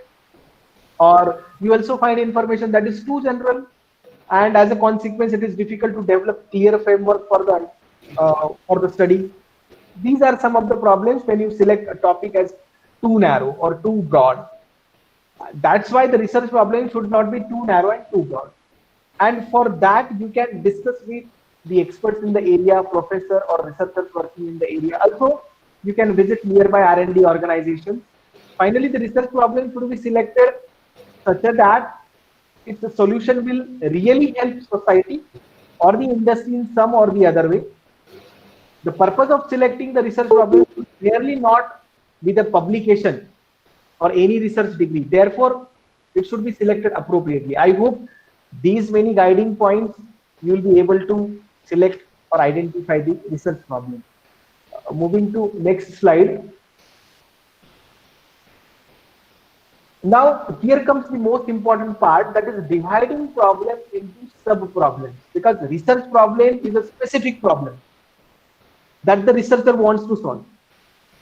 Sub-problems are the sub-parts of more complex problem, and they are easier to solve than the main problem. That is, most of the research problems are too large or complex to be solved without subdividing them. Therefore, it is better to divide the problem into sub-problems. The sub-problems enable the researcher to better approach the main research problem. By when defining the research problem, it must be ensured that, so when we are defining our final research problem, it should be ensured that each sub-problem that we are formulating is a complete, solvable and reachable. So whatever sub-problems we are setting for a particular main problem, all those sub-problems are completely solvable and reachable. Also, another point we need to ensure that each sub-problem is clearly tied to the interpretation of the data. So there has to be some interpretation of the data at the end. All these sub-problems or sub-problem solutions add up to the solution of the final problem. So the solution of all these sub-problems should be mixed or added to get the final solution of the research problem. And essentially, the sub-problems are smaller in number. So there is no need to have large number of sub-problems. 3-4 sub-problems are sufficient for a main complex problem or the main research problem. So that we need to ensure that the number of sub-problems is relatively less. But most important is how to divide the problem into sub-problems. So I told you that sub-problems should be solvable, reachable, those should be tied to the interpretation of the data. All the solutions of the sub-problem should add up to the main problem solution, and number of sub-problems should be less. That is okay, but how to divide the problem into sub-problems? Here I will tell you the method of dividing the problem into sub-problems, and this is a very well-proven method given in the literature. So what we need to do, first we need to write down the complete research problem on a piece of paper. First we need to write down the complete research problem on a piece of paper. It should be complete statement. It should be complete statement. Read that research problem critically several times till you get the whole idea of the research problem and task to be finished. So first step is to write, second step is to read, third step is to identify the areas that require in-depth treatment. So in-depth treatment means you need to have the in-depth understanding, you need to have the modeling, you need to have some experimentation, you need to have some implementation, analysis, interpretation, and all that. So identify the areas that require in-depth treatment before the main problem is to be solved. So list out these in-depth treatments to be followed. Right? List out these areas with the words like model, design, construct, compare, evaluate, synthesize, benchmark, taste, recommend, suggest, investigate. So you just write down these words for all these identified areas. Now you can arrange all these words in a proper sequence so that these will form the sub problems, and the summation of all these sub problems will add up to the main problem. So arrange these sub problems in the proper sequence to begin from the beginning to the end of the research problem. So this will indicate your research structure or the flow diagram. So again, I repeat, you write down the problem, read the problem several times, identify the areas requiring in-depth treatment, list out these areas, arrange these areas in a proper sequence from beginning to the end, and this will indicate your research structure or the research flow diagram. There can be some inner loops in between. You need to go back and forth for several times depending upon the research problem and the expected outcome, but this will definitely help you to divide the problem into sub problems. So write, read, identify, list out, arrange are the steps involved in dividing the research problem into sub problems. After that you can plan your research work systematically and complete it. As we can say that the research work has several steps. What are these steps? Defining research problem, that is first step. Then specifying research goals and objectives, and third step is dividing the problem into sub problems.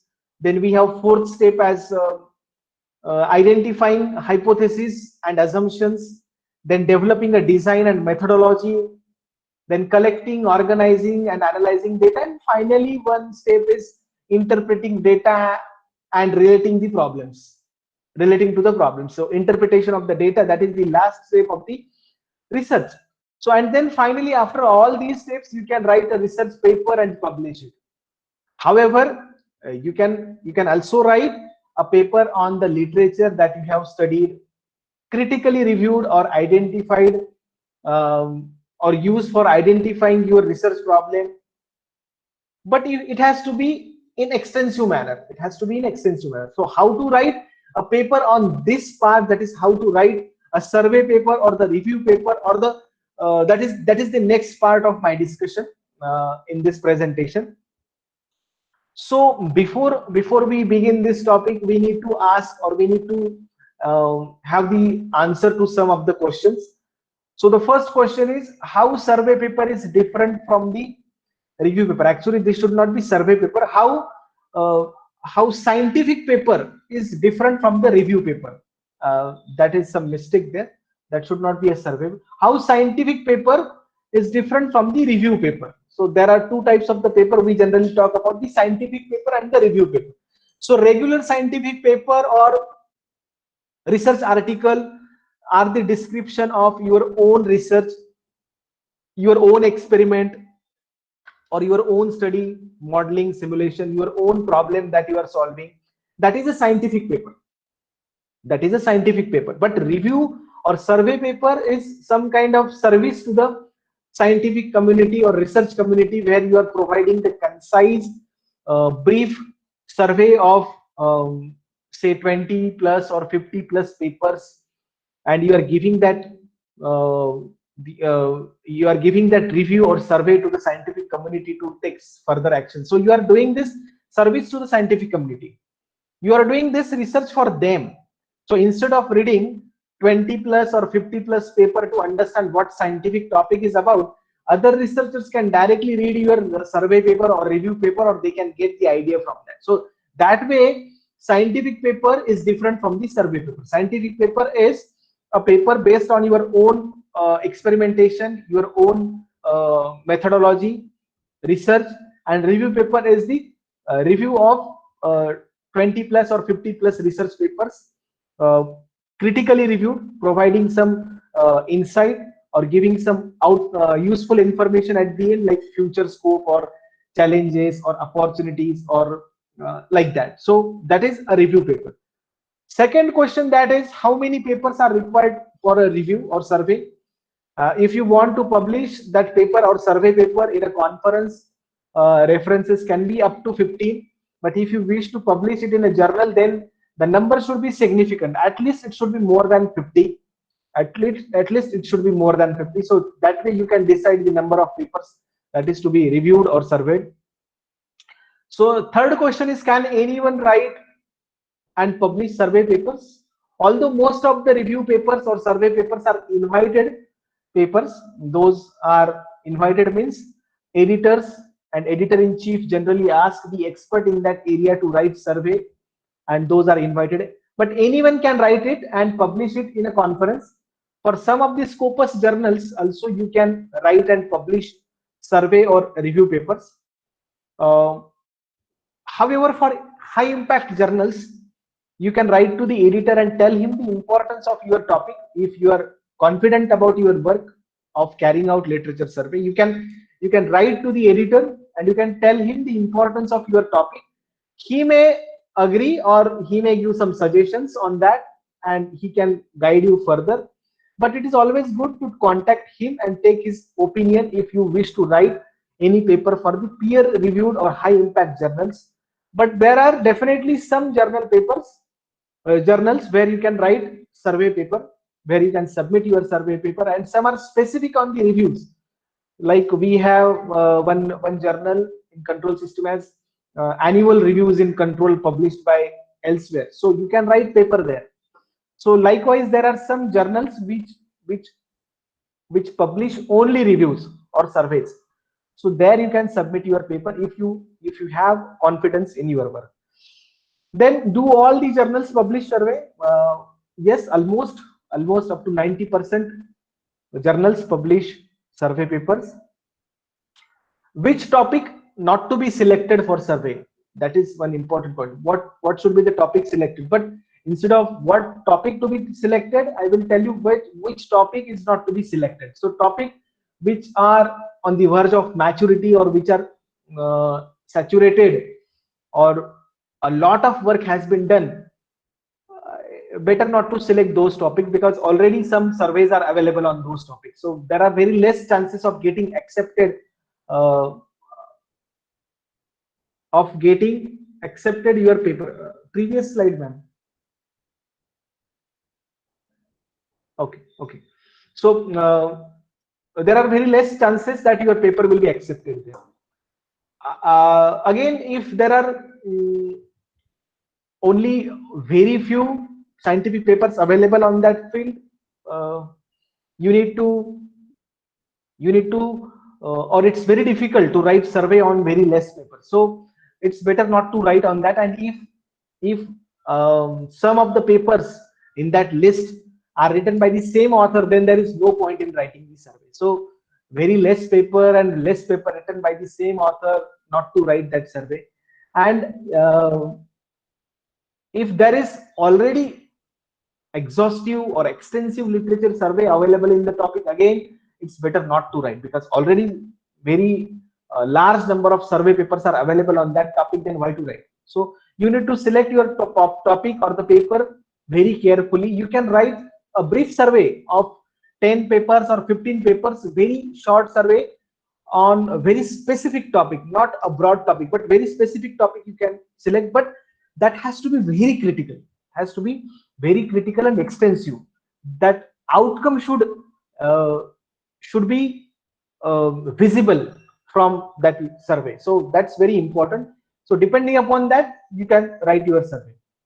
So moving to next, purpose of the survey paper. So here we need to understand purpose of survey paper. What is the purpose of survey paper? It's very important to understand the purpose of survey paper. Let me tell you, whether you are doing masters, PhD or postdoc, or you are writing any research proposal, you need to carry out literature survey. Literature survey has to be there. That means you have to write literature survey firstly in the scientific research paper. Maybe you write in the introduction part, in the 3 paragraphs, very briefly.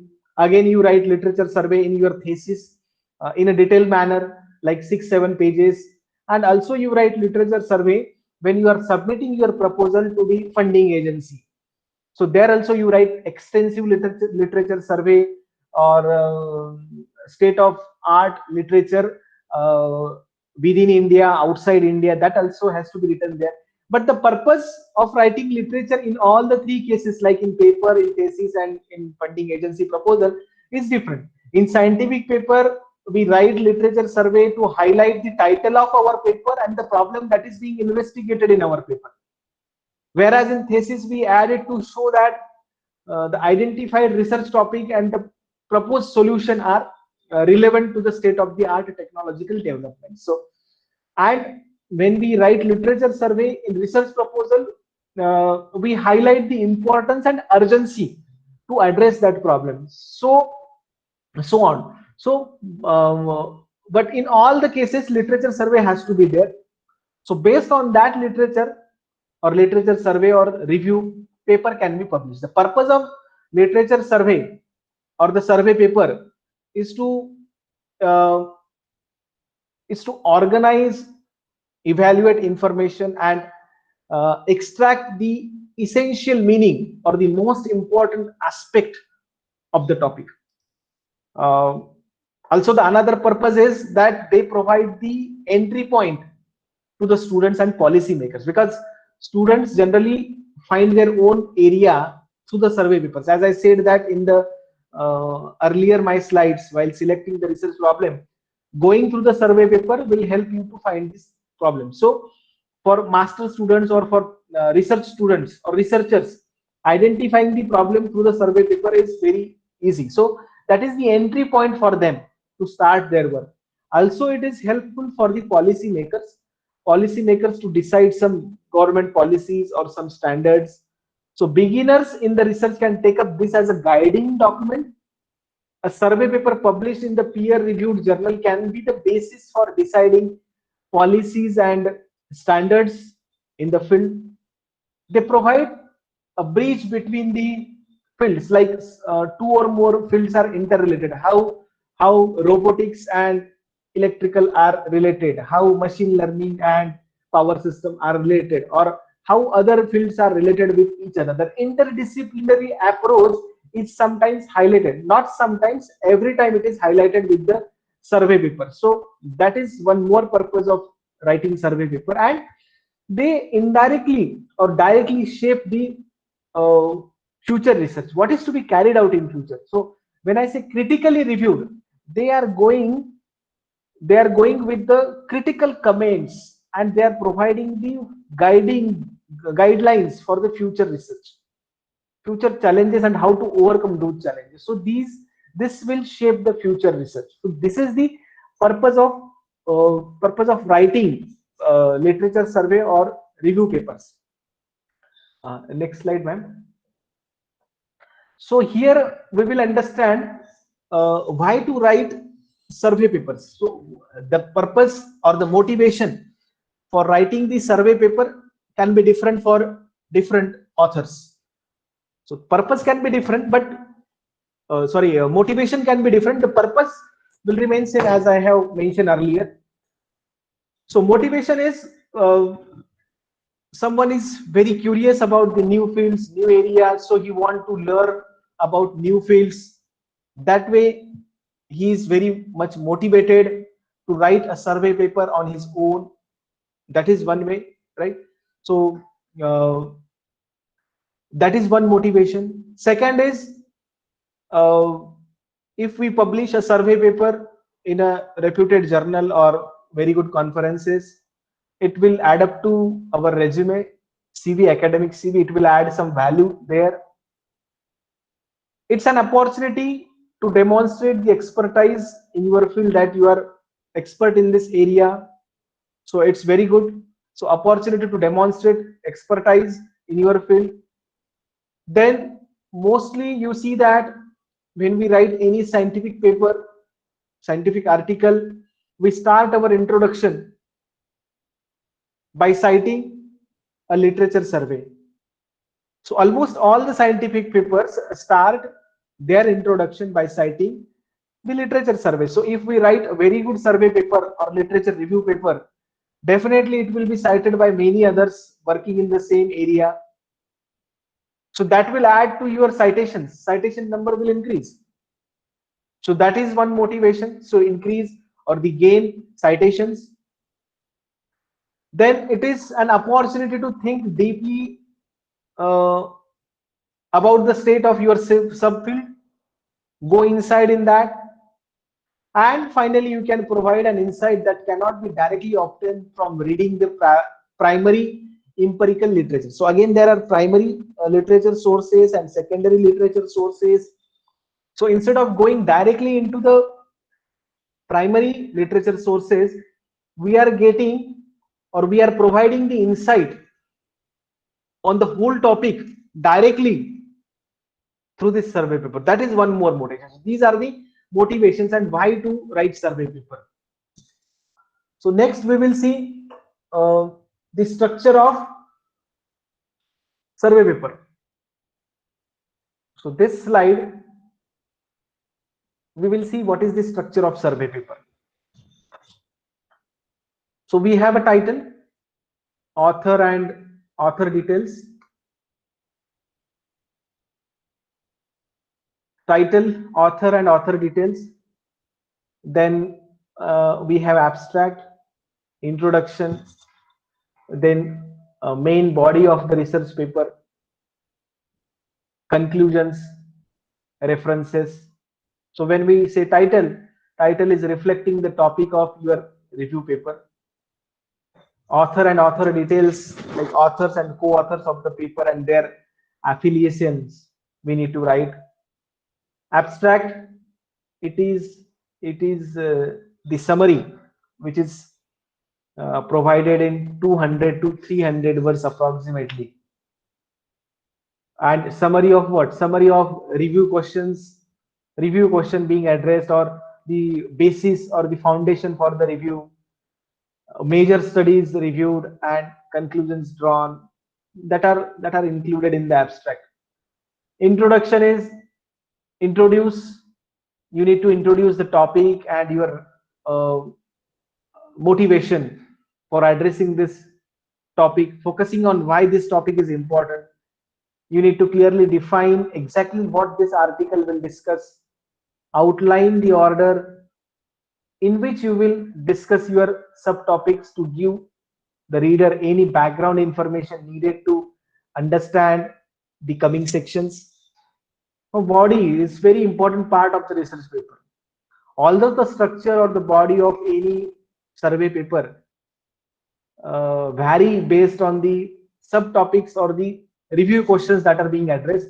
For example, if you are reviewing 3 different methodologies or 3 different techniques, approaches, you might divide a paper of the article into 3 sections. So each discussing the method, each section discussing that particular method. So in these sections, be sure to describe the research methods and evaluate how studies were conducted, focusing on the study design and analysis, and discuss their implications. So this is about the body. It can vary depending upon the subtopics that are being addressed. So how that body is written, that we'll see in detail. Then we have a conclusion. We should be able to develop the conclusion briefly, restating the rationale for review and the purpose of that. Why there is a need to go for the review, that is to be explained. Then discussing the conclusion you have drawn, you should also discuss the implications of outcomes of your review findings and where you think research in the field should go from here. So this is the current state of this particular literature. So now from here, in which direction or how we should proceed, that should be included in the conclusion. And then we have the literature or the references that we have used for constructing this survey paper or review paper. So next we will talk about how to select the title, or what should be the title of the paper. So title of paper is a label. Actually, title of the paper is a label. It's not a sentence, because it is not a sentence with the usual subject, verb and object arrangement. So it's a label. It is really simpler than a sentence, but the order of the words becomes very important. The sequence of the words in the title is very important. Here I will share some important tips for writing the effective titles. As far as the length of title is concerned, the title should not be too short. However, it should communicate the information or highlight the information that is given in the paper. On the other hand, title should not be too long. Title should almost never contain abbreviations, chemical formulas, proprietary names, and so on. But if some abbreviations are very well known, those can be included in the abstract, and the full forms can be immediately mentioned in the abstract. The meaning of the words of the title is very important for potential readers who sees the title in a journal table of content. Like somebody is searching our paper, so he may search in two different ways. One way, he can directly search in the journal in the table of content, and the other way, he can search the paper, he or she can search the paper in the secondary literature. Somebody has cited our work and he is going through the reference list and our paper is listed here. So it's very important to be listed in the primary sources. Ideally, title should be written after one has completed writing the main article and has developed an in-depth knowledge and understanding of the article contents. But it is always better to have a draft title at the beginning so that we can have our outline in our mind. So that is okay, but final title can be decided once the manuscript is completed. The title generally should not exceed 150 characters or 12 to 16 words. However, the instructions to the authors from the specific journal should be followed. The title should be specific as possible and indicate some of the keywords listed in the manuscript. It should accurately reflect the nature and the focus of the study. The following format can be used as a rough guideline for deciding the title, like what, how, with whom, and where. If you are answering what, how, with whom, and where, definitely you will get title. Mostly with whom and where we neglect. What and how, if that is only answered, then you can get the title. What is and how? So survey on so and so. So what is that and how that survey is carried out? So what, how, if you answer these two questions related to your research problem, then definitely you can write your title. So the last two terms, that is with whom and where, can be neglected, but what and how can be included. And finally, there is no full stop at the end of the title. Please keep that in mind. So title is a label, it's not a complete statement. Deciding title can be done with what and how. So if we talk about the titles of some specific survey papers, they generally start with survey on, review of, or overview of, or future challenges, or state of the art technologies. These words are generally available in the title of the survey paper, like prospects or opportunities. These words are generally mentioned in the title. So if you are looking for survey papers in your area, you can look with these words: survey, review, overview, future scenario, state of the art technologies, opportunities, prospect, these words can be used. Moving to next, we need to understand authors who is contributing substantially to the work. The most important thing is that we need to decide authors, sequence of authors, and whose name is to be included in the authors list and whose name is to be included in the acknowledgement. That we need to understand. So whose contribution is to the greater extent, that can be included as author. Who is taking the responsibility as far as the communication to the editor is concerned, that can be called as a corresponding author. So we need to decide corresponding author when we are submitting paper or manuscript to the journal. Who actively contribute to the overall design and execution of the experiment, that is generally considered as author. So depending upon who is actually contributing in your work and up to what extent. See, contribution means helping you to write, helping you to type, helping you to make resources available. That is not the contribution. Contribution means, in fact, giving data or generating data is also not the contribution. When we talk about contribution, is interpretation of the data is the contribution. If some knowledge is generated out of that, then it is called as contribution. Merely providing the resources, data, or analysis is not the contribution. Contribution is what? Interpretation of the data, which is helping you to generate some new knowledge. In that case, we can see that the author is actually contributing, and in that case, he or she can be listed as co-author for the paper. So contribution should be measured depending upon that, and he or she can be listed in the author list. Others can be listed in the acknowledgement for providing data, for data analysis, making resources available, and all that. That is about the author. Next, we go for the abstract. So when we next slide, ma'am. So when we talk about the abstract,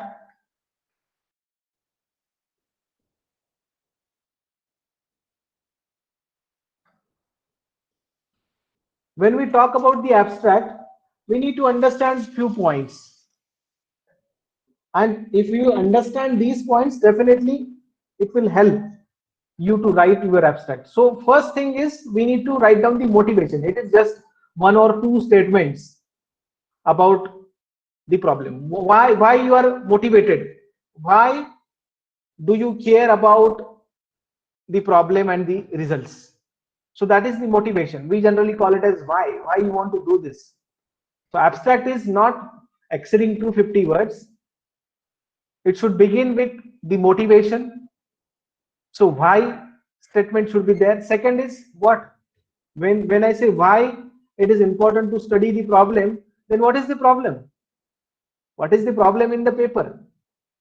So what problem is paper trying to solve, and what is the scope of that particular work? That should be highlighted in one or two statements.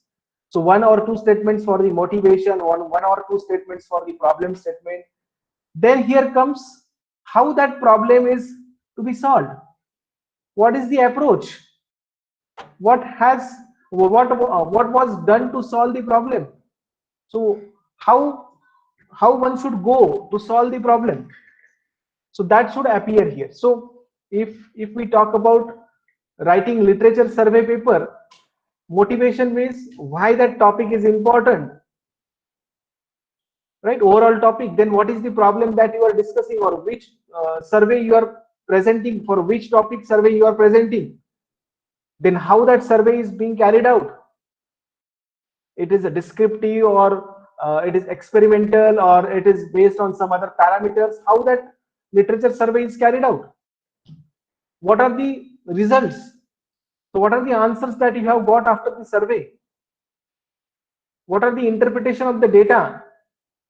And finally, what implications does the answer imply? That is conclusion. So Approach will take 4 or 5 statements, results may take 4 or 5 statements, and conclusion you can write in 1 or 2 statements. So depending upon that, your word length should not exceed around 250. Again, you can refer to the guidelines of particular journal where they provide where they have some limit for word length in abstract, in writing abstract. So motivation, that is why, problem statement, that is what, approach, that is how, result, that is answer to that particular problem, and conclusion, that is implications. So that is should be listed in the abstract. That is should be listed in the abstract. Moving ahead, or moving ahead, we can just talk about some of the points that we need to consider while writing the abstract. Abstract is generally written at the end, although I have shown here, but abstract is written at the end. You know, when somebody is searching our paper, he will just read the title at the first, and looking at the title, or after reading the title, he will decide whether to go for further reading or not. So then he will read the abstract. So abstract is the most read part of our paper after the title, but at the same time it is written at the end, because we do not write papers in the linear fashion. So we write introduction first, then methodology, and then we carry out results, analysis, then interpretation, conclusion, then we write the abstract. So abstract, although it is written at the end, but it is read at the first. So care has to be taken, because just reading at the abstract, the reader should be motivated or provoked to go for the further reading of the paper. So it is written at the end once your paper is finalized, but at the beginning you can have a draft abstract with you to have some outline in your mind. Then abstract should be written clearly with different words. Do not copy the words from the different sections, because abstract is nothing but the summary of different parts of the paper. So do not copy those words from there and just paste them or write them and put them in proper sequence. It is always better to write the abstract in your own words separately, by not copying the content from other sections of the paper. Abstract is required to be revised again and again, several times, until you submit your paper to the journal. And it's always good to give your abstract to read someone who is expert in the area, who can provide you some guidelines, or who can provide you some inputs to improve the quality of your abstract. Abstract should be a little bit different from the conclusion. It should not be same as the conclusion. Don't cite any references in the abstract. Tables and figures are also not included in the abstract. Nomenclatures are also not included in the abstract. So these are some of the points that we need to understand about the abstract. Moving ahead, we have to write keywords. Journals generally provide their own keywords. You can refer to those keywords. The visibility of your article to the interested audience is generally decided based upon the title and keywords. Hence, it is generally advised to use accurate and clear and direct terms in the abstract, and avoid unnecessary words. It's always again better to have the keywords different from the title, because anyway title, when somebody is searching, they can get it. So keyword can be different from the titles if possible. So to increase the ability to be found among many other papers, it is very important to define keywords properly.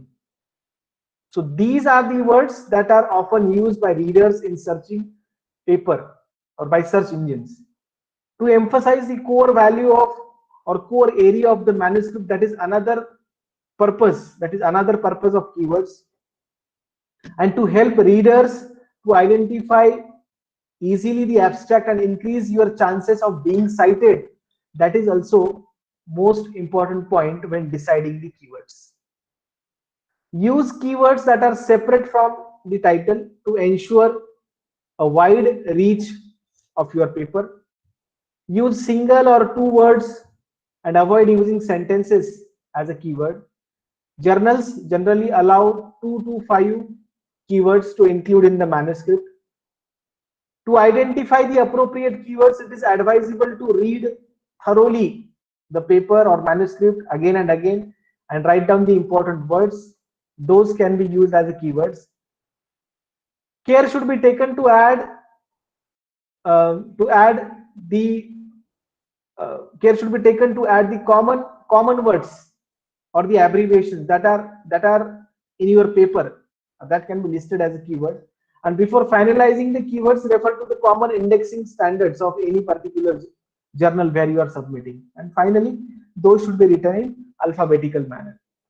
So this is about the keywords. Moving ahead, we'll talk about the introduction. Okay, so when we talk about the introduction, we need to understand three different parts or the sections of the introduction.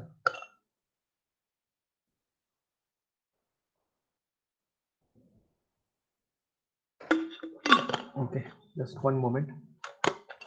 So first part or the first section, these generally don't have the heading. So first section is about the background. So in this part, you need to bring out the importance of the subject, why it is important to study, or motivation you need to highlight here. You can make general statements about the subject or the study that you are carrying out in the introduction, and present the review of the current research on the topic. That can be included in the first paragraph. Second paragraph of the introduction, you can highlight what are the important theories and concepts related to your topic that you will be discussing in the main part. What are the applications or the extensions to the existing theory, how they are extended to some other applications, what are the modifications that are being done in the particular area, that can be highlighted in this part or in this second paragraph of this introduction. Also, you can highlight some earlier published literature surveys on the same topic in the first paragraph. What are the earlier published surveys, and where they are lacking, what is not highlighted in that, and what you want to highlight out of that should be given there. And the third most important section, without heading obviously, paragraph of this introduction is the review process, how that review is carried out, what method is adopted, how you are deciding which topic is to be studied and which topic is to be not studied. So that review process should be discussed in the third paragraph. Outline the important results. Do not interpret them, but you can outline the important results, and you can just give briefly the overview of your research paper, how it is organized or how it is arranged. So that should be included in the introduction part.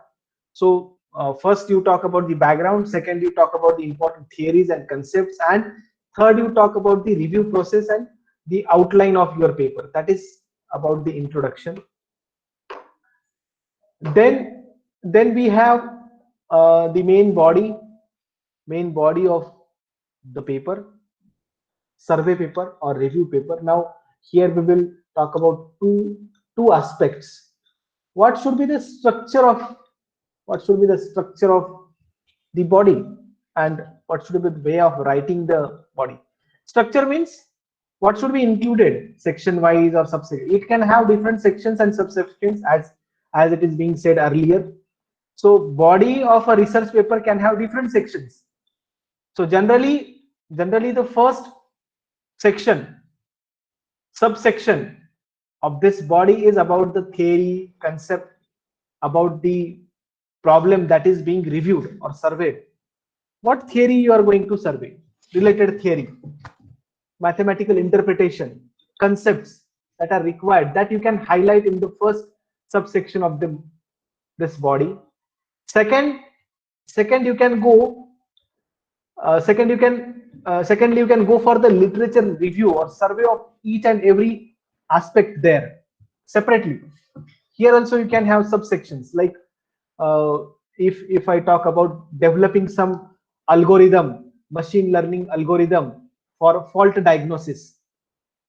So if the survey paper is on machine learning techniques, application of machine learning techniques in fault diagnosis, if this is the topic, if this is the broad topic, so in that case I need to talk about what kind of machine learning techniques I'm talking about, whether those are the supervised machine learning techniques or unsupervised machine learning techniques or some other techniques. Am I talking about those techniques? And fault diagnosis means what kind of fault diagnosis, whether it is induction motor fault diagnosis, whether it is transformer fault diagnosis, whether it is transmission line fault diagnosis. So that is very these are the different sections where we will be talking about. So in that case you can have different subsections like application of supervised learning techniques for transformer fault diagnosis or supervised machine learning techniques for induction motor fault diagnosis. So that combinations you need to decide. Depending upon that you can write. So theories and concepts about like what kind of machine learning techniques and what kind of faults. Initially that you need to discuss. Then you need to go for critical literature survey by clubbing them in different parts. And out of that, when I say critical literature survey, it's not about commenting, only commenting, but providing some future prospects out of that. So future directions out of that. So that is the structure. That is what is the structure of the research paper, literature survey paper. So what is the style of writing? When I say style of writing is whether it is a descriptive writing or whether it is pictorial writing. Nowadays you might have seen several survey papers where they give some table. Suppose if I take the same example of applying machine learning techniques for the fault diagnosis. So I have 6 parameters. What are 6 parameters? Supervised machine learning technique, unsupervised machine learning techniques, and other supervised machine learning techniques applied to induction motor, transformer, and transmission line. So these are the 6 sections. So I will survey papers related to all these points, and then I will tick them. I will write in one column, I will write the reference number, other columns I will tick what that particular reference is talking about, whether it is talking about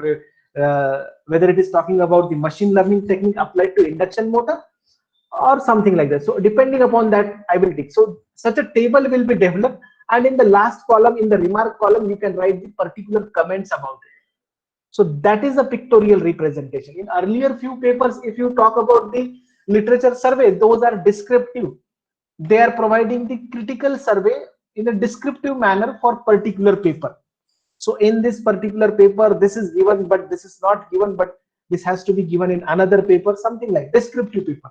And some of the survey papers which are mixture of these two, descriptive and pictorial.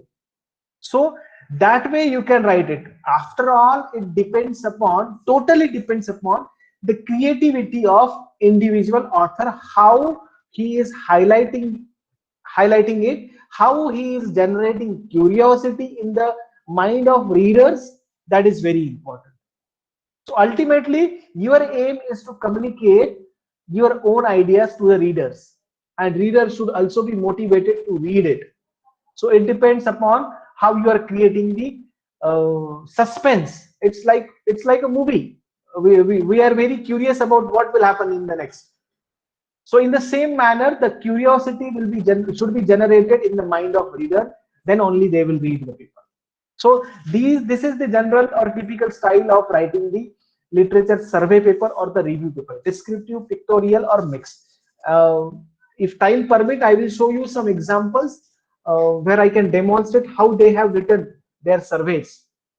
That I will show you. So this is the way of writing the body, and at the end you need to interpret it. What are the future outcomes or the possible opportunities to carry out work in this area, particular area?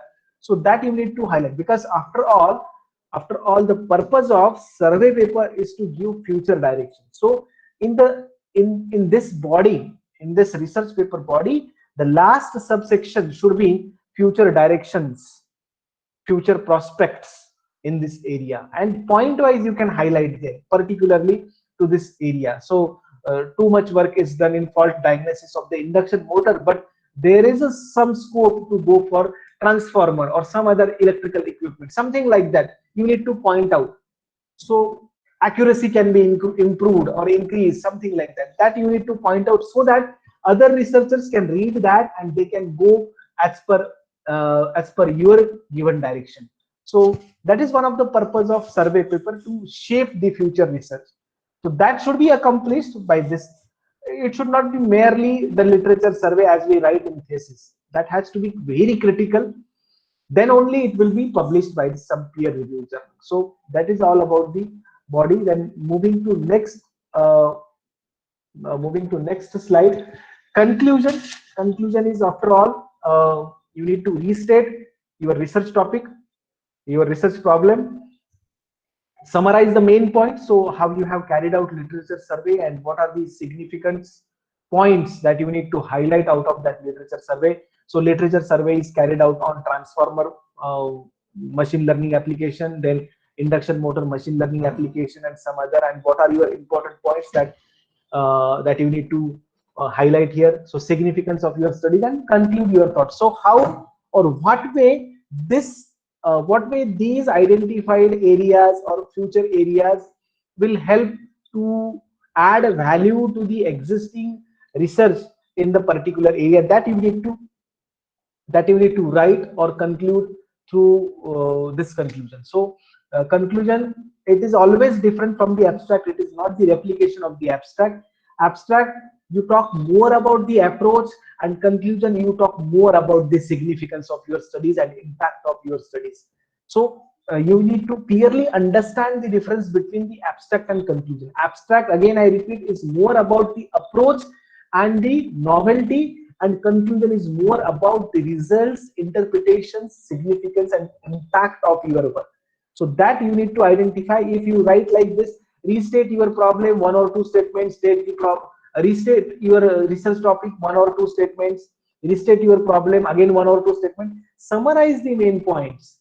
Then significance, you need to elaborate it, you need to write in more words, and conclude again 1 or 2 statements. So depending upon that, if you write your conclusion, definitely that will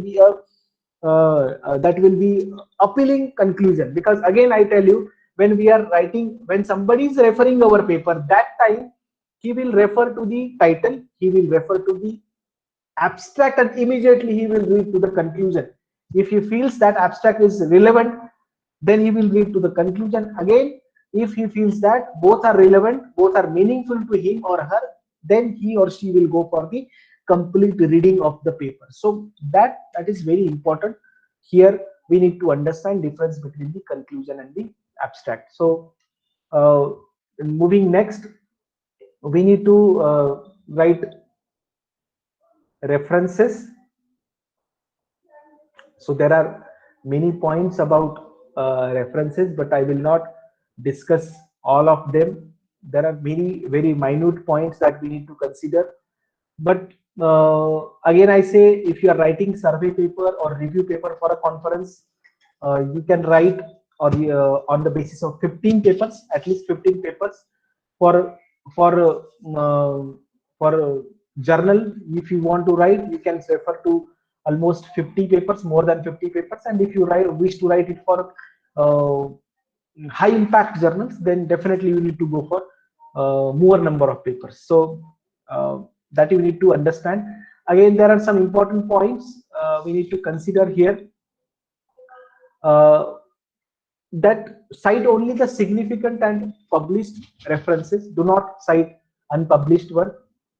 All the cited papers should be included in the paper, and all included in the paper should be cited. check the accuracy of all the references, because people will refer our reference list for searching that particular paper. Citations are mandatory. Citations are mandatory previously published data, and generally no limit of references for the papers. But as I said that for survey paper, when you are writing conference, for the conference 15 papers can be sufficient, and for journal papers it can be 50 or more than that. Most relevant and recent publications should be cited. Again, you need to refer to the guidelines of particular journal, whether they are following the Howard system or the Vancouver system. So that you need to see, and accordingly we need to write references. There are many other points about the references, but we'll skip that. We'll move ahead. We'll see some more points. While we are writing our paper, there are some important tips that we need to understand. Can we go to next slide, ma'am? So when we are writing our paper, we need to, first of all, we need to read the scope. We need to read the scope of our journal, and we need to refer to the guidelines of the journal. We need to be very much creative in generating the curiosity, so that others are motivated to read the paper. Then abbreviations must be defined at the first time when they appear. Later there is no need to define them. Avoid too many abbreviations, otherwise you can use separate list of abbreviations in the form of notations, nomenclature. Notations and symbols must be defined properly. Make sure the meaning of each and every word that is being used in the manuscript. Do not use vague words. Then avoid using repeating words or repeating sentences. Generally we copy sentences from one part to other part of the section and then we use same, but don't do that. Avoid repeating words and sentences. Be very simple and clear, correct and concise in writing. Next slide, ma'am. Then try to avoid the contractions such as isn't, is not. You can write is not instead of that. Isn't is not a good way of writing. Weren't, it's. So avoid contractions. Put statements in the positive form. Have one paragraph for one distinct topic. Do not mix them. You need to have some logical transition from one paragraph to another paragraph. So don't jump from one point of discussion to another point of discussion. So don't do that. Avoid shifting tenses within the unit of text. You can use uniform tense. If you have equations in that, numbering to those equations and tables and should be done in a sequential manner. Figures and tables must be clear and readable. Next slide, ma'am. Clear and high quality figures with the proper caption and legend should be included. All the figures and tables must be discussed properly. Avoid excessive representation of data. Interpretation of the data can be done, but excessive presentation of the data should be avoided. And last slide.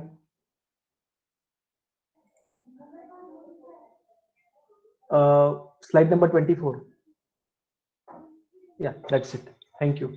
So avoid common steps in writing derivations. If you are including derivations in that, do not duplicate the results. If results are if results are represented by figures, then do not duplicate them by the tables.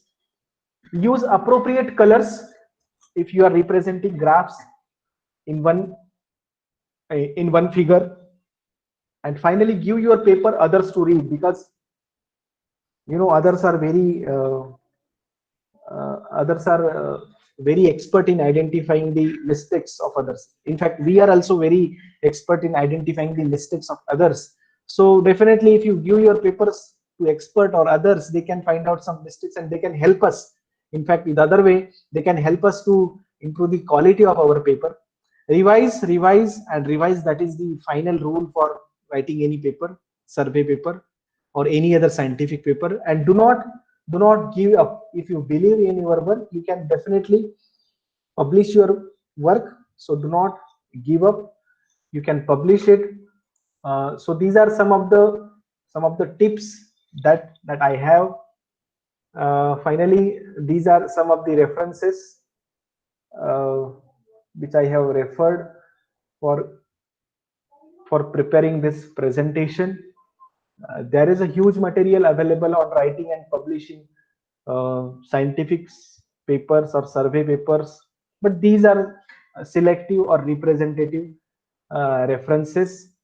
Finally, I would like to say that writing a survey paper will actually help the society and other researchers to find their own problems. So that can be a good task. If you are writing paper, you can start with a survey paper, at least in the conference. And you know, the difference in the scientific paper and the survey paper is that scientific paper, you need to carry out some experimentation, you need to carry out some modeling. That definitely will take some time, maybe 6 months or maybe 5 months. But survey you can carry out simultaneously, and you can publish paper on that. That will not take much time. So as a first step, you can start writing survey paper, and simultaneously you can start working on scientific paper, and you can publish that as well. So with this thought, I will stop here. Thank you very much for giving me opportunity to share my thoughts on this. Now I'm open for some questions if there are.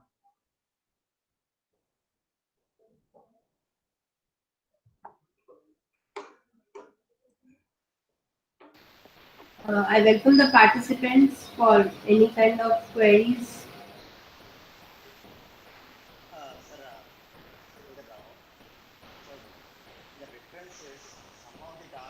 Sridhar sir, आपका आवाज not audible sir. Sridhar sir, mic is not audible sir. Sridhar sir, your mic is not audible. Raise your voice sir. Are you able to hear, madam, now?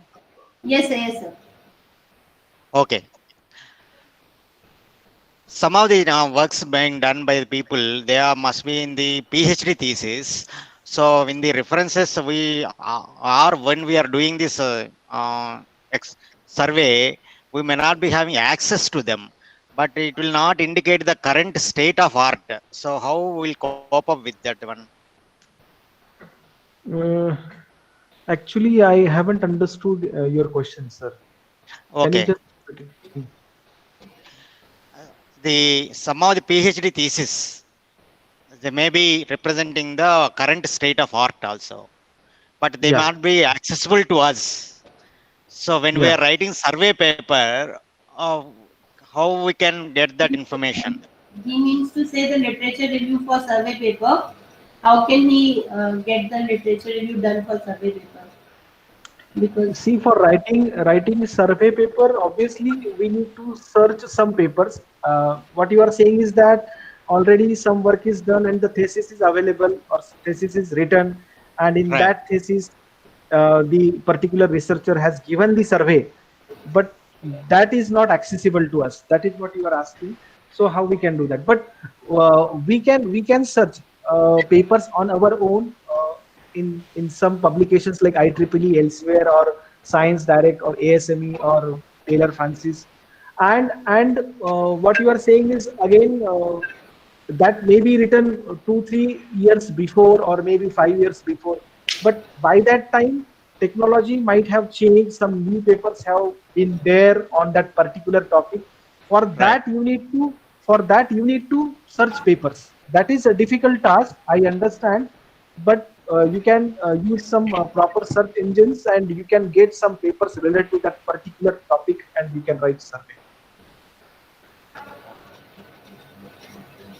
Okay, sir. Thank you. I think journals and hello. Yeah. Journals and reviewer may also give. Yeah, please go ahead. So, Dr. Piyush, please raise your voice, sir. So, please raise your voice. You are not audible, sir. Dr. Piyush?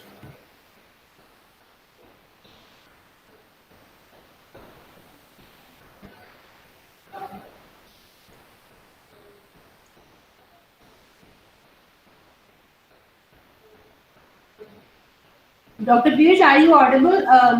Can you hear me, sir?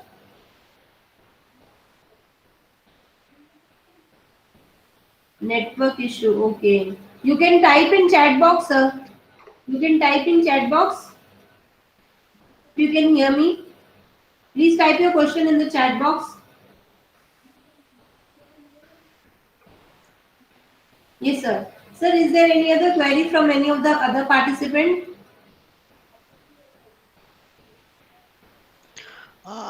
Madam, I don't have any question, but I want to comment. So actually, I was thinking that at the end of the fifth day, there could be a lot of overlap. But the topic which sir has taken is very much informative, and he has created a lot of interest for us to how to start and what to write also. So thank you very much, sir, for this nice topic. Thank you very much. I suppose, sir, in all the sessions on all the 5 days, there was no overlap. Actually, theme is same for all, but the contents will be all different. And I don't know, what is your perception, sir? You can tell me better. Yeah, Yes. like I mentioned, this is actually this topic was not covered so far, and it has really helped us. Yes, sir. Yes, sir. So, sir, wanted to take on this topic, and I even thought that writing papers is also important. Unless you write paper, how will you do the research? So it's important how to write and how to publish survey papers and review papers. Sir. So that's the reason we have taken up this topic. Sir, Dr. Gauri Shankar Rao is asking how to identify the genuine journals. Sir. How to identify genuine journals? Genuine journals. Sir. See, when we are starting our work, again I say that when we are starting our own work, we should definitely look for any other survey paper available on that particular area. If it is available, it's good. Otherwise, some standard publishers like IEEE, elsewhere, Science Direct, like Springer, they are genuine journals, and by looking at the scope of the journal, you can identify them.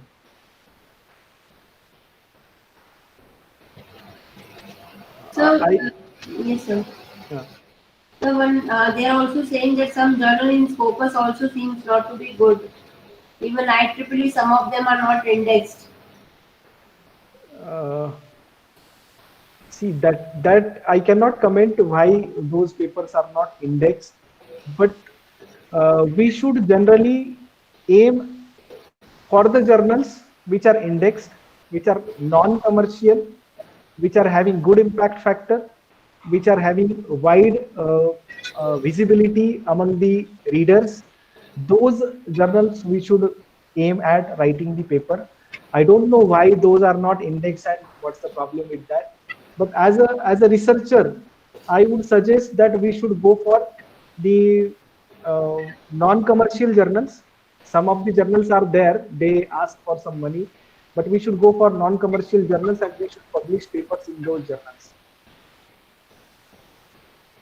How much time taken for survey paper in the SCI journals? SCI journal, survey papers generally take time because that is the state of the art literature review, and depending upon the acceptance rate and rejection rate and time frame divided given by the particular journal, they will provide you the particular time period. Up to that, it will be accepted or published.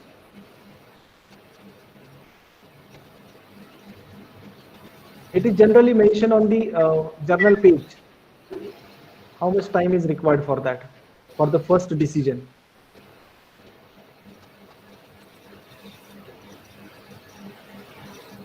I hope the answer is clear. Sir, is there any other query from any of the participants? Good afternoon, sir. Good afternoon. Sir, I'm from business management background. Okay. Sir, can I think a survey paper means it is based on questionnaire and review paper is based on secondary data? Can you repeat it? Survey paper means it is based on the questionnaire which we collected directly from the customers or this thing. Okay. Whereas review paper means, can we say it is depend on the secondary data based on the reports, annual reports? Yeah, that is true. What I can understand is survey is when we are going to somebody and asking some questions, and depending upon that, we are collecting some data and we are doing that. And review is critically reviewing the existing literature. But these two terms are synonymously used, but the difference is clear here. Yeah. Yes, sir. Thank you, sir.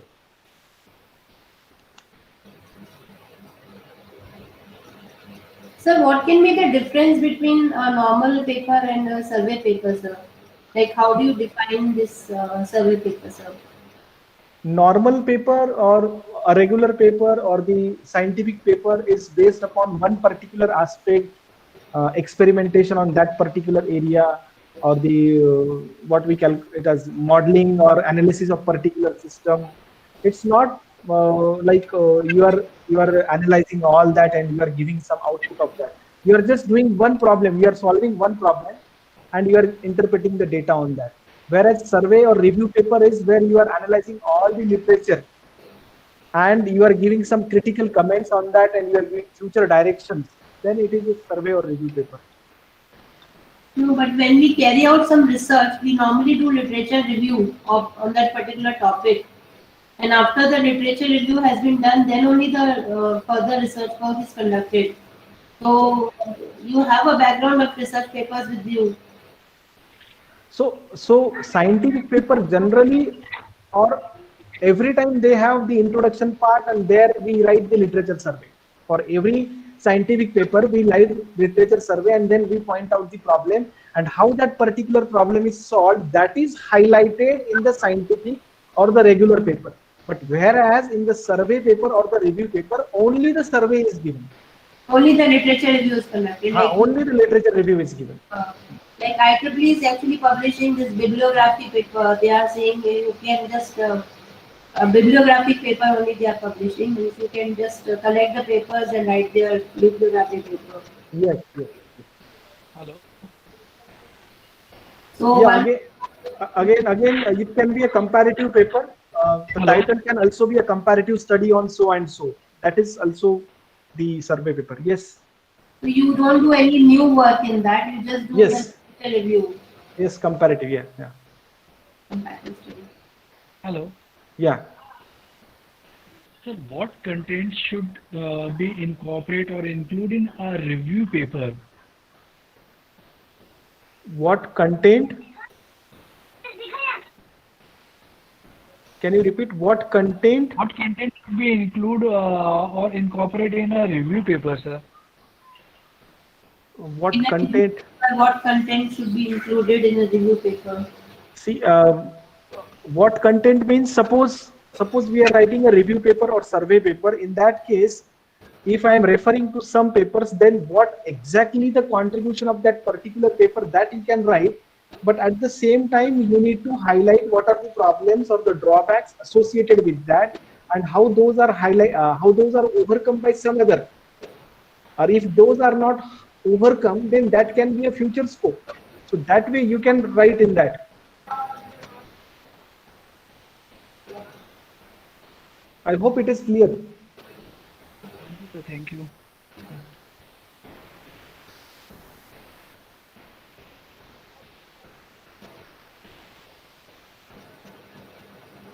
Is there any other query from the participants? How much time is taken for survey paper in SCI journal, sir? That is generally given by the particular journal. You can go on their page, and there they provide the first decision time period. So in how many days the first decision is given. So depending upon that, it will vary like 3 months or 2 months or 45 days, something like that. So you should select 5 to 10. How many papers you need to select for writing this survey paper? How many research papers you should select? If you are writing for a conference, then almost 15 papers can be okay, or more than 15. But if you are writing for a Scopus paper, then around 50 papers can be used. And also, if you are writing a comparative paper, critical comparison, in that case, less number of references can also be considered. It depends upon what topic you are writing and what is the significance or the importance of the topic, as far as the readers are concerned. So do you have any sample copy? You were saying you wanted to show some sample copy if it is there. Yeah, can I share my screen now? Sure, sir. Sure, sir. Yeah, just one moment. Yes, sir.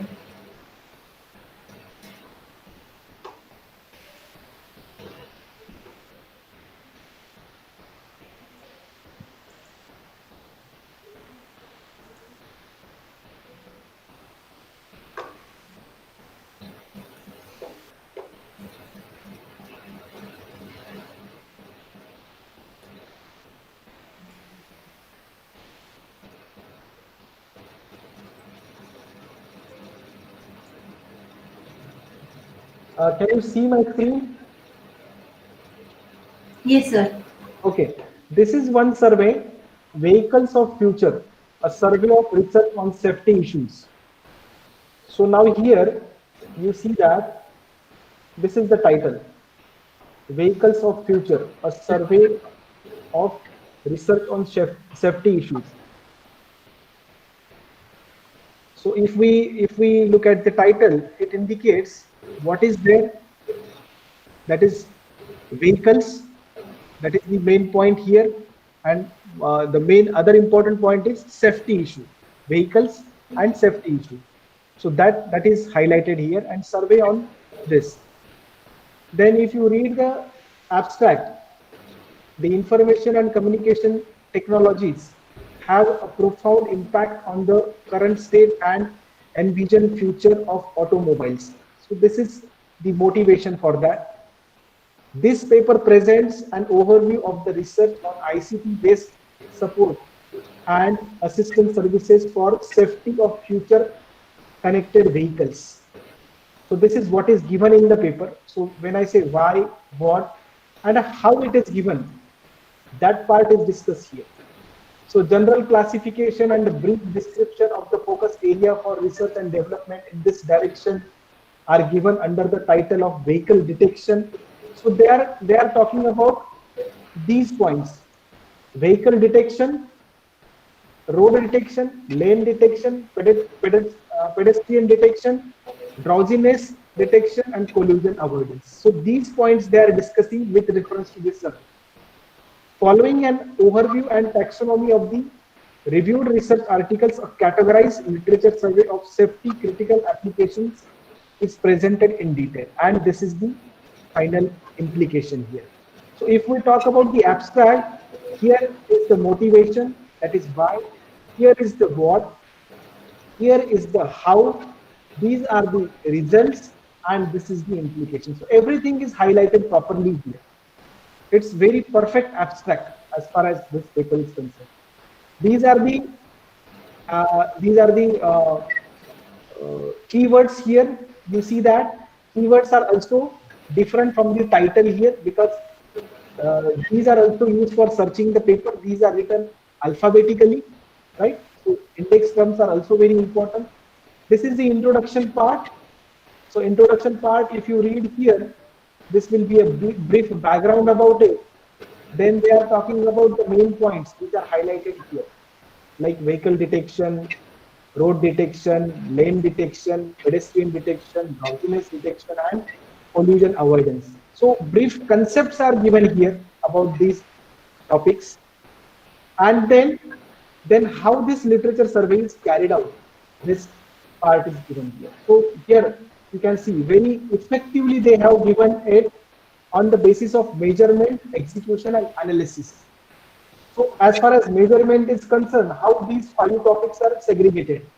As far as execution is concerned, how these are classified. And analysis is concerned, how these are classified. And you can see the reference number is given properly here. So I said that there should be some table, like look at here. This is a category, what they are talking about. Then reference number. Then they are taking, they are giving tick mark here for which it is relevant, for which particular analysis or execution or measurement, whether it is relevant to that tick mark is given here. So this is called as meta-analysis. That is required to be done here. And contribution, very important contribution is given.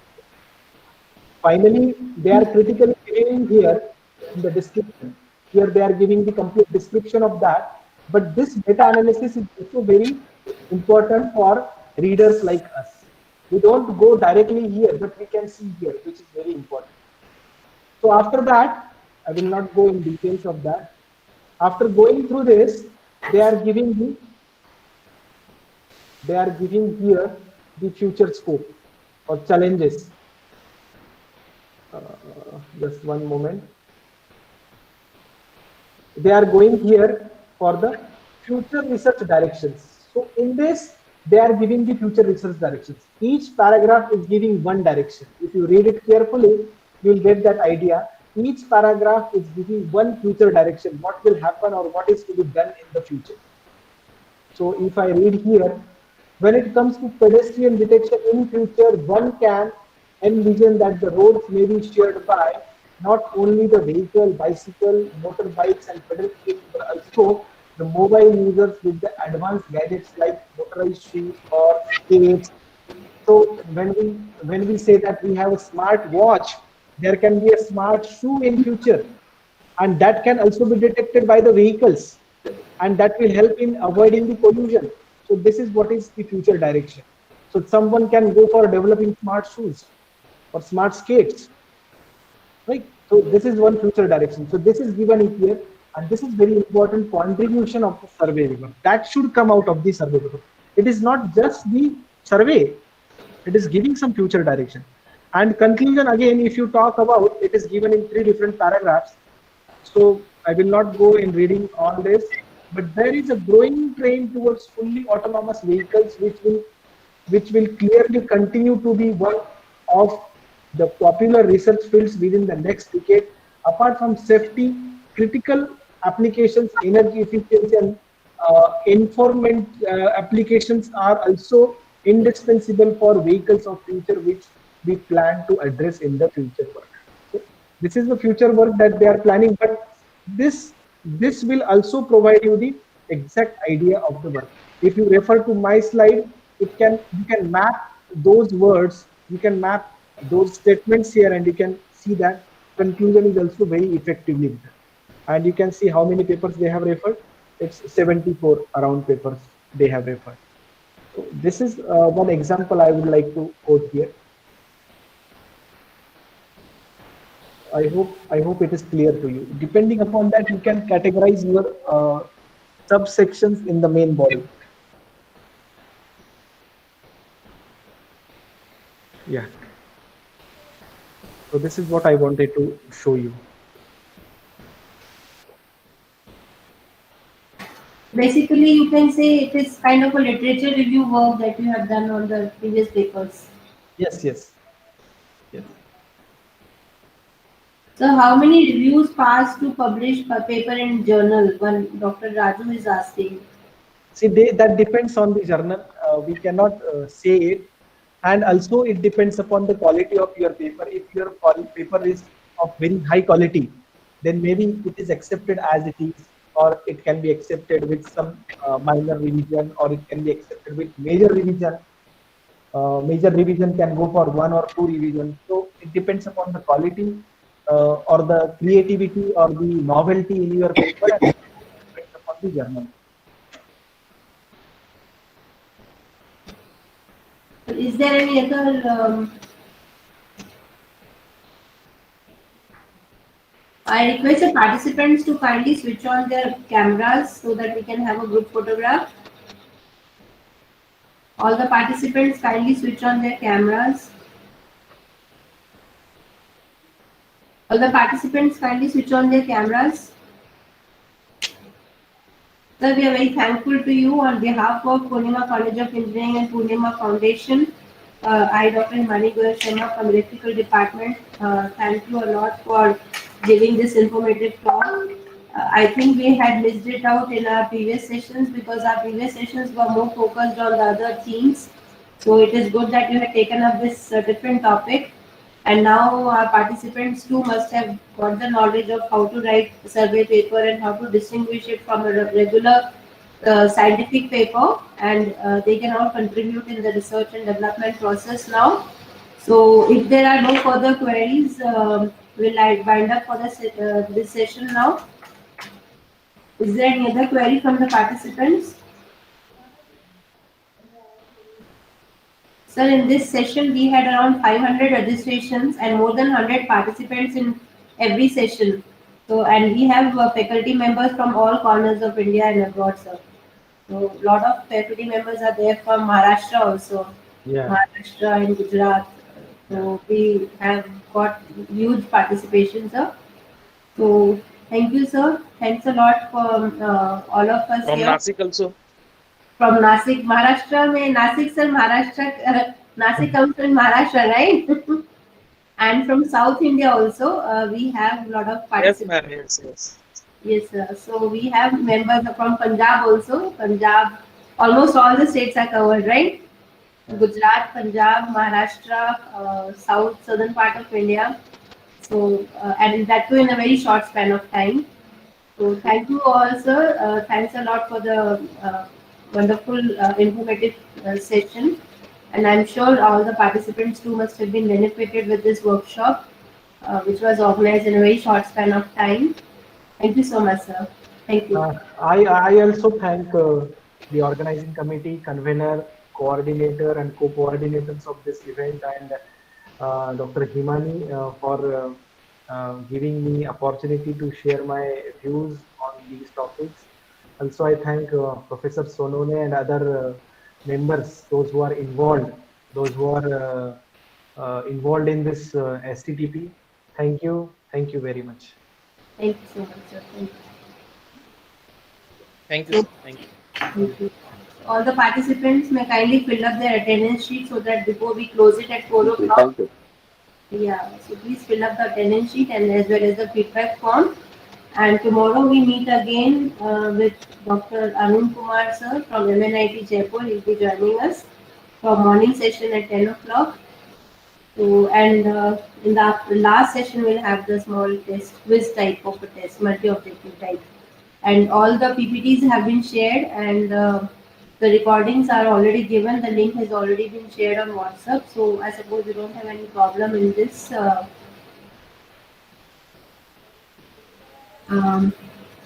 In case you have any... Madam, yes, sir.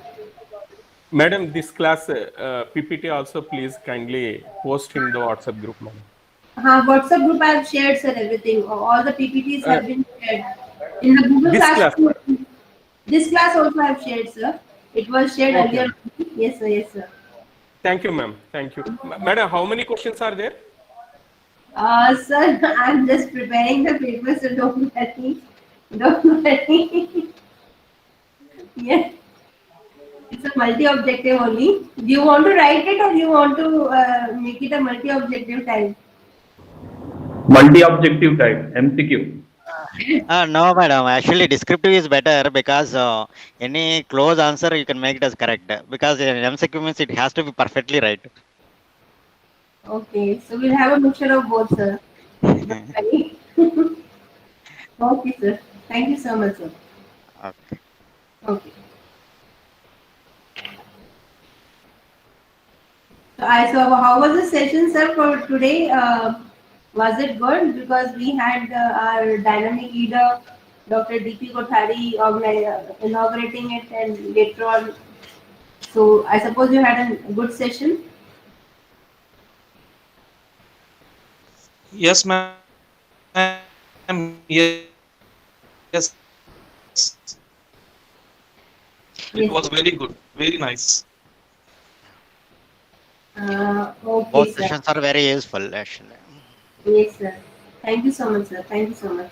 I'll drop a mail also, sir. Don't worry. I'll drop a mail also to all the participants.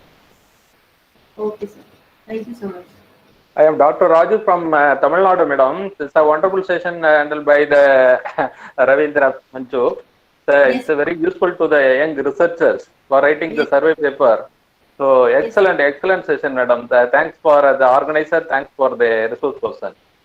Yes, sir. Yes, sir. Right. Thank you, sir. Thank you so much, sir. Thank you.